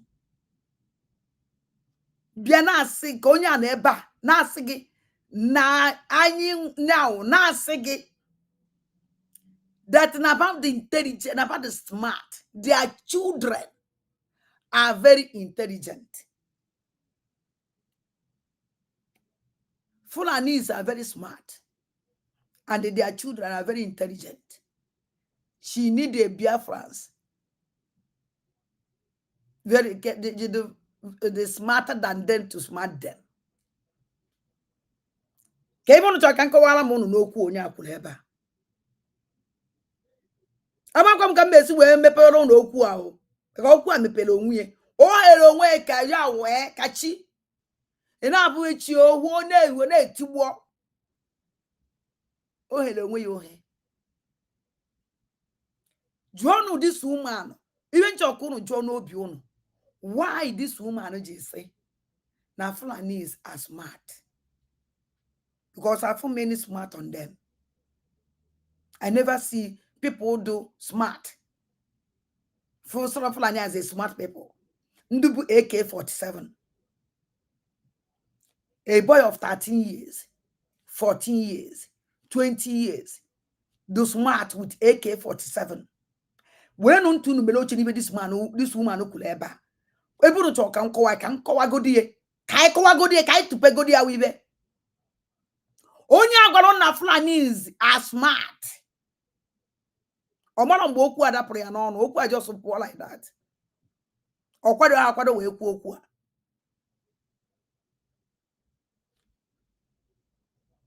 Now their children are very intelligent.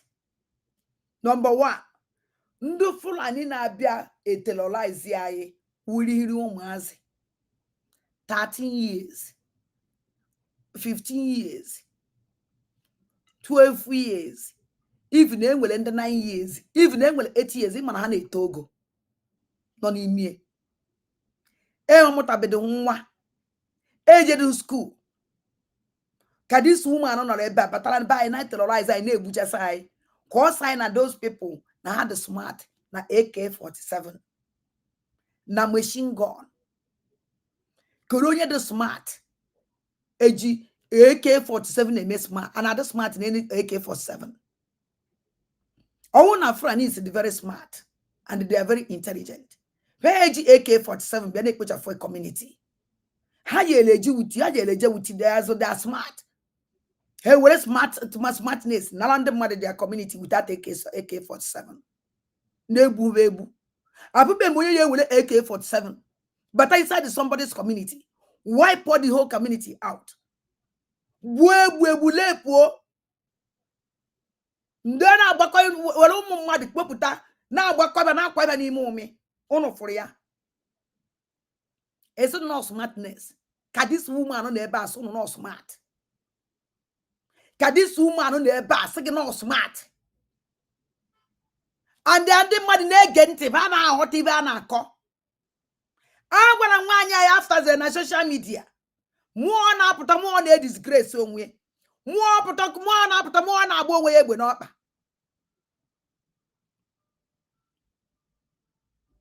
We go say that their children are very intelligent.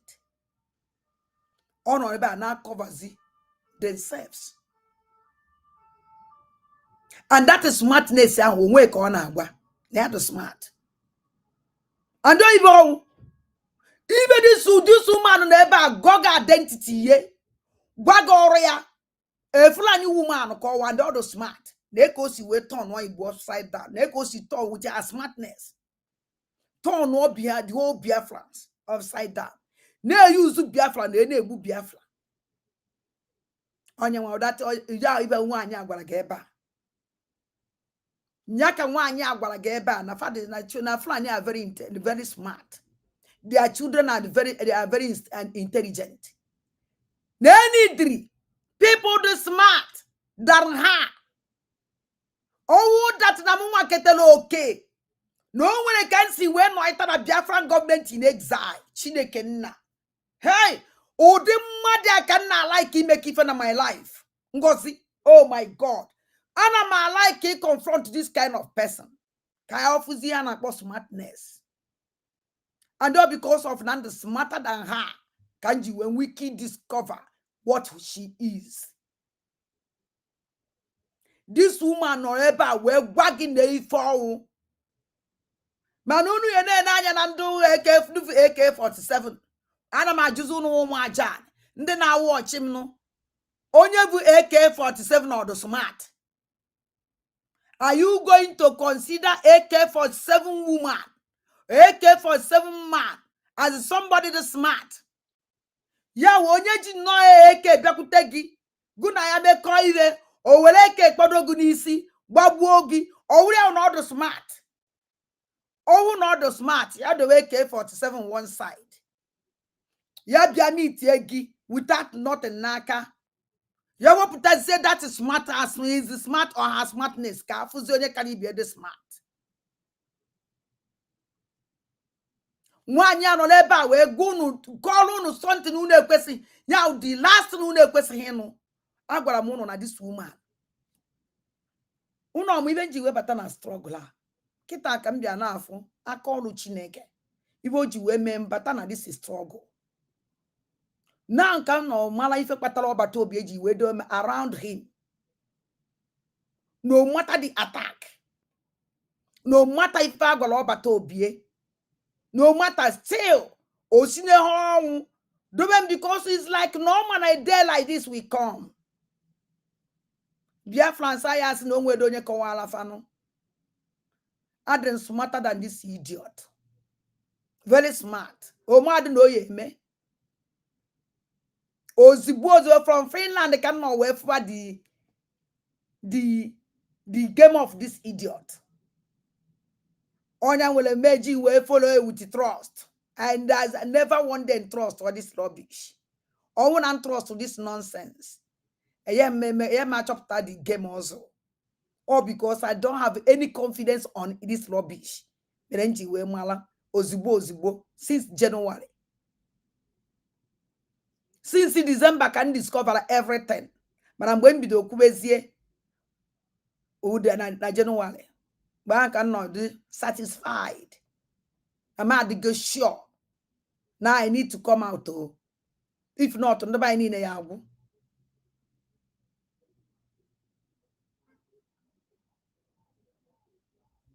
So this woman, I got no use Biafran smart. But then I got this woman that no one smart order. Even a single, she's not so smart. You're evil. There is no tiny age where compares smart with evil. It's not the same. And evil somebody I was smart. Smart only use your brain. We patebe kuya webe. Do smart now. Ye just smart we again no. Even seeing doors he kimwe. Use the smart we again no nya. Eba na baba. In this way use all your smartness we by that place. Even see come with your smartness we do it. Even when Ganyan ye with your smartness we do it. Uza ekwe hogoga with your smartness we yagafie. Nda ane nanya ya gia na kanolo. Igaji ilu ne bi neje. Onya wa mma de smart. Afubem na mma de na smart na AK-47. Afubem na somebody na be terrorize a community. Wofa Le pofa, Walenko Wokoichaba Nike the smart. I never hear I not to be Yanante before. This idiot when or ever will go no. Nando Fulani na be a lep umwani, wondu nai, whatever bani mo bed by Coribe, and never go snake ebibe, spot that to fund communities. Never the smart and the very intelligent. Or walk among ebo kwenye ebo. Agwala mono, nibe si no nwanyi apata. Can make you destroy ya. Because no, you never understand. No one can cause the keta kono ya hot if you. And I hope that no make you understand. This woman may insult every day. Every day. This woman is trying to woman aja and angro brain. When if die na easy. Ona o si woku ona anka isi ano ya. But no matter that we calculate everything. Everything. Achon kunu nege yente. Wanting pussy.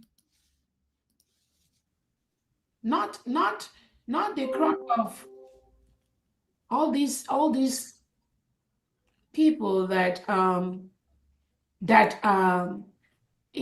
are just pitiful set of people, very pitiful set of individuals making noise on the social media. Those are not the people that will this last battle in Biafra. Set of people making noise in social media. Go kwado group God agwazi. Because I when they make noise, people they make noise in social media, all the stupid, how can I cause you? Kediki yes, grandmother ya no logog. Mother banana logog is not make noise. Oh, insult. Kediki yes, group where papa, mother, mama, mother. Maka all this rubbish you do na social media na abo onwefa na akwa onwefa. Hanchani ne wunne. Hanchani ne wunna. Ka this woman no be ebe as na fa na make noise in social media. After fighting for them, for her. Now, also na fa na make noise na social media. Oh my God. I welcome one you. Then again. Biafra. This last battle, it's not those kind of people. So again, I thank you, Sister Olewune, a wonderful sister. We respect you. We respect your profession. Biafra respects what you bring to the table. Some of the things you've done, these individuals that talk about you in the next 50 years, they can never attain to that level. I can never attain to what Olewune, Sister Olewune mel. In 100 years to come, I will never do that. I will never attend to that. How can I attend? How can I attempt? And I will butcher the Edwin. Send them your number. I have a name of here. Can send the group of our boys. Your mother. Ngozola Bugoro Furani. The chief in terrorist, commander in terrorist. Buchas Lelo Doveramoto. Send the number, can send the gear. I can have my nephronka. Send the bamu, call, send the high, can send the gear. Kijana go from Po Ndamel. How can I them attend the Oleune, a reverend sister de Buocho, na support Po? Ne malo, a reverend sister ne bala. How can I be like her? How can I try to do like her? How can I try to do rubbish over my dead body? I prefer to remain nobody. Damilu, na this kind of group, over my dead body. Edwin. Send the elen can send the elegie because I'm not like Ija Yakofia. Can an agent? Somebody not satisfied of herself.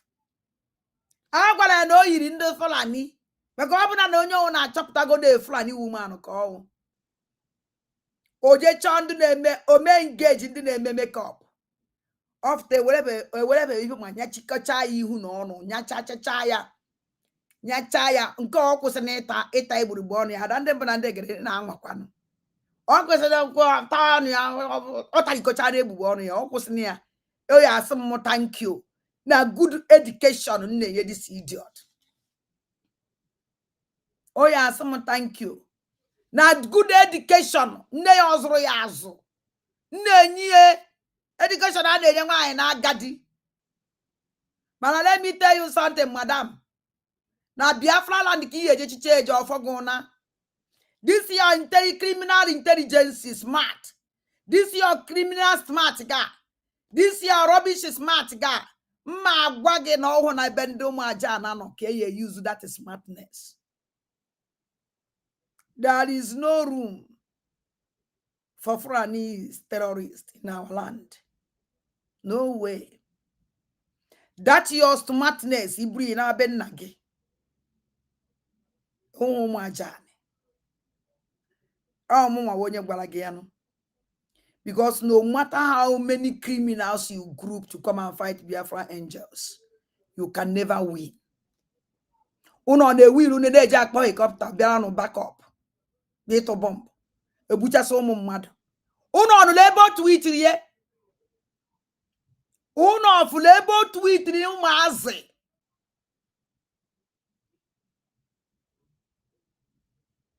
A terrorist country fighter jet. Bomb gasi mad. Ebe na chok o make make sure na Biafra liberation. Ekpocha for hancha. Because let me tell you something that you don't know. I'm a name umu Igbo ofuma. Umu Ajani don't know them very well. Don't worry. I hope the kind of hope into Kwasano Umu Ajani. It's true that Umu Ajani they get up late. No ge. Umu Ajani they binye. No ge. Manafa binye. Also ya abaniwe. Also na abaniwe karod. Mala mboya your criminal brothers Igbo Buchafa. Okay, he send the name high, me send the kita. Abakwa high he send the makwa mi be send the high goa. Oh moki send the high, wala even follow. The number the stream send the element here. And send the legi the massacre obubu ebunu maze ekpokunotala for this first batch, the first batch can send the elengie careful.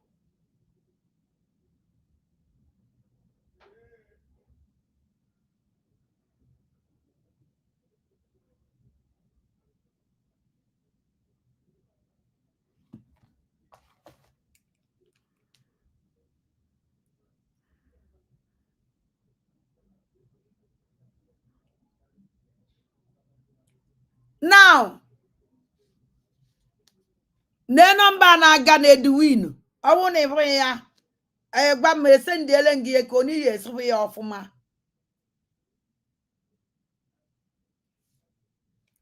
Nenu ibe nwanyi ana ebe a na-akọ na na-ege ntị.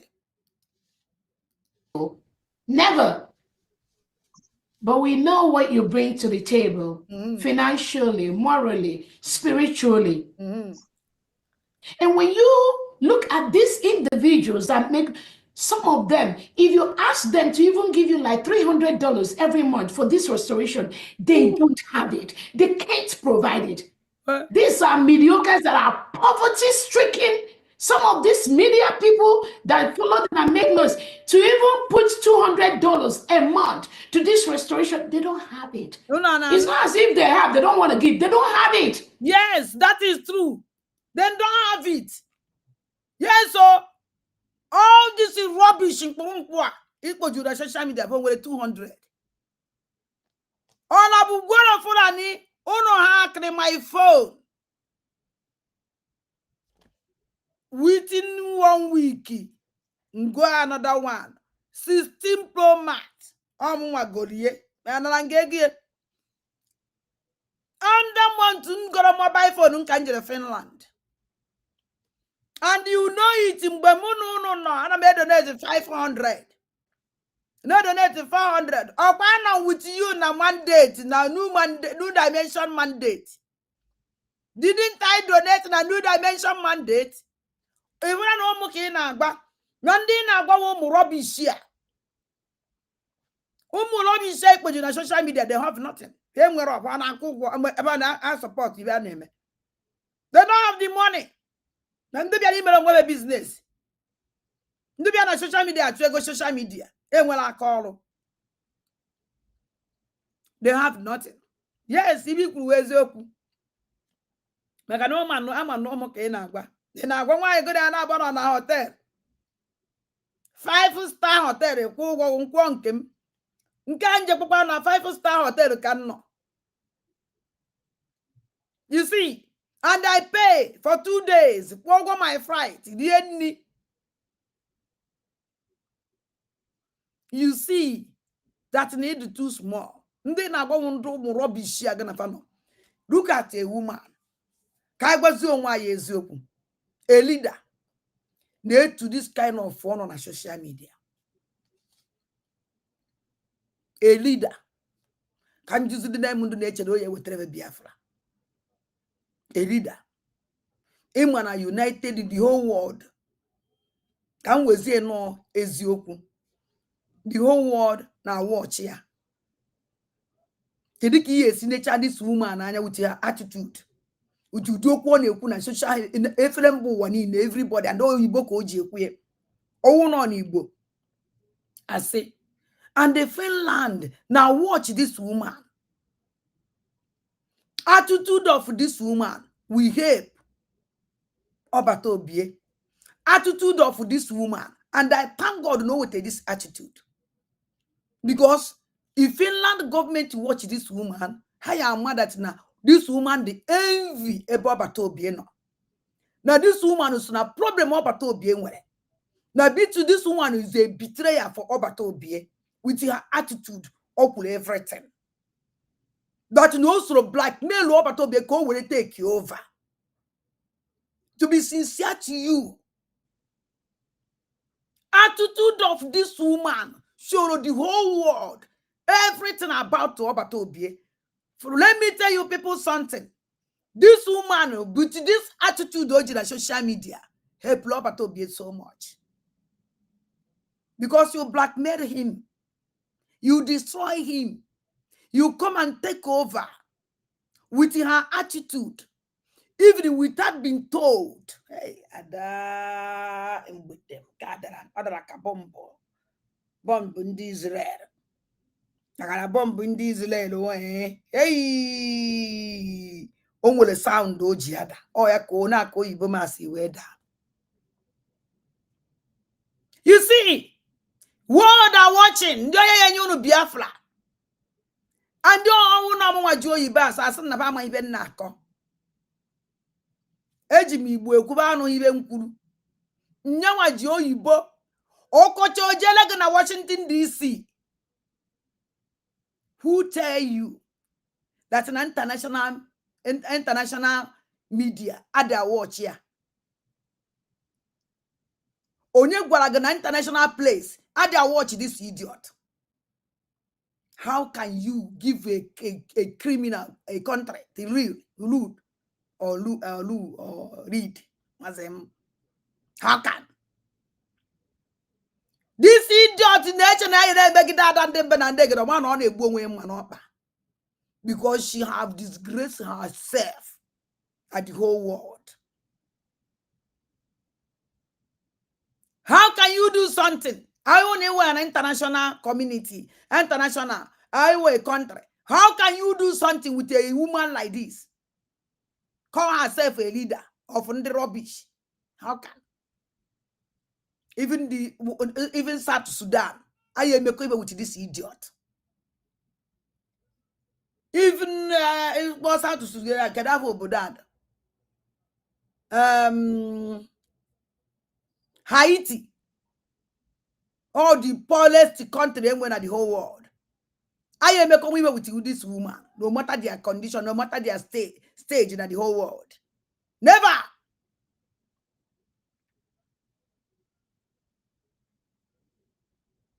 I'm abandoning all the sister in the whole world. There's no news. Onesieto sister Olewunde. Sonson ya wonyi ya no afia kwa ne nwere other sisters. Sister nke ya odi chere nke ndị ọzọ. Ọ na-eweta ego. Unu abụ na onye ọ na ji ego oche maka ọ na-eweta that money kick ego out. Anụ na ọ gwara ndị cabinet ye. For you to be a cabinet, you must donate 300 every month. If you don't donate, I kick you out. Ndị anaghị donate mu ihe nwaanyị amelu. O mepe another group. Mezie ndị nke ọzọ abandon na the other group ha nọrọzi ebe ahụ. She don't call meeting anymore with those ones anaghị donating. Ha nọ na group. Anagete post kwala vive ebe ahụ. Agova. You are a post to see. You are a post to see a group news. You can a post through it. Ewu nọrọ n'ebe a. Ihe ji aka gị kwitele onwe gị gbaa ya eri. Ha ejewara. Anọrọ m ebe a. Sọnsọ ndị na-edonate ego. Ndị na-abịa ndị ọ na-akpazi meeting. She don't come meeting again because ndị anaghị eweta 300. Never. It's not the mother that I am. Quite didn't turn off Obatobie. Obatobie no with us, which he will join us very soon. He with the leg, with the ego, she don't care. He don't care. On a like Osiguni Mobi, he don't force anybody. Man, and compulsively. Hence, new cabinet member. He now for 300 every month. Only what they are a papa hago. In a group. Yeah, a meeting. Or maybe buy a name. On a post through rubbish.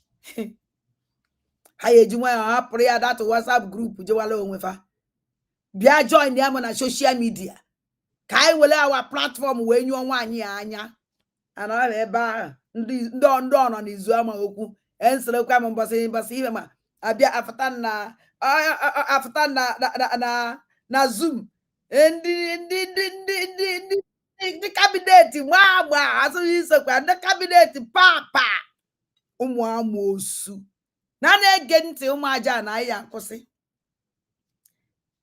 For now, the girl on the lumber, the girl, I could before I'm tired engine on social media. And I have a cousin time. The line is open on them. And they can challenge people that produce $500, $1,000, $2,000 monthly to the restoration of Biafra.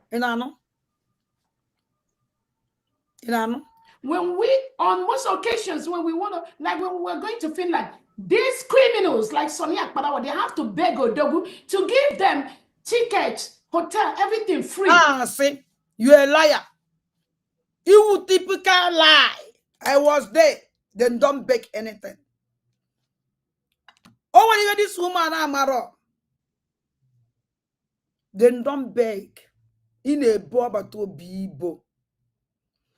In a boss on ya palawa hibo. Or would I beg no yao? Then beg nobody. Oba to be ekun. Nyama wonyo sinobi. I ain't no mbos okuriye. That all media personnel. Ne ya kwuru ụgwọ ebe ha ya ala kwọrọ ụgwọ flight. I was there. Mbosi ahụ ekwu okwuru ya. Everybody was happy. They are happy. Then don't beg anybody who was but onye okwu ase. Thunder amagbuo gị. Onye ndị kwọrọ ụgwọ nke ga won Fulani. Onye ndị kwọrọ ụgwọ nke ga won ndị Nigerian government. Jekwo gị ma security. Ikwumuru onwe gị ụgwọ hotel. Huh? Can you do nangi? Ikwumulo onwe gị ụgwọ hotel. Amosu dị ka gị. There is no time to find your Obatobie. Obatobie mepere ọnya wee kwuo nya. That not the medias. Now how you Finland, na government you take care of their responsibility. By ịkwụrụ hotel. Ebe ha ya ala. Gbara ha flight. Mgbe anyị jere convention 2023. Obatobie okwurie. No. All the media teams biachara. Ebe could go 247 lahalo. Now one this na na €7 every night. Hey ball halo. Kodunka. Hey ball halo. Mgbe the convention na Finland 2023. Okumulo nwe ụgwọ hotel. Oh na one quarter this na na €7 for a night. Ebe anka all halo. Ojiego. Oluzie nke Obatobie weta say na ya akwụzi ya for declaration of Biafra iji wee kene ndu media team n'ọlụfa. Media team atraika. Imwego na na-ele StreamYard. StreamYard is 500 and the lowest price. Oh. The second price, and first price, second price and the third price. Second price, yeah, kiwe what even in natural the quality, some best quality. Ijena second price. Second price is $500 and something. Or if I na kuna StreamYard. On na papa ka say we take gauge akuya. Now money on a media is not free of charge. And every year le new onya, every year okukuya. So for Obatobie that honor is a very great thing. Mbona liyo create the mumpu. See Obatobie cut off mu agbana na my flight ticket. Bia ku ugwo hotel mu.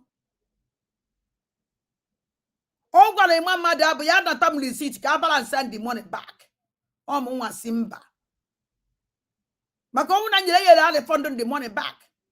And then ngala na makube ugwo hotel na magbabe my ticket. And whether that off I will take it. And even imagine your way because the place I am like that place. Was actually me not know my privacy the moment I wrote.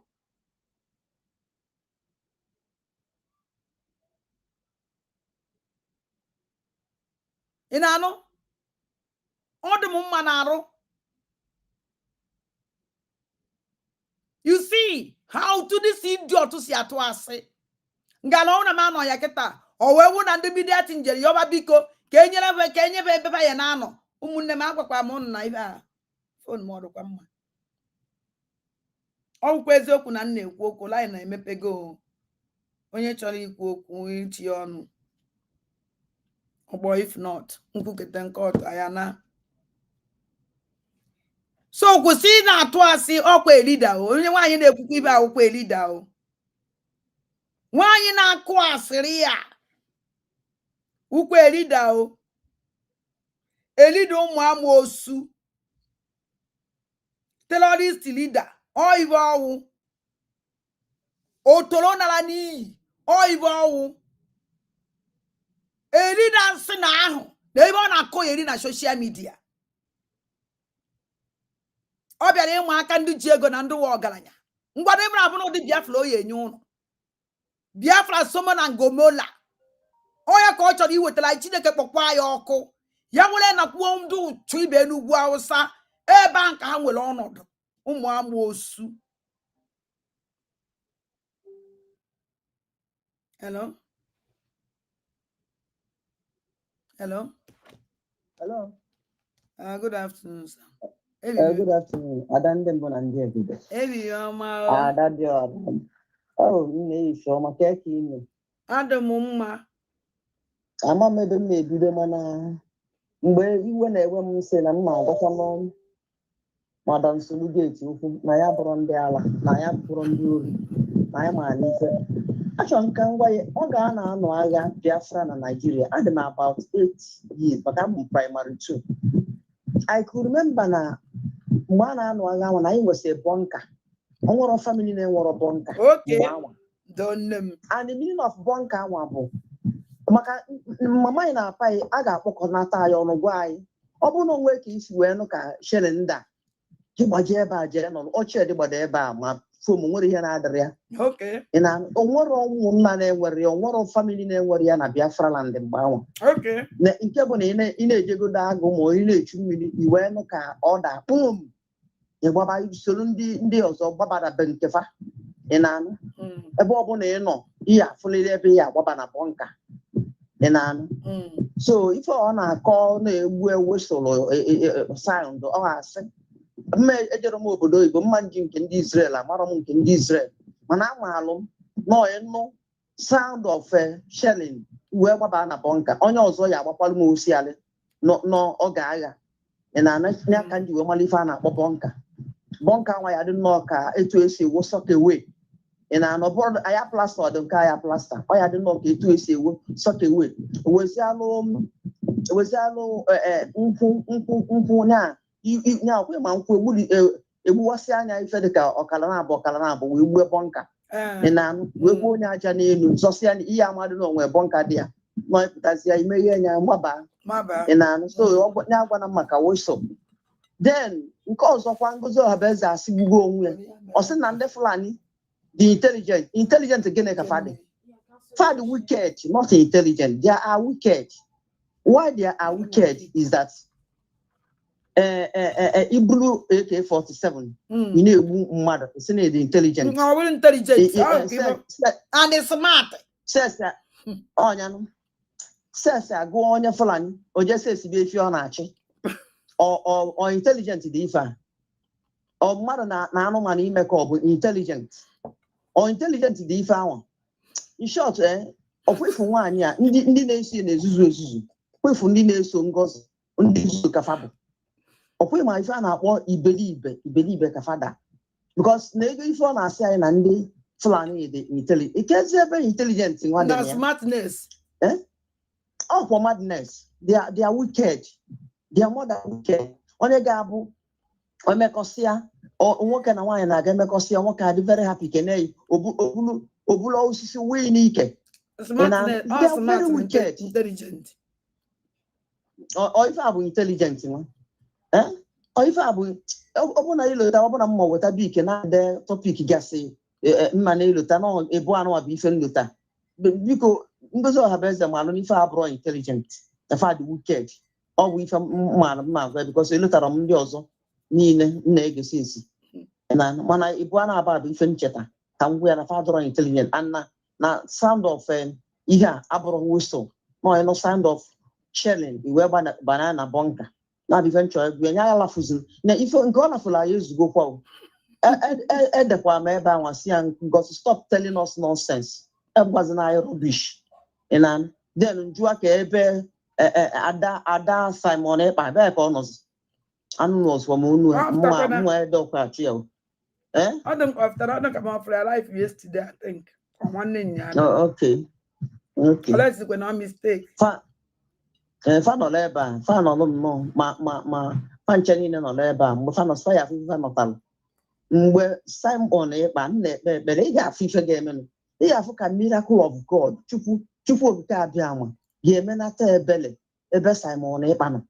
O ye me ebele ebe nna ndị Kalu no. And dey afọ ye me no fumme.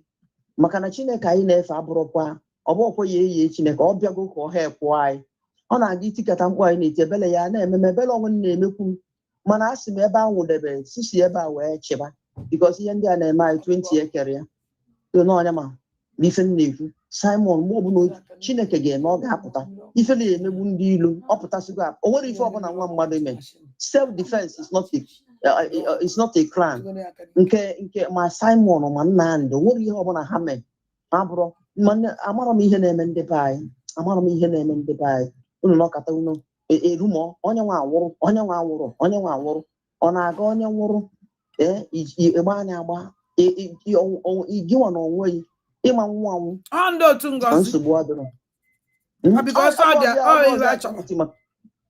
ọ bụ ọzọ atụ wite maka Holy Ghost so etu anyị si afụ nwatakịrị in short ndị Fulani is wicked fad wicked ụmụ ya sị Nafa the intelligence. Look at that, or according to Agan, no, see, I can look at me some girls. Thank you, God bless you. Chineke ya na-echekwa ọbụ ha, Chineke ya na-edube, ọ na-aga m na-anụ olu gị. Ma a na-alị aka ụka, o nwere ife nka na ụka. Na ntị fonu na ntị na-ege ada ndị mbụ na ndị egede. Na akwụsịkwa ịbịa mgbe unu ji aka ụka because na ma abịa kparachi unu biko. Mgbe eme na-akwụsị ọhụrụ the evening time. Biko na ọ dịghị mma.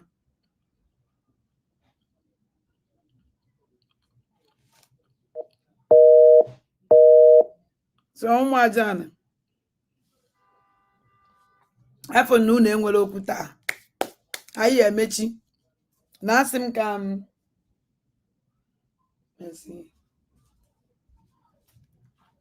because ọnwụ na akọwacha ihe niile nwaanyị akọrọ ọ ka nkụ mana asị m ka m wetagodoro unu the main point ka unu nụ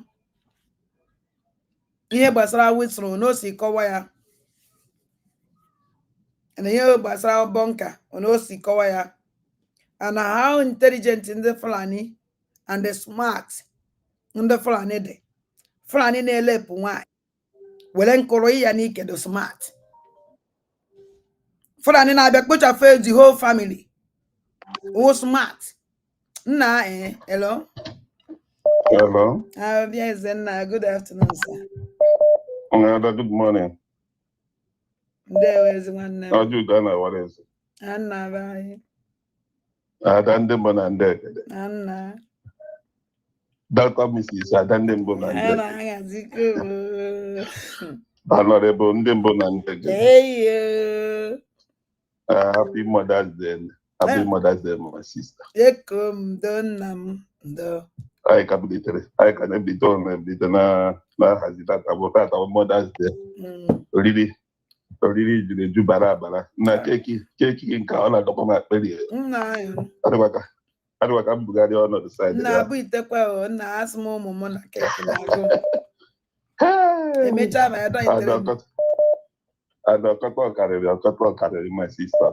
Carry. Ana m ajụ nwaanyị a ọ na-ese gbaa n'aka ogene na nke ikpeazụ a ihe gwakwara ya n'elu akụkọ ọ na-akọta ihe a amakwa m sọ ya na onwe ya dịkwa sọ na ọ na-apụ apụ because ndị a na-agwọ ndị ara ọ dịka nwere sọntị na-aga na-achọ ha n'isi ya.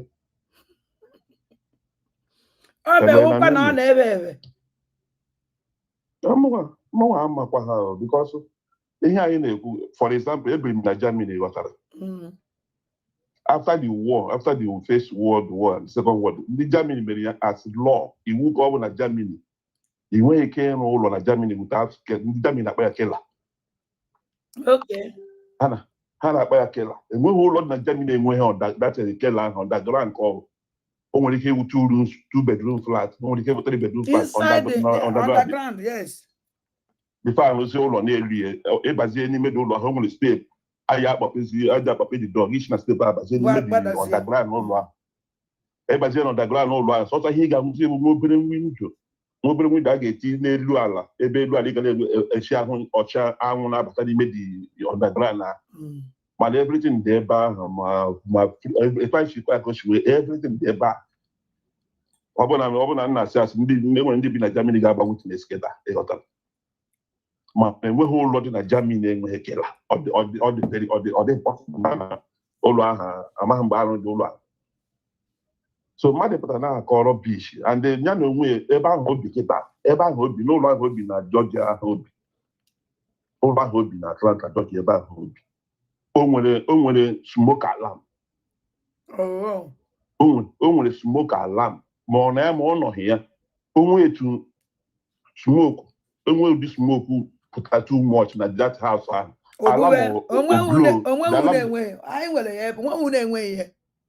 alarm dị na the house o blow immediately blow ya signal to ndị fire service ọbịa ozugbo direct that ha ya enweta the signal the particular ụlọ that smoke that alarm ha bụ fire service or land there immediately without you give my safe. The same thing ordinary, the whole school in the America. And when school and we heard those alama had that was good old mark. I know how that alama, Mawunke, Goku, Mawunke, that fire alama, only no, she named school or back outside. My name when it matters. Can't you imagine what I call a beach, not call him wings. Will they underground this bunker will not compare with whistle can they be? Because women went to Balagua myself, that was I interested. The time on I was like, I never went in America, in America. Actually, maybe back then they would have to whistle.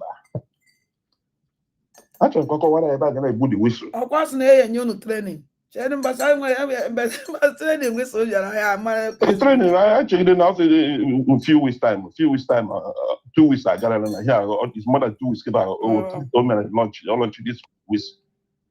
So more than 2 weeks. And also they may activate. Also they may activate in 2 weeks time. Yeah, which means when you didn't use until they may activate. So here I just you last time you open the sister. Emma, which yeah, spirit can against can dim bushia. I wasn't can dim bushia. That indeed can bushia and her works like that this time. Oh, this modern one has got our business calendars.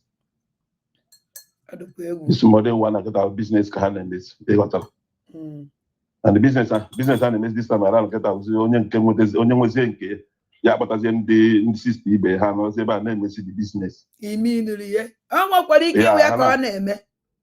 Hana was on Laha, was not here now. So go like I want to hide the 10 or 12 for me, maybe none way I would know more that I won't know mother.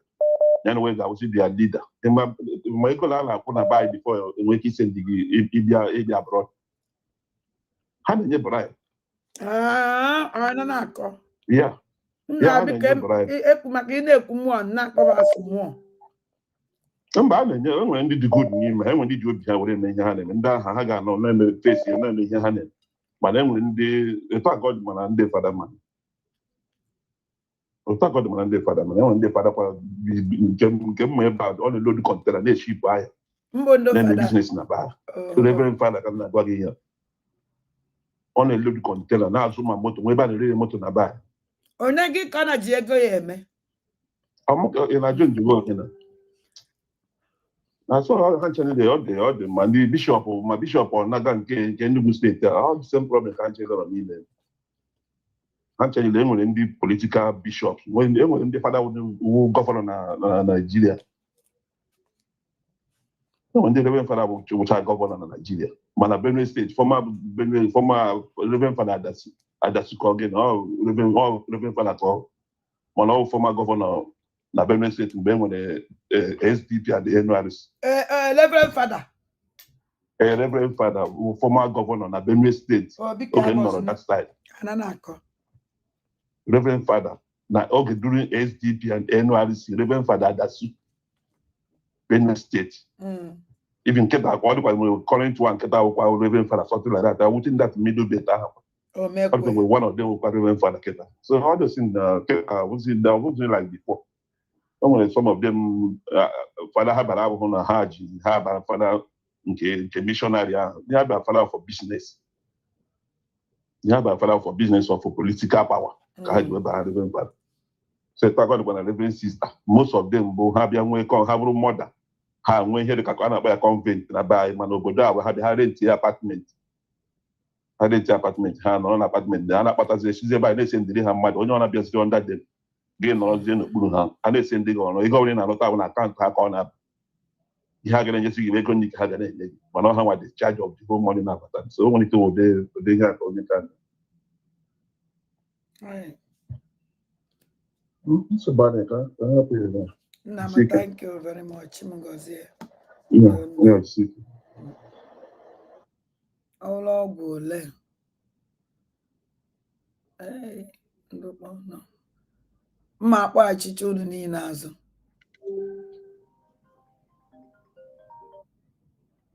Hello. Adame. Anaba anyị ndewo. Kime. Adị m mma ehihie ọma. Enwere ajụjụ m chọrọ ịjụ biko. Imano uno abundant on the media. I trunk this old file and goes on a base. Makana goes on a base. I hope to see that in Biafrans are going home in 6 months' time. Because and then we plan on nature to convert the Biafrans to Biafra land. Because unde to put up that video, ebon then to put a kai, check it, we're counting. I think now 3 months ago already. No, 3 months ago. Because couldn't to put up no cool that now in the next 6 months we are going home. So on the flight, not the ready. Because people should not sweep this thing under the carpet. But if a full idiot will not come out and take all the intelligent Biafrans like fools, and nobody asks questions, and nobody questions their utterances, and you sit down, some people will sit down clapping their hands, and that time will pass, nobody will talk anything. Nobody will talk anything. I don't know. Who did this to you? Ndi Biafra. Somebody come out. We couldn't that now in the next 6 months we are going home. What I thought and what I thought that would have happened, bro. Since that time, meter to be counting down. I onye jụrụ ya ajụjụ a. Ọ bụ onye jụrụ ya last month. Yeah. Also nya na yes na aka na-eme maka ya. Count down. If you don't count down, 6 months we're going 6 months how many days? 6 months we're going let's say 30 times 6. We're going 180 days, isn't it? Yeah. Or something like that, yeah. 180, 85 days, 83 days, something like that. So, we do this meter countdown every day. Am I not sure one? We'll go that 0 hour. And the plan now I could save. Like I had show an service of man. A service of man. Buputia, Biafrans in Maba. To be honest with you, this madness had to go too much.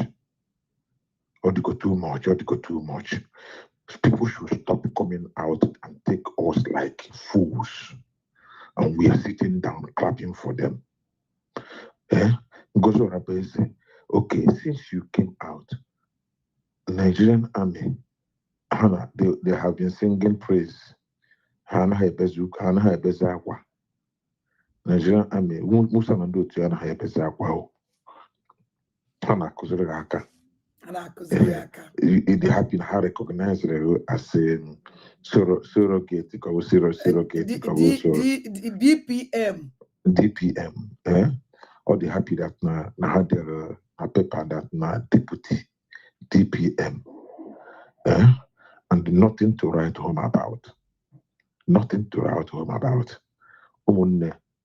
Onye ọbụla ka dọ n'ebe a na-ege ngozi ọhaneze ntị, that person is a fool. Onye ahụ amara ife. Believe you me, I rather stay at home and stop following anything Biafra than to sit down, watch this kind of evil woman. Na-eri ụlọ ọrụ n'isi. People on Sweden and these are intelligent people. Money, only the intelligent and the boom. Intelligent and the smart. Intelligent and the smart. Intelligent and smart, but no woman the piaka, and the woman the piaka, but piaka, when they na social media. Now, one year, this woman a go. Why, Umegalo? Indeed, intelligent people, you put in village money, weapon mother. Buma idime bawaya for one near Maya na Haja. Beraka. pụta na social media na-emere anyị ma nke bụ ọkpa mmadụ na-ata na-eri hụcha n'ọkụ na-ata ndị dị intelligent ka nwaanyị ya mechọrọ mkparị adịgo too much mkparị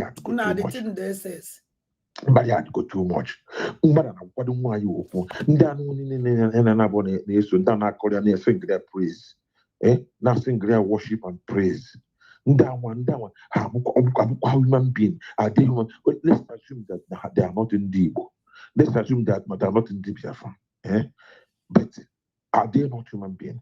No, do I just say Kena ha n'ụzọ anụ ihe afụ ụzọ?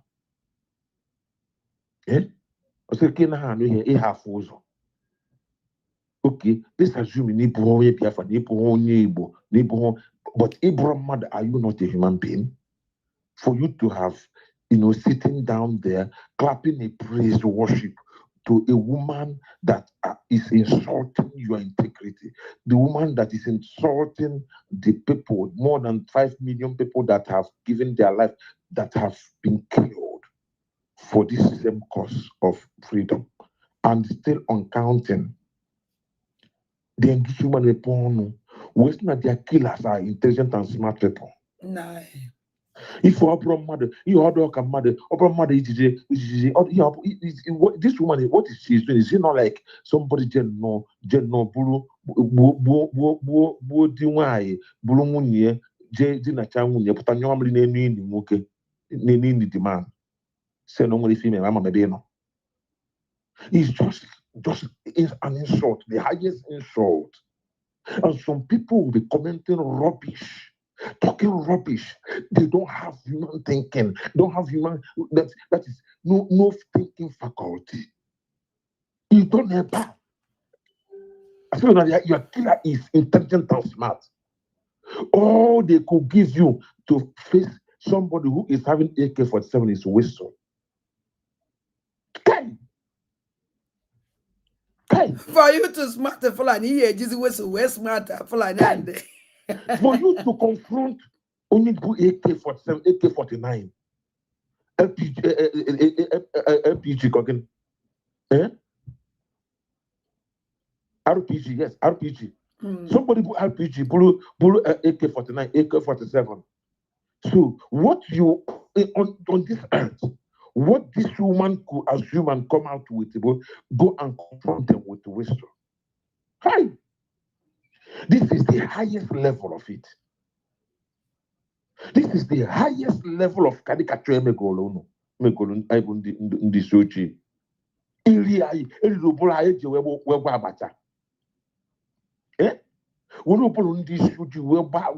No wonder Nnamdi Kanu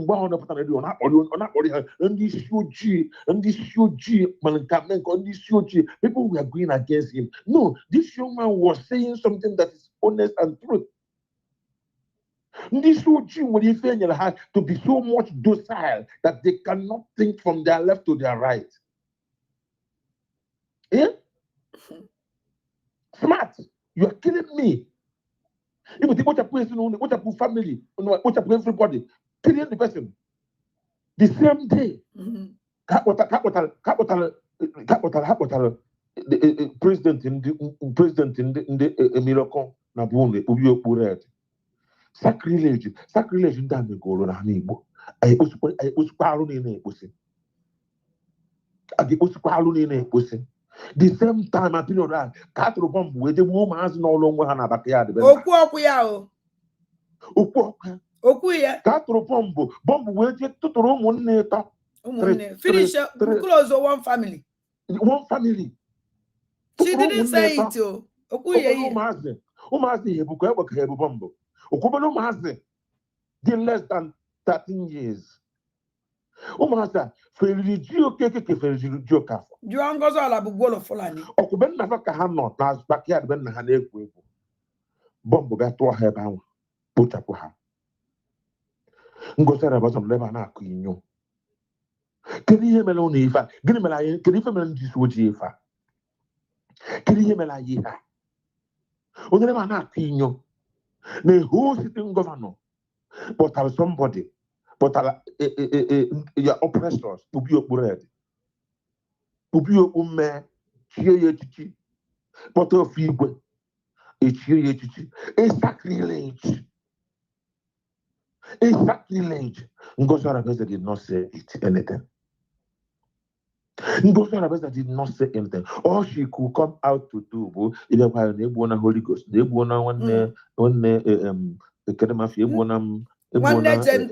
gentle.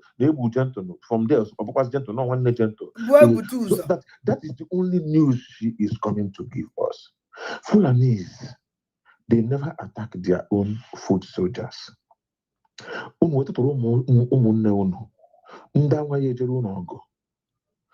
Preserve.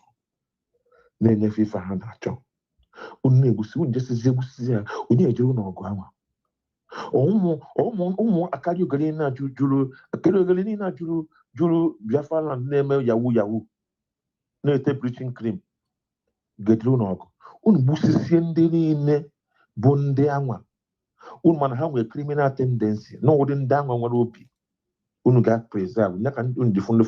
They can never, no governor, no, as if anyone, even president, former president in this any Fulani, any Boko Haram that is killed is a threat to Fulanis. That you don't kill them. That even Jonathan, President Jonathan, they warned him. Obona Joko fight here against Boko Haram. The same leaders, these are terrorists, warning them are not terrorists. But their own president, their own people on our politics, we are protecting them. Because why? Because for them, these people, they have to preserve them because not how general help. How much more? Biafra, terrorists. Nobody in this earth, in this world, Biafran's terrorists. They all know our predicaments. Yet, the people who are doing the biddings,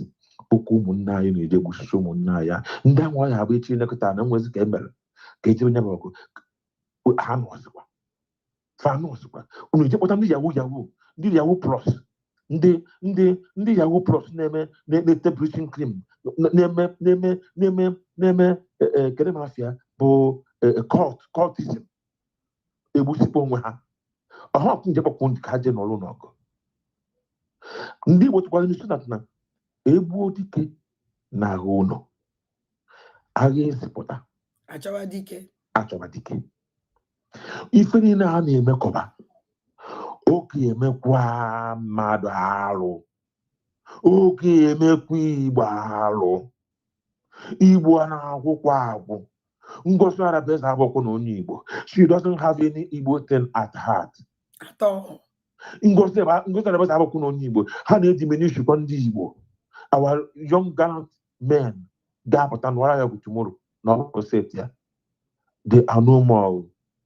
Egbusikpọkwa na ha nke egbuchara etinye na Hilux blupọ who has it no onwe na ụzọ ha eji who has it emeltụ aha kịta ha egosizi unu n'ọka omeze kwesị meze ka onwe anybody nwere phone wee pụta seta one place wee gosi aya ya n'afọ mana kịta ọ na-abụzi hapụta ikporo ndị mmadụ ada achụkwa ese apụta ikpokọrọ ha ma ọcha ma oji n'ime ikpokọ ha ndị na ndị ewu never come back again. No lawyer will go for them because they won't have and no such person has come in their custody. It will have a chase file, back file. If you can prove na have arrest and have a on gonna chill.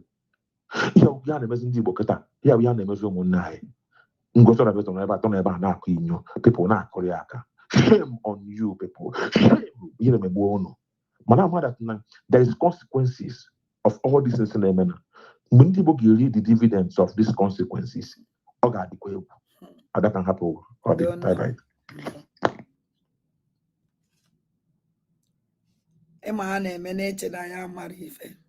Well, when the way I arise, they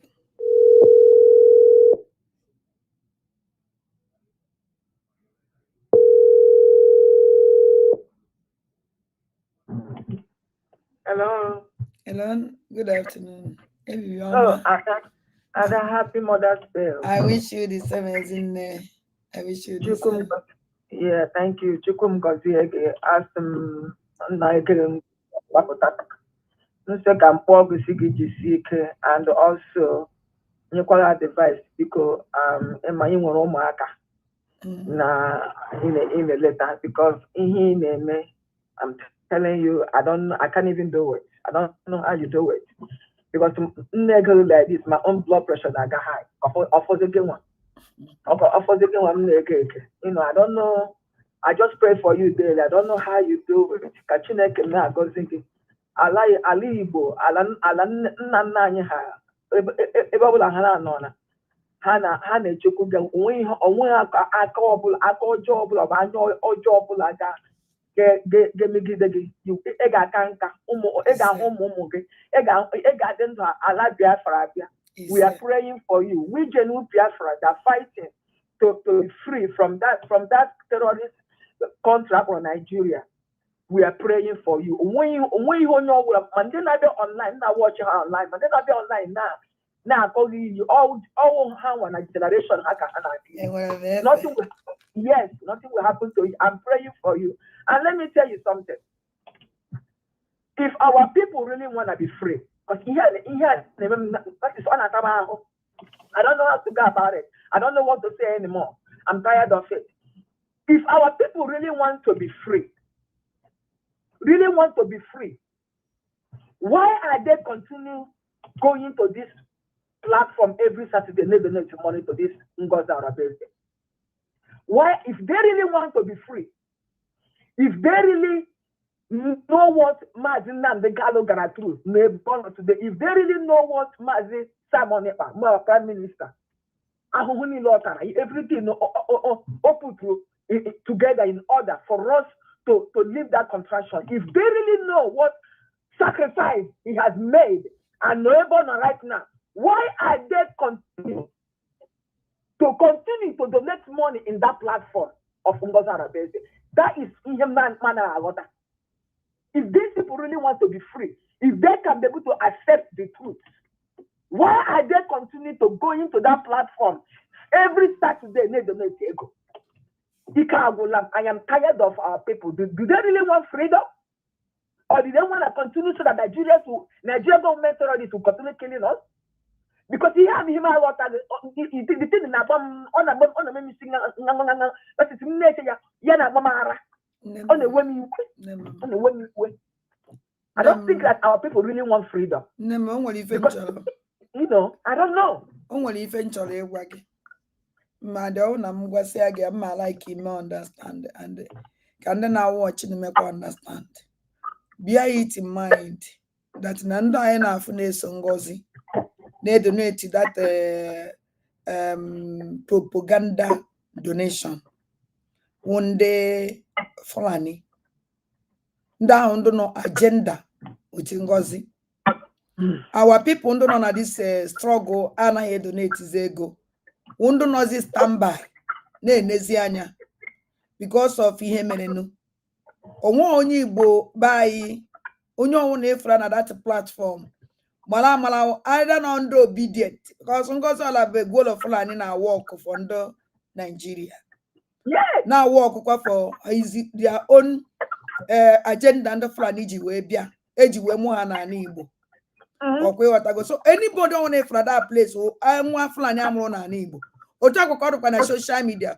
All this rubbish need no platform na social media. Yeni na on the Fulani. I kija we want na agwa ha.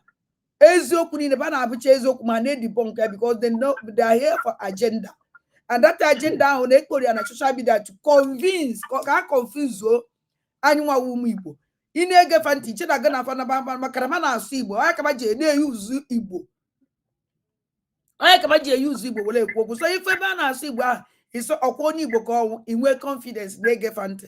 Not knowing no ngolo ni Igbo na ba hu Igbo no mazi fra na mo na Igbo na asu Igbo. Baka nko. So ndị ba ewu ndị Biafra ụmụ aja no ndị Igbo anaghị ekweze donate ego. Some of them are donate ha bezere n'azụ. Onda nka nna akpọsa ha na n'azụ. Echekwara ka iche mgbe ọbata obi pụta because when it can be before that about to be a puta, yeah, maybe. No, go on Okigwe. I won't watch if I'm play leba. If not Tuesday, now I don't know heavy one Okigwe. And the Okuya yesterday. And the Malo go on Nugide, a well a fighter jet, battle a bomb. Man and that receive le bad. Hale receive le bad. On a can now one day buy. Ebe amara given a menu. Let them come out and donate in mass. Can we make maza new maza effect from head to toe? Make sure that never lack anything. But no one I want it. Ayana eme, or what if I name it? Ngozo la bugulo fulani. Ndo na sponsor on the Nigerian government na sponsor. What ka fundraising ba na eme ba o? O ibe amadi be donate em kana boy be donate 1,000 eje eje. Donate 1,000 eje, 2,000 eje, or 500 eje. Oya we go Oya of donation. Nigerian government na form ngozi olaki ego. Biafran should get up. Okachasumajan for our land. Can make sure na Biafran angel no what it feel like. So sound pamo. Oyi na atom like ihe na-eme na Biafra land oyi na atom. To be honest with you, the thing na-echu m ọra. Ọ na-echu m ọra. Nne m ya choose na the only thing na ya na ayo onye ọ na-apụta. Because I ain't going to acquire the apota. Our land is going. And don't even this woman ona is get a we way. In a we way without action. And when you see, no, in a we way, you want your I there with action.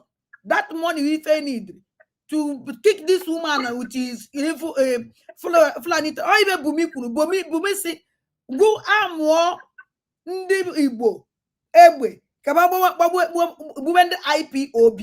Yes. Can those armor? He on Dibo cause armor. Those armor who massive Fulani Amrona and Ibo Ghana cousin to Fulani. And don't can cause all the base and they use. Yes. Yes. Even more malona meow. By you go to the even name and necosi wede. Because can the mother be useless? Gabana be the way broadcast. No rubbish, they rubbish, not on Igbo. No Igbo. Eh? Why are some people how black, how white, how white, how black? Almost twice a day, almost the whole day. Now, but what you get,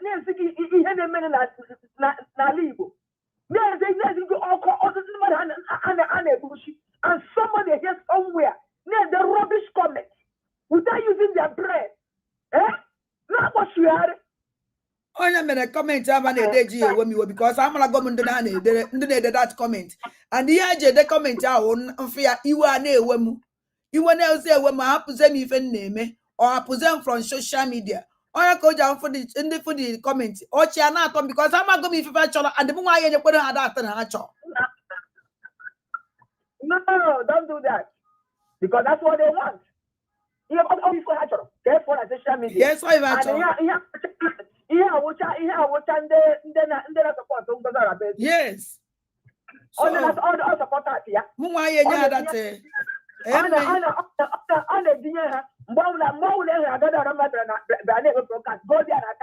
Continue attacking her. So that you will weaken her, so that she will leave the social media. That's the agenda. And don't forget that in a Dani matter even Adam mother than them.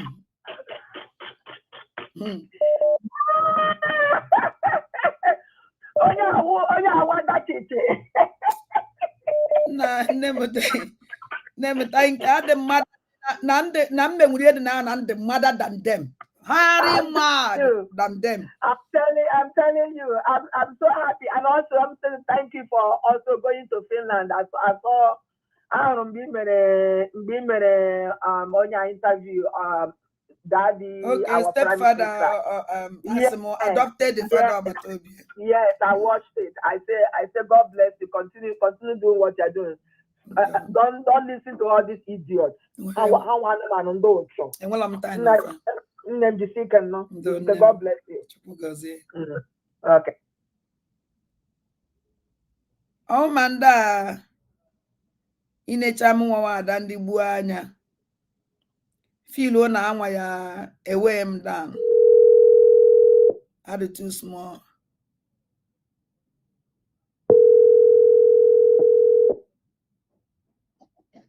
Hello.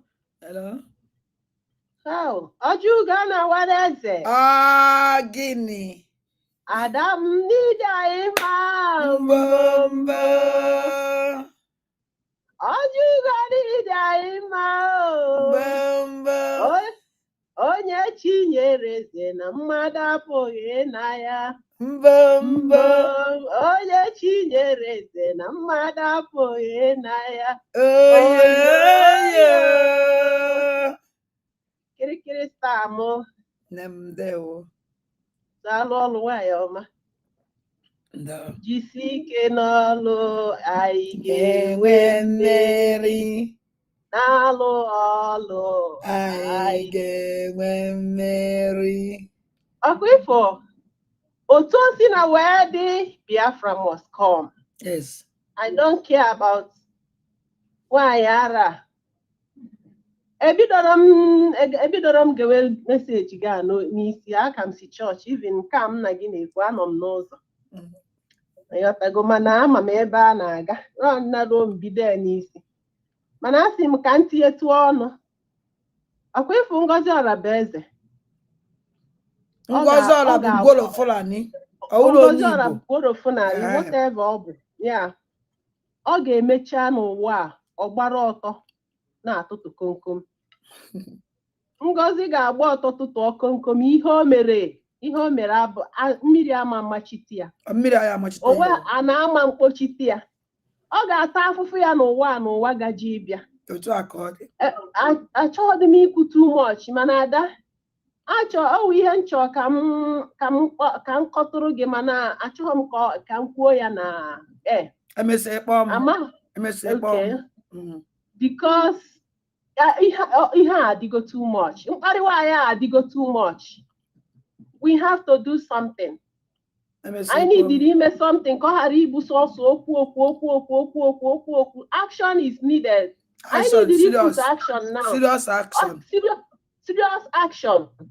Maka na afụla m ihe bụ na anyị ga na-atụ ego, and ihe eji ego eme erika. Ihe eji ego eme erika, and ọ dị ka one set of people na-atụ ego a. Arụ na-afụzi onye ọbụla ụfụ. Arụ na-afụ ụmụ mmadụ ụfụ. The few people na-atụ ya. Ịghọtago? So ebe ọ nọ na-ekpo m ka ọ kpogbuo m bụ atụchatawa obere ego a ga-eji wee fesie ndị Funali, a ga-eji wee fesie ndị terrorist. Ọ bụrụzie ndị otu Ngozi Ọrabaeze ka awa men ji ya nọ na-agbafu ụgbọ na wee na-azụ onwe ha. Ndị Funali wee wezie opportunity. Kwa ifu n'ihe nwaanyị a na-eme anyị bụ the more you look, the less you see. Exactly. Ọkwa ifo nwaanyị jikwa ezigbote plan and anyị amarọ tukwuru ana na-ekiri ya. Ọ bụrụ na emere something very soon. Hey, mbọsị ike ga-agwụ ndị a na-atụ ego ha anaba. Yes. Onye ọbụla anaba. And by then our land will be taken. And ọ ga-abụrụ anyị ihe ihere. Biafrans, ọ ga-abụrụ anyị ihe ihere na ihe Chukwu nna nyere anyị ka ihe a na-azọ dị ihe a na-azọkwa n'obodo. The milk and honey dị na be anyị ka these people na-achọ. And I am nkwe ka ewe ya. Mana ofu ihe m na-agba mbọ m na-ekwusi okwu ike, mana mụ na gị ga-akpụ ya bụ the next thing, the action to take against this woman. Because ọ bụrụ na take action to stop this lady, nwaanyị onye ọjọọ a, onye ocho, Chineke nna ga-ebu gị abụgo gị ọnụ, onye abụrụ ọnụ ga-ebu Ngozi Ọrabaeze. Ụwago ụwa isa ama ndịrị gị na mma. Ụwago ụwa isa ama ndịrị gị na mma. Ọbara ụmụ Igbo egburu ga na-achụgharị gị. Mana ụtụtụ ma n'ehihie ma n'abalị. Ngozi Ọrabaeze Funali, ebe ọ bụ na ị nọ, ihu ga-ekpu gị n'ala. mmadụ na mmụọ ga-abụ gị ọnụ ị gaghị abụ anụ elu ị gaghị abụ anụ ala ọsọ ga na-achụ gị ịtọ nọ ịmafụ ihe na-achụ gị mana ị ga na-abụ ọsọ maka imere arụ ngozi imere arụ tụfie akwa gị onye ọjọọ ka ị bụ. So my people, we need to take action. We need to take action to stop her. Ka kwụsịwa ya. Ihe ọ na-eme ihe akịta bụ damage, serious damage control. Exactly. Jide ya mee ego a na-atụta were ego wee na-achụ were na-efesi ya ndị otu Ngozi instead iwere efesi efunali ndị Fulani na-again ground. Thank you. You will idea. Our men all have to defend themselves. To defend themselves. To defend the land. Exactly. I find it lazy. I am fight is every day. They are defending themselves because all the way they do get defending. Exactly. Ebe ọ bụ na okporo ha face ụmụaka anụnwa wepụtara onwe ha ka ha zọpụta Biafra. Ha chefuzie Biafra anaghị ga-azọba and the man blame ha. Yeah, blame onye ka blame. You can't blame them. Imam blame onye dị ndụ na azana na-eche na nne onye azọgodu n'onwe dị ndụ. Imam blame ha. So ihe ọ na-eme bụkwa damage control. Were ego anyị ga-eji wee chụọ ndị Fulani wee werezie ya na-achụ ndị otu Ngozi. Ndị Fulani wee wezie ohere wee na-eme arụ ha na-eme. And then ndị Igbo nọ na ha amụfu bụ the problem. Mgbe ọgbata obi nọ ndị Enugu steeti they are sabotaging our men. Onye na-eme ihe na-eme ha today. Ibu na icheta na mgbe ọgbata obi nọ yes echetara m. Yes. Even some of them how about the problem ndị Fulani wee na-agwa ha ji mmanụ na-agwa ha today. Ndị Igbo ihe ọ ga-eme unu gboro unu na-amara ihe unu na-sabotaji onwe unu a na-egbu unu na-awụ in thousands n'oge erube mgbe unu ga-emepe anya ha mụfụ ọ bụ na oge erube mgbe unu ga-emepe anya ị na-asị ya mụfụ na-emepe anya. Some of ndị Enugu steeti ahụ n'ọkwa wuchi Ngozi na-fight kwa ndị befa na-atakwa ndị befa na-ekiri na-apụ ndị befa one after the other. Anyị pụta ebe anụ anyị na-ebegbu onwe anyị na-akwa ebere ha akwa mana ha ji ndị Enugu steeti ahụ so Ngozi egbu ndị befa n'Imo steeti. Like somebody to come get out for this idiot. Get out for this nonsense here. Hey, Kedafiano. Odogwu Enugu upon even doing the Enugu they manifest. They protest every day. Upon even a boom one Enugu now will come and connect every day. But Enugu state Kakmo 35 or more than maybe on road today. Odogwu Enugu so Ngozi ala beze na-egbucha sunde Enugu ibebe abịa mebe a na-ebe akwa na-atụ ego every day ana m arụ 16 hours ka m wee tụọ ụtụ ego niile anyị na-atụ dịka na-ewere ya na-awụnye n'ime oke osimiri because na Ngozi plan ya na ndị otu ya ndị propaganda ibi ya ha eje kpọchite ndị niile ọgbata obi ya chụrụ. These people will face our men. We face our men. Our men instead ha ga-face Fulani ha na-azụ onwe ha. Onye abụna bi n'ikweno. Nwanyị abụkwa damage control ka ọ nọ. Ihe niile a na-eme bụ sọsọ to make sure na wipe the whole of Igbos. Now wipe everybody. You got to go. I'm not blaming our men. I'm not blaming our angels. Why do you not blame them? Ngozi Arabeze pinu her down. Ngozi Arabeze n'ụzọ. In the next 5 months, our leaders apụta ha. Amakwa m ebe anyị nọ. Adaka hapụgodi otu a imecha nnọọ m ga-akpọ gị biko pikikwe my call ka m gwa gị ihe m bụ n'obi ka ị chekie ya ka anyị maa ma anyị ga-use that idea. Ihe anyị nọ kịta bụ onye ewetaghị ego weta idea. We have to move forward. Anyị ama nọ na air na-ekwu okwu everyday ofu ihe everyday nwaanyị a na-arụ ka anyị. We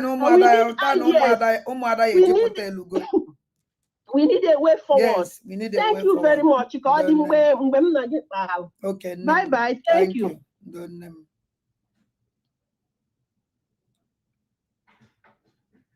Ihe mmanwụ eze Moses ọgaranya eziemie so Obuse na you can never be like Nanda no.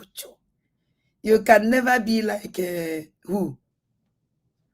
You can never be like Ngozi, our COS. Yes, so I'm gonna know you better travel that I can never in this world be like her. I can never be like a terrorist woman. Never in this world. I can never be like a saboteur woman. Never in this world. I can never in this world be like Ngozi Olabeze over my dead body. Fear. Is a cause. Is a cause for me be like her. Is a lead cause. Oh ya will me follow. Nango mi ngomi mi aluzi de kia. Obu ni membalagi onyo cho odogo ganya. That I will never be like her over my dead body. How can I be like a terrorist? How can I be like a leader of terrorists? How can I be like now woman? Nego do kwakia. One nego wine do kwakia. Iku gini bege do kwakia. Ordinaguma. Ki wele funi wi kuruwezo I can never be like her. Omekwe no ibu ka we mari de watch ka mma na keteje ngomi do ka na gini mere azigba kwa gi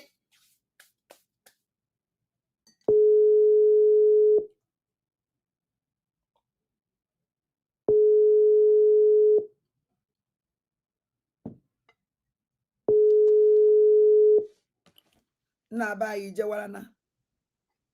Okay. Good afternoon.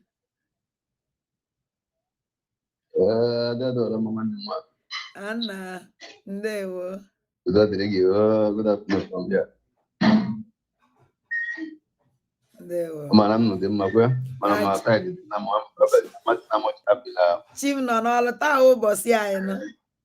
O do bere ni ta no boja me kre na. Ah, but so ondu ibiri achichi. Mwana iwe cha before ndu obele nne welewe. No. I did not much happy, no. I did not much happy. Now, I'm government. I eat a grant now. Where is open? Or this? Yes. So this. You work because things are new. Everybody were more. So it's up. This made sure down some month. Everybody were much. You got to go. Mbano ngoli wede ni ano ibi ije mitala nkpolo na ba ayo mitaka nkpolo. Yes. At least information I ngwele kita ye nwe before yo ije we trigger all this information put. So we are happy. I am happy. Ndi ni Nigeria na Adam happy mbano. Mba Adam happy nam Adam happy na. Well I am nga wage. Na nga wage. Thanks of never samaka Holy Ghost. You got that? Adina Guzela, yeah. Guys, come and check. Adina Guzela, social media. Ungozer, so that means because since yesterday, last week, there, yes, well. Come on, for the 5 o'clock early morning, had you real loss in the my so because just my watching tell me that I honey Murat I got back Nigeria none the zombie you tell me zombie and they now zombie because all that na na-emeri eji fighter jet were bịa fighter jet aji bịa na ba na emeri na ground exactly so check getting to 5 years now 3 years and 4 years alone you got to Chineke manyo mene there because Nigeria government my hand on itiga because of the secret you know what I mean concerning this education Chineke not good mami you know obodo bie when you hold that secret down maybe exposed woman if na Ghana because of so many exposed to the woman in Nigeria so now Chineke no so amasị na ala Nigeria so na Europe so watching I very okay you got to very okay one yes chicken on thank you very much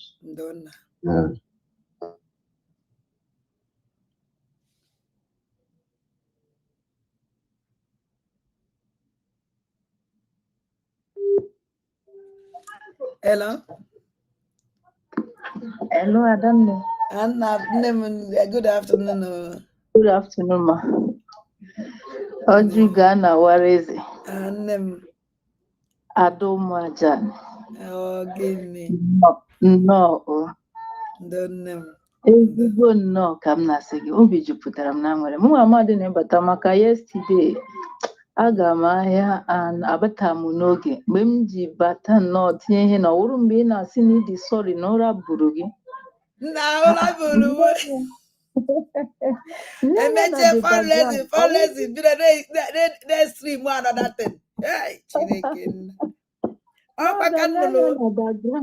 ọkwa ka nnụrụ nnọọ one si wee n'okwu mmadụ kwuru si ka ekwenye na-ekwu ụdị okwu a na fundraising ntie ayi ada mmadụ awụghị nkụ na mmadụ awụghị nkụ bikoro mbọsị ọzọ ụdị ife a mee ụnụ ụdị a biko kpọọ m na fon ma anọọla buru m oke nsogbu adịghị nwaanyị ọma nnọọ ekele ova onye zughị jee dulatakwa gị ọ ka m hụrụ background si n'ihe awụnụ abe gị na so na ịbatagoro bịa mekwa program ka awụkwa nwoke ezu ike ka na agwa nwaanyị ezu ike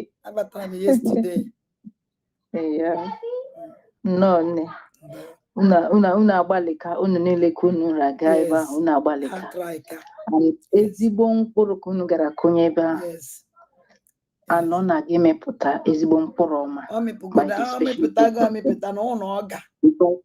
for them ibido kwuo okwu now that means na ezigbo ihe emego so hapụgodunu ma ndị brigi gara ma ha ga ha it has been recorded and through onye ka o ji eme that history ya bịa nne ugo ịtụrụgo ugo ahụ ekene dịrị Jehova so unu hapụgodu na ị na-akpọ nwaanyị a Ngozi onye awụghị onye Igbo eche mmasị achọpụtago na aha ya wụ Fatima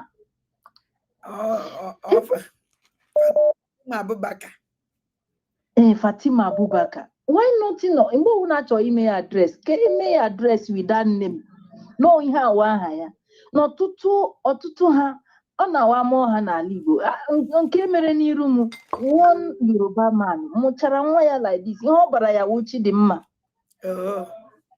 ọ na-aza ya ihe a ka ọ na-aza mana akwụkwọ ụlọ akwụkwọ So ha jụrụ eju and ha na-amụ asụsụ anyị mgbe ụfọdụ ha sụkiri anya wasef nwere dị asụsụ.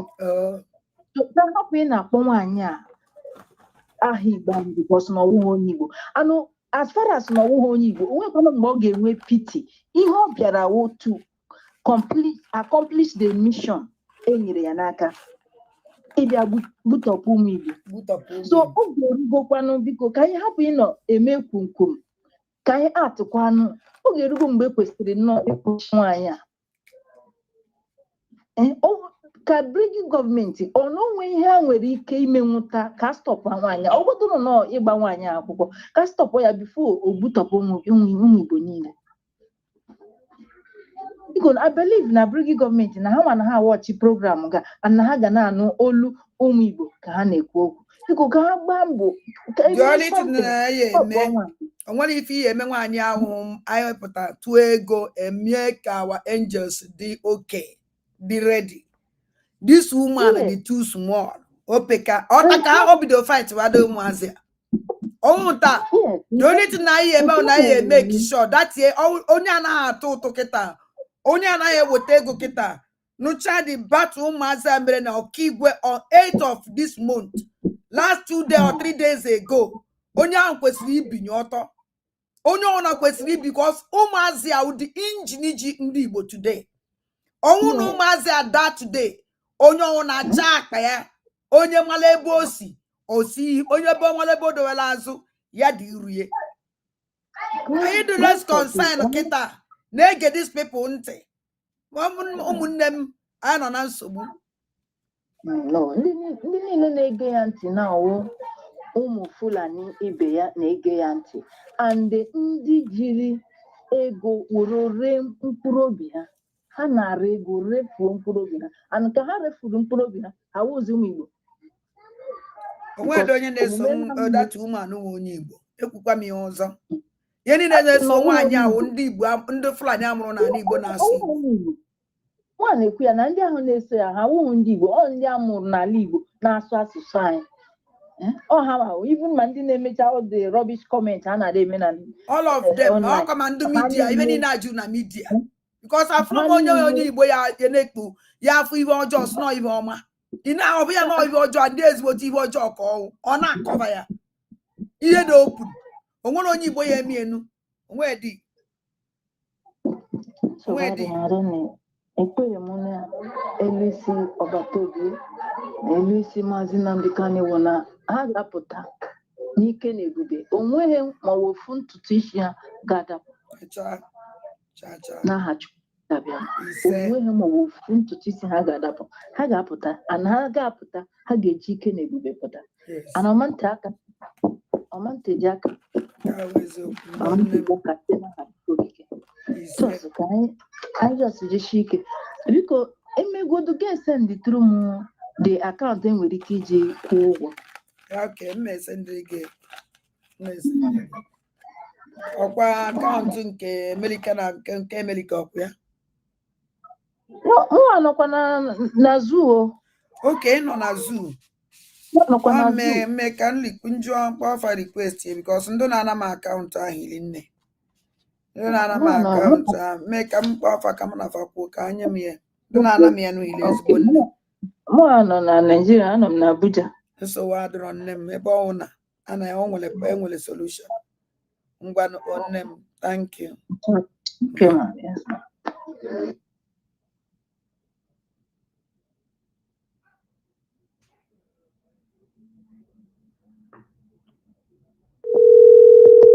Unu ewekwana ụmụ aja na ana m akpa according to na-esi ikpa fonu ka nne efolo na-akpọ onye elutu onye ọhụrụ unu ejewakwana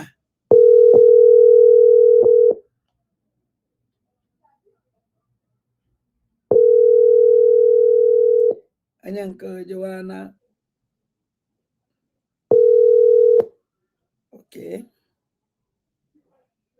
akpọ onye ọzọ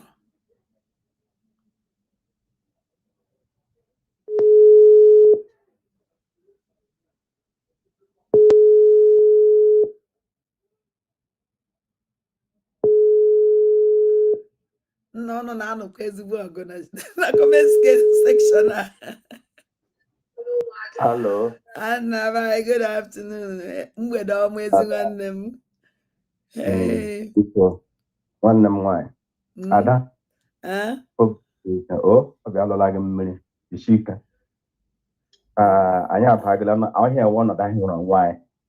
Anyị ga-ejisikwa n'ike hụ na anyị siri n'ọnọdụ apụta. Ịghọtago? Yes. So, yeah. Mana abụọ kwuru okwu ofu nwanne m nwaanyị, ofu nwanne m nwoke. Ekwuchago ihe niile a ga-ekwu. And ihe a kwuru exactly. Kama na o ji ihe ọnụ na-ekwu kama o ji ma ntị ọ ga-anụkwa. Ịghọtago? Onye ọbụla kpọrọ onwe ya nwa afọ Igbo na-eso Ngozi Ọrabaeze. Ngozi Ọra bụ Fulani, Almatu Abubakar. Onye a na-eso ya jụọ onwe ya ajụjụ oge ọ bata Obie nọ. Ọwụ taa ka o si emege. Oge ọ bata Obie nọ. Ọwụ ihe nwatakịrị ụmụ ebe eluru bọmbụ. Egburu mmadụ, egbu ụmụazị atọ, one family. Ọ dị nke ọ bata Obie nọrọ onye ọ bịara comment about it nye even ọ ga-emechiri ya ahịa. The worst part of it, ọ na-eso nwaanyị a, ọ na-eso ya. Ọ nọ nụkwa ele anya ma ọ nụkwa ụpụtacha ụmụ ihe ndị a na-emegachi n'ala anyị a na-ahụ anya. Even ihe mere na ọkụ igwe and ụmụna agbara moto ọkụ.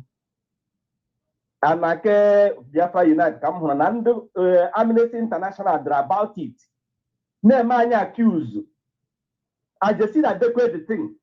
Nna ajụ ele ebe Ajesira nọ kamgbe a na-atụ bọmbụ. Atụ ndị nọ n'ala ele anyị bọmbụ ele ihe niile a na-eme ele ibe where is Ajesira? Chele Ajesira ga-asị nọ ndị Igbo. Nnukwu Ajesira sọwụ ndị IPOB ndị Amnesty International dere sọwụ ndị IPOB and they gburu 30 people.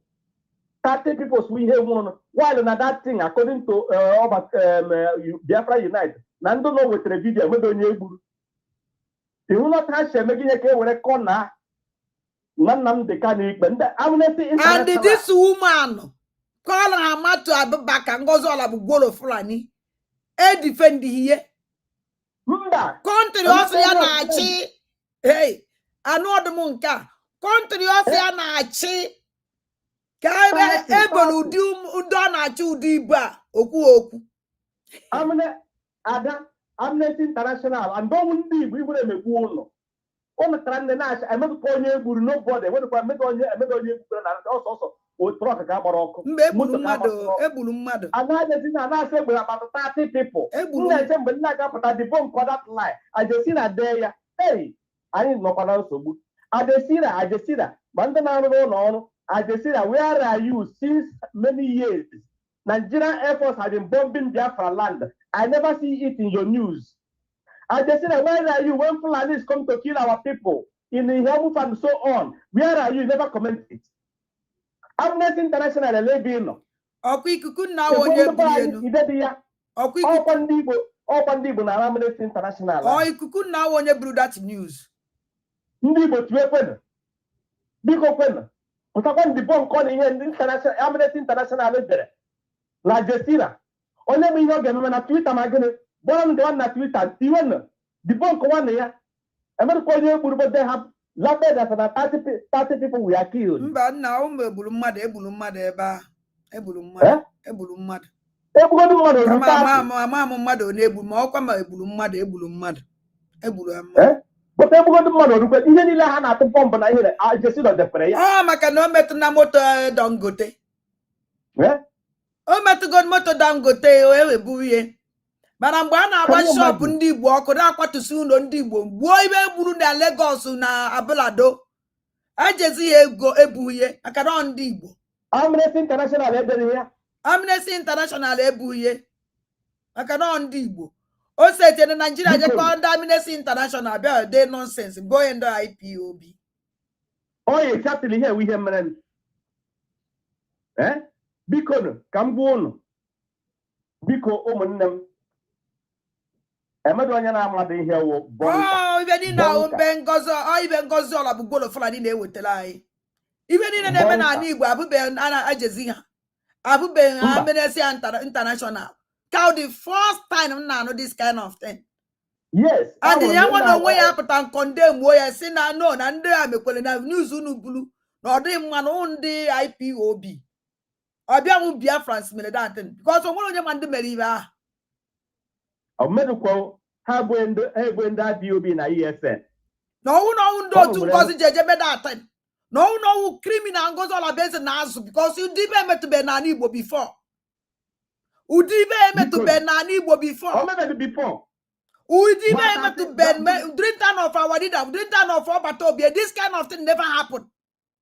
I mean that our sister there and see your damage control. You know the can I first in your chapter the plan again and grand and all here work on. I will your time. My name sorry go no Dico magic and on. The neck one and tender up now support this whistle. There are Kenya connect the whistle na bonka. Kenya connect the whistle na sarin. Sarin on our alarm and ndo a developed countries. On bonka, no everything. Mando nuclear weeping oga water bomb na ibu alarm on your labakuru na bonka. We bonka we hear whistle, Kenya connect the whistle na bonka. Those are the best ever so. Oh, Hana attack, bone whistle, black share. Come also on the bow whistle on your run, on your braga, what there, on the Gakababu show. I look, can you a brain on? I look on the street, I get you whistle, zone. Eh? Because Lana Mago come the political and rebel rule in the buy. I see a bonka. Plan about Hana now, buying and how about you, dear, equity during the war. You got to go. Ele connect to bonka na whistle, sarin, alarm na bonka. Ngozi Orabeze. It's a new people one. That is it was too much. A madam didn't so in here. I get saying here, bro, pata. On the que, hope you quote on the grain here, on the rent on the chine, on the que, no now for a one yaka. Difference. Bonka teacher. Bonka memory for safety.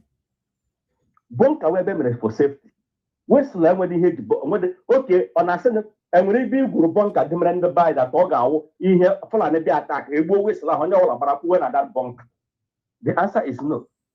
In here in the nesoge and that whistle all for you and your family. Never should and the nesoge not for all Igbos and for sure. Not for all Igbos on the nesoge or how to get that whistle. Ezebote, ejebe kenne na nna. Ebo whistle. Baraka gap become ebo whistle baraka achaga. Geja ki ge hudaga ebo whistle ge barana ge ba he ebo whistle. Ge buru ko kan fio. Hey, aro mere. Ezebote aro mere. Aro mere. Ono buru somebody ngijiri mmiri ara na biko ka njuko dugu maka this thing do mo okuku. Ikuku na buru that news us and Next International Biala. Yes, program on yesterday the program. I from your but I was na the Makende Amnesty International there. Makende Ajisira there. Say I have to you one now. Nda just we are these people. Many land you buy not to bomb then I hand that comment. Always in here yesterday and when something is wrong with there. Nah, because I need in that news. Because okay, I'm sorry. So yeah. Okay, so now all the way I hear now where that is all I'm cow they rank tasrem or they rank tasra or they each whistle. I'm by the major whistle where I got gawa gijas on the man. Eh? Ojuburo then Kaja to Lowenne and I have a sister, I have a sister of Papa Nijiji. It's a new reference sister. Again, when I did to me when I go, I got why you be with that money. I got why you bet that money. Me here, I say, I'm at my side, they be on here. Oh, she came is why? Oh, one so more, why you been Hannah not ask a reference sister, you whatever you tell us. As on your name, you see now, Olowin. I got why you be able to go in the cassie break naked. Oh. Yes, ị ga-agwa anyị ibe isi enweta that money maka ihe were reverend sister.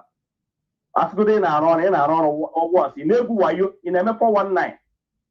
Ole nne ka anyị jụọ gị ị na-eme 419 ị na-ere ọgwụ anyị ị na-ere ọgwụ.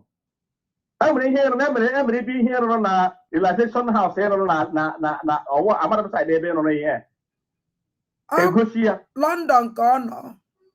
Enwere m idea but enwere ihe ọrụrụ n'ala Igbo Igbo si ebute that money ọkwa Igbo reverend sister isi mere gịnị? Enwere ngo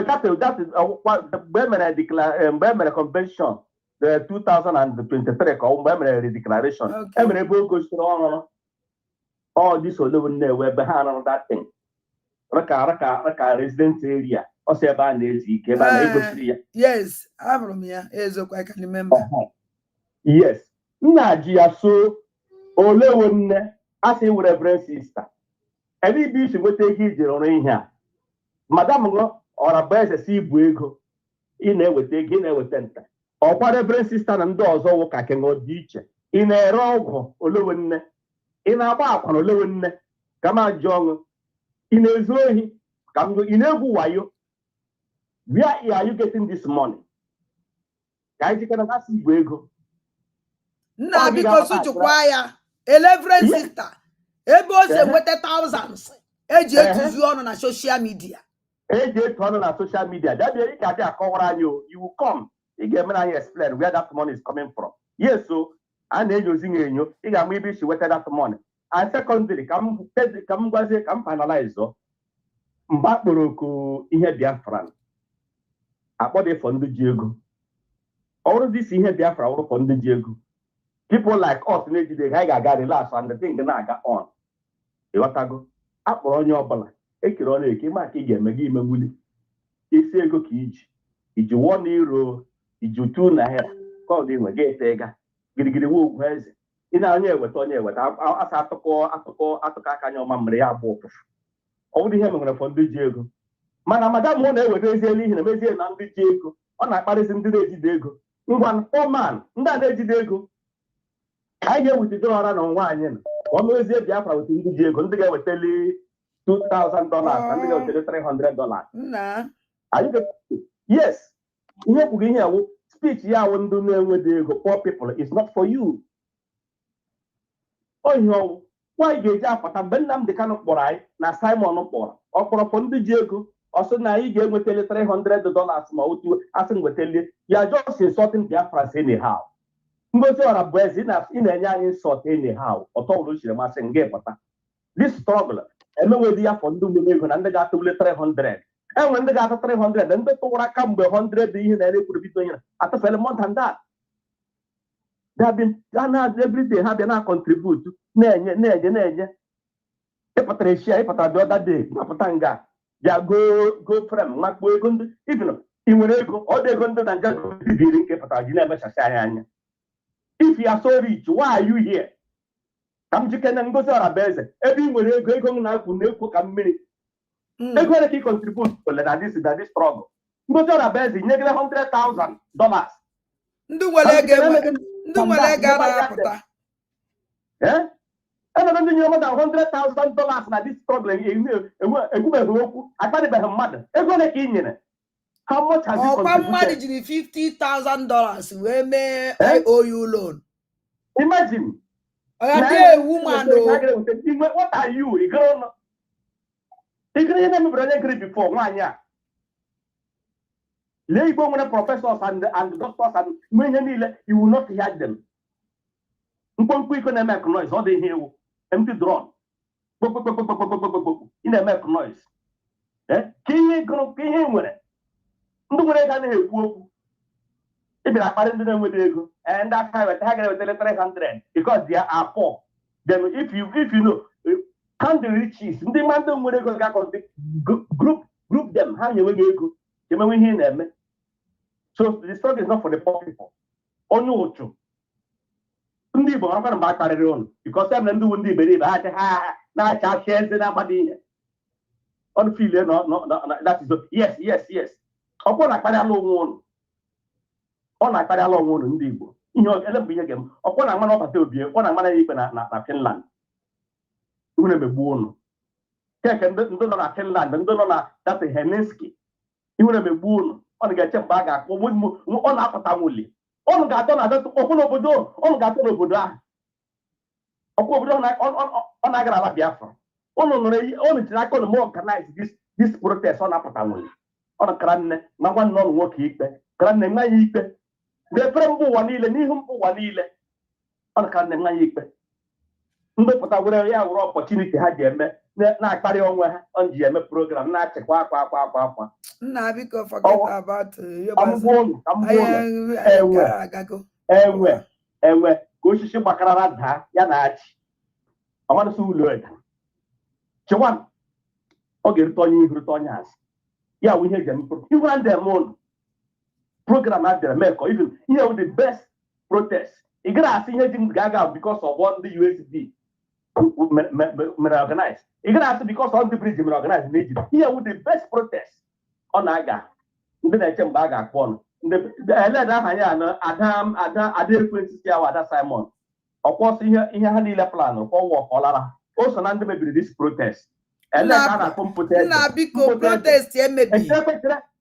ede ka TV ogi buru ụzọ sị na onye ga-enye poison ogi nwa mebiri this protest ya onwekwa protest emebiri ya no ndị emebi ọkwa protest the protest gara otu Chukwu si wee chọọ ọnya Ada ka m gwa the shock m nwere that Friday up to no problem na because I believe with them na somebody on ga-apụta our PM onye ọbụla onye a na-apụta anything on ihe ole jiri aha ya mbe na gonna hope to 10 people from Finland ma ụfọdụkwa ndị ga-aga I will not believe the shock m nwere na nna ji ndị Igbo nwa nọ kwesịrị nwụrụ ọnụ nwa nọ kwesịrị iweta isi ya tige because of you people the answer is no ọ na-eme ka ọlụ ọnwụ ụnụ ndị niile nwere opportunity to go that protest na agaden iwune ma ụnụ ndị niile nọ nso ndị bi na Helsinki ọ na-agba anya mmiri ọbata obi ga-ahụ ihe mere I wish na ga-esendịrị ya this record of this thing we did a great in fact Adam happy aya traika hero ihe niile bịa that protest hero and the protest maybe ọwụ na ya eje the protest are you going to know that the case of Batobi na investigation emechigo ihe anụ ya ọwụ na ya eje the protest ihe anụ this news ahụ ikuku na anyere ihe anụ ya ihe mere that na Chineke lụrụ ọnụ nna m adị m happy Chineke anyị dị ebube we did great anyị amaka wepụta time ya wepụta ego gaa họteelụ mee ihe na-emedo ọ dị ya mere organize that protest ọ dị ya ka e mere ya ọ nọrọ nwe dị free na ọ nọrọ na a na-eme ya aga ịpụtazie na platform pụta were eme program ajụgbu ụnụ ndị Igbo nwoke mere ụnụ ndị awụrụ ndị Igbo ibe awụ Fulani boys amụrụ na Igbo ndị awụrụ ndị Igbo unu ewere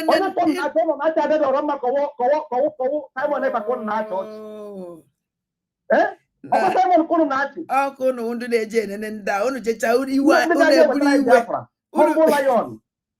unu na-eje ege ndị a unu gecha afa unu eburu iwe bịa na platform ebe a na-ewe kwụsị instead unu ije gecha afa iwe a na-ewe unu egezina ndị a I don't watch them ige ha aja ihe ga-eme agara agọsọ ọrụ maka ikuku bụ ọta ka ịma na ona nka ba ihe mere ịmala ụdị mmadụ ahụ ihe anyị egosi ga ndị that is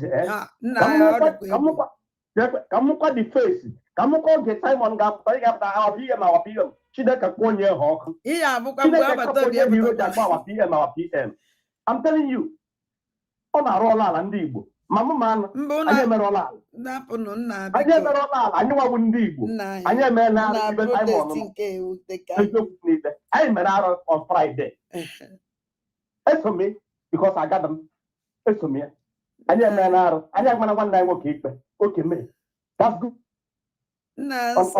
afa megukwe na ọnwụ ụlọ ada jisike nwanne m Chineke gbaa ume anyị geti mme jisi ike ọ gị ga-alụ elegele ihe ọbụla meziri ugbu a afọ ị ga-ebere anyị ibegilere anyị na ndụ onye nwuzie ọwadokwu aka believe me ọkwa ihe nwaanyị a data our sister kwuru okwu o kwutere ya data brother kwuru okwu o kwutere ahapụzie ndị anyị ga na-achị anyị chụwazie Ngozi Ọrabaeze na grupu ya ndị Fulani na-abata na-eri anyị mpasọt anyị nọrọ yes apụta na soshal midia anya ka nji akpọ ndị be anyị doliti na anyị eme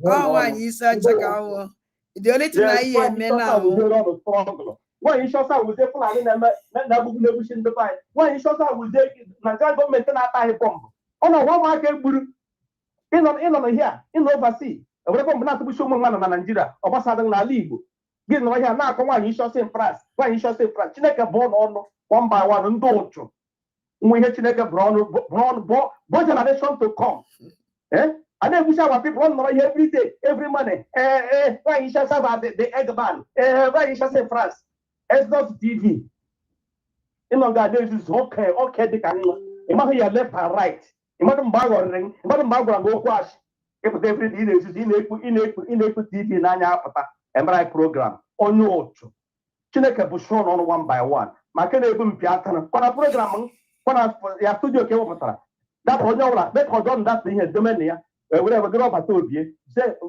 ọgọ nwere ike iresive ọ gwegara program onjida protest mme ya pụta akwa ọrụ na aka ọ nọ gbalịrị ọ na-akọcha onye gara aga ada ka ọ dị bye bye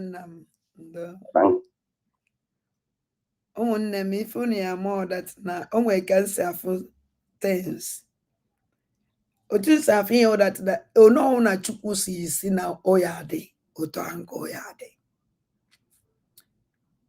ọpa na anyị jeli ya anyị jekwala nwaone ahụ anyị ha jekwa na dat parliament ahụ na dia parliament or parliament ama m jee submit kwa dat letter n'ọlụ ebe ahụ ha malakwa na anyị bịara nwa mkpụrụ one ma one ahụ ifele eme ha nwaone ahụ anyị mere ihe anyị mere wonder we break that record ono ọsọkwara anyị ha ọwụ na enwere ike anyị ezuo thousands nke anyị jele about 500 and something o nwere akwụkwọ anyị submitiri o nwere ebe anyị jele we submit nothing Finland amadị na anyị bịara and anyị mere 30 minutes protest because o nwere letter submit o nwere onye pụta anụ ahụ ndụ Ngozi ọla bụ gwolo Fulani konukọrọ were bịa maka nwanke nwaanyị ahụ onye nkonukọ ozugbo 5 minutes ka ọ nọrọ witi ndị okonukọrọ were bịa nna nwaanyị ahụ nnọọ ihe ọnwụ o nwere onye anyị mere ihe a nobody so at least anyị jere submit kwa akwụkwọ onwe ibe dị ka ya unu fụ mgbe anyị submitiri akwụkwọ we did great mụ na anyị gbawara igwe for we to go there and submit that letter na their parliament nwa mkpụrụ one ma ahụ anyị nwere ike anyị zuo thousands ma ya eje n'ebe ahụ anyị jere ma ya submitine mgbe izu anyị jere jee mere 30 minutes protest nwere akwụkwọ submit kwarịrị enwere ngozi gwe everybody is there so I win. We win. And they had to make an end that to protest organize. I think I Chukwu goziele mfa. Goziele munne munde biara bia. I think Chineke gozefa, Chineke duwefa. Ha meli forma Chinyawo. Va tru go we bia ha tru go we na. Amasuka mi ozo for. Owu na imechara that protest ayeje that parliament maka ba hu isi mmiri. Submit that akwụkwọ anyị submit mmasị na o nwere ife anyị mee mana anyị nsa ijegide jelu oje submit data akwụkwọ amasịkwa m ihe a na-akọ o ibe ndụdụ thousands imelu ka anyị nwanwu ndụdụ mkpụrụ mmadụ one ma one mekwara ka ibe ọnwụ then thank you very much enwe m ego spachat kwena nke ahụrụ minus ego flight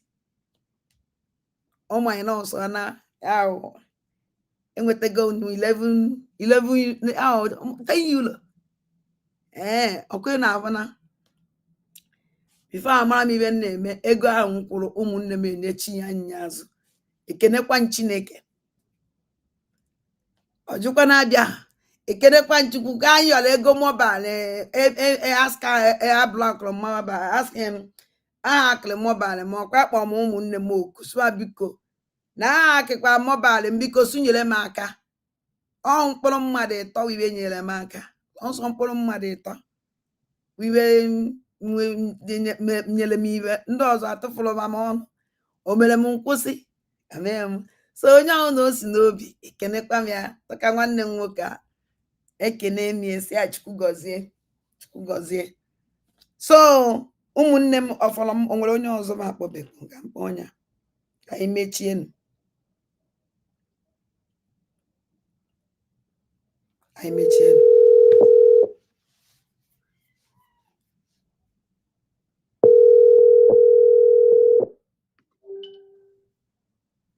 Hello? Adabiko, yes, he had this man in Kurumaka that broadcast Biafra United. Listen there and there. Okay.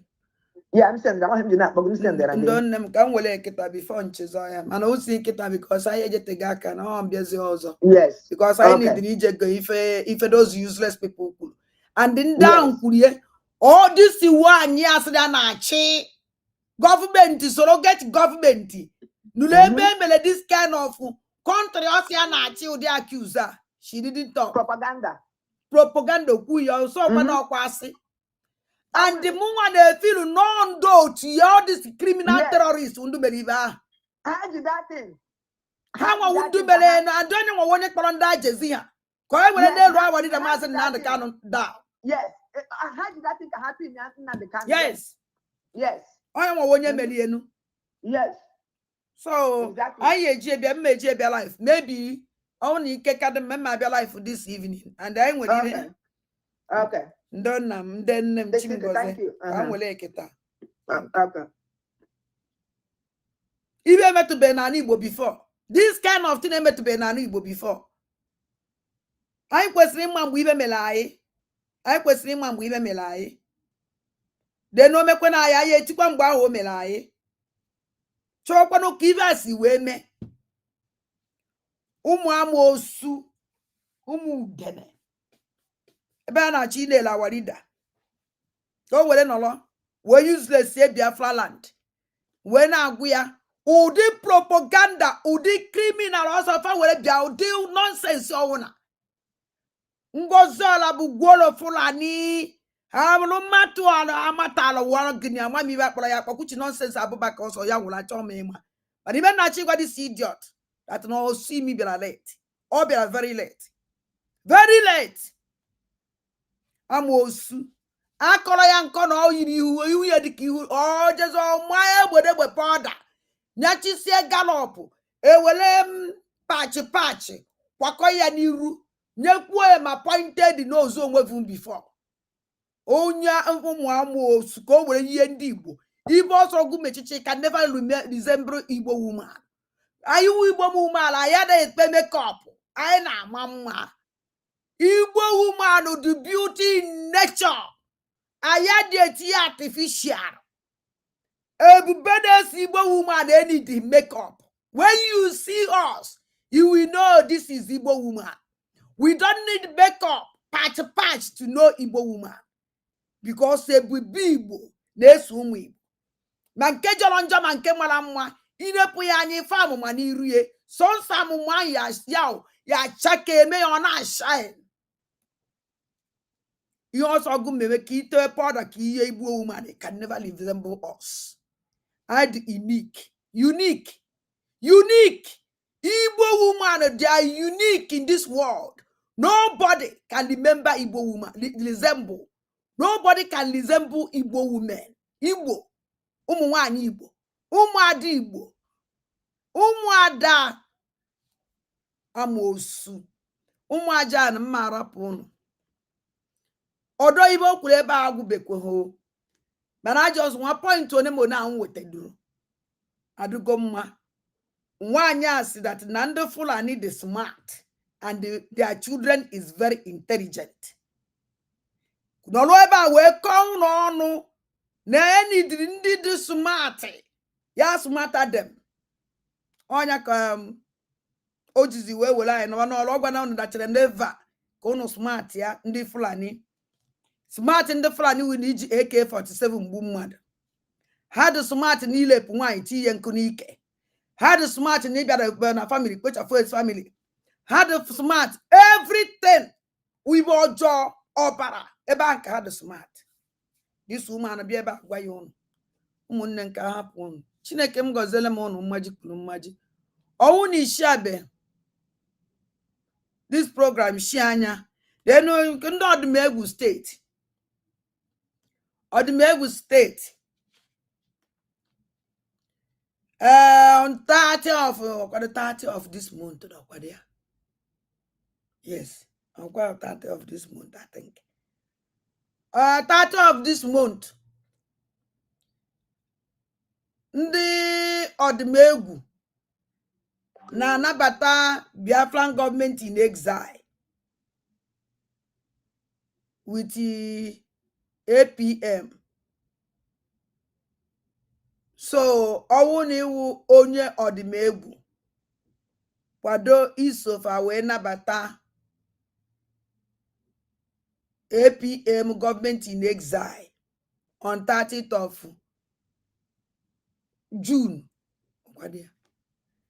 And Odumegwu n'ebe a kwado 30th of June ko yes or 30th of June next month. Yes, 1st of June. Ama umo onye Odumegwu nọ here biko dele na comment section biko onye Odumegwu n'ebe a dele na comment section biko kemgbe ndị Odumegwu na-anabata APM government in exile when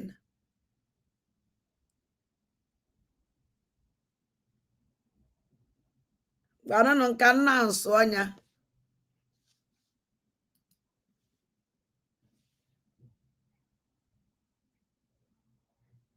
so mma like ka ndị Odumegwu niile onye ọ na-akwadebe ụmụnne m onye ọ na-akwadebe ọ dị very very important that na onye ọ na-anọ eda ide solo were nabata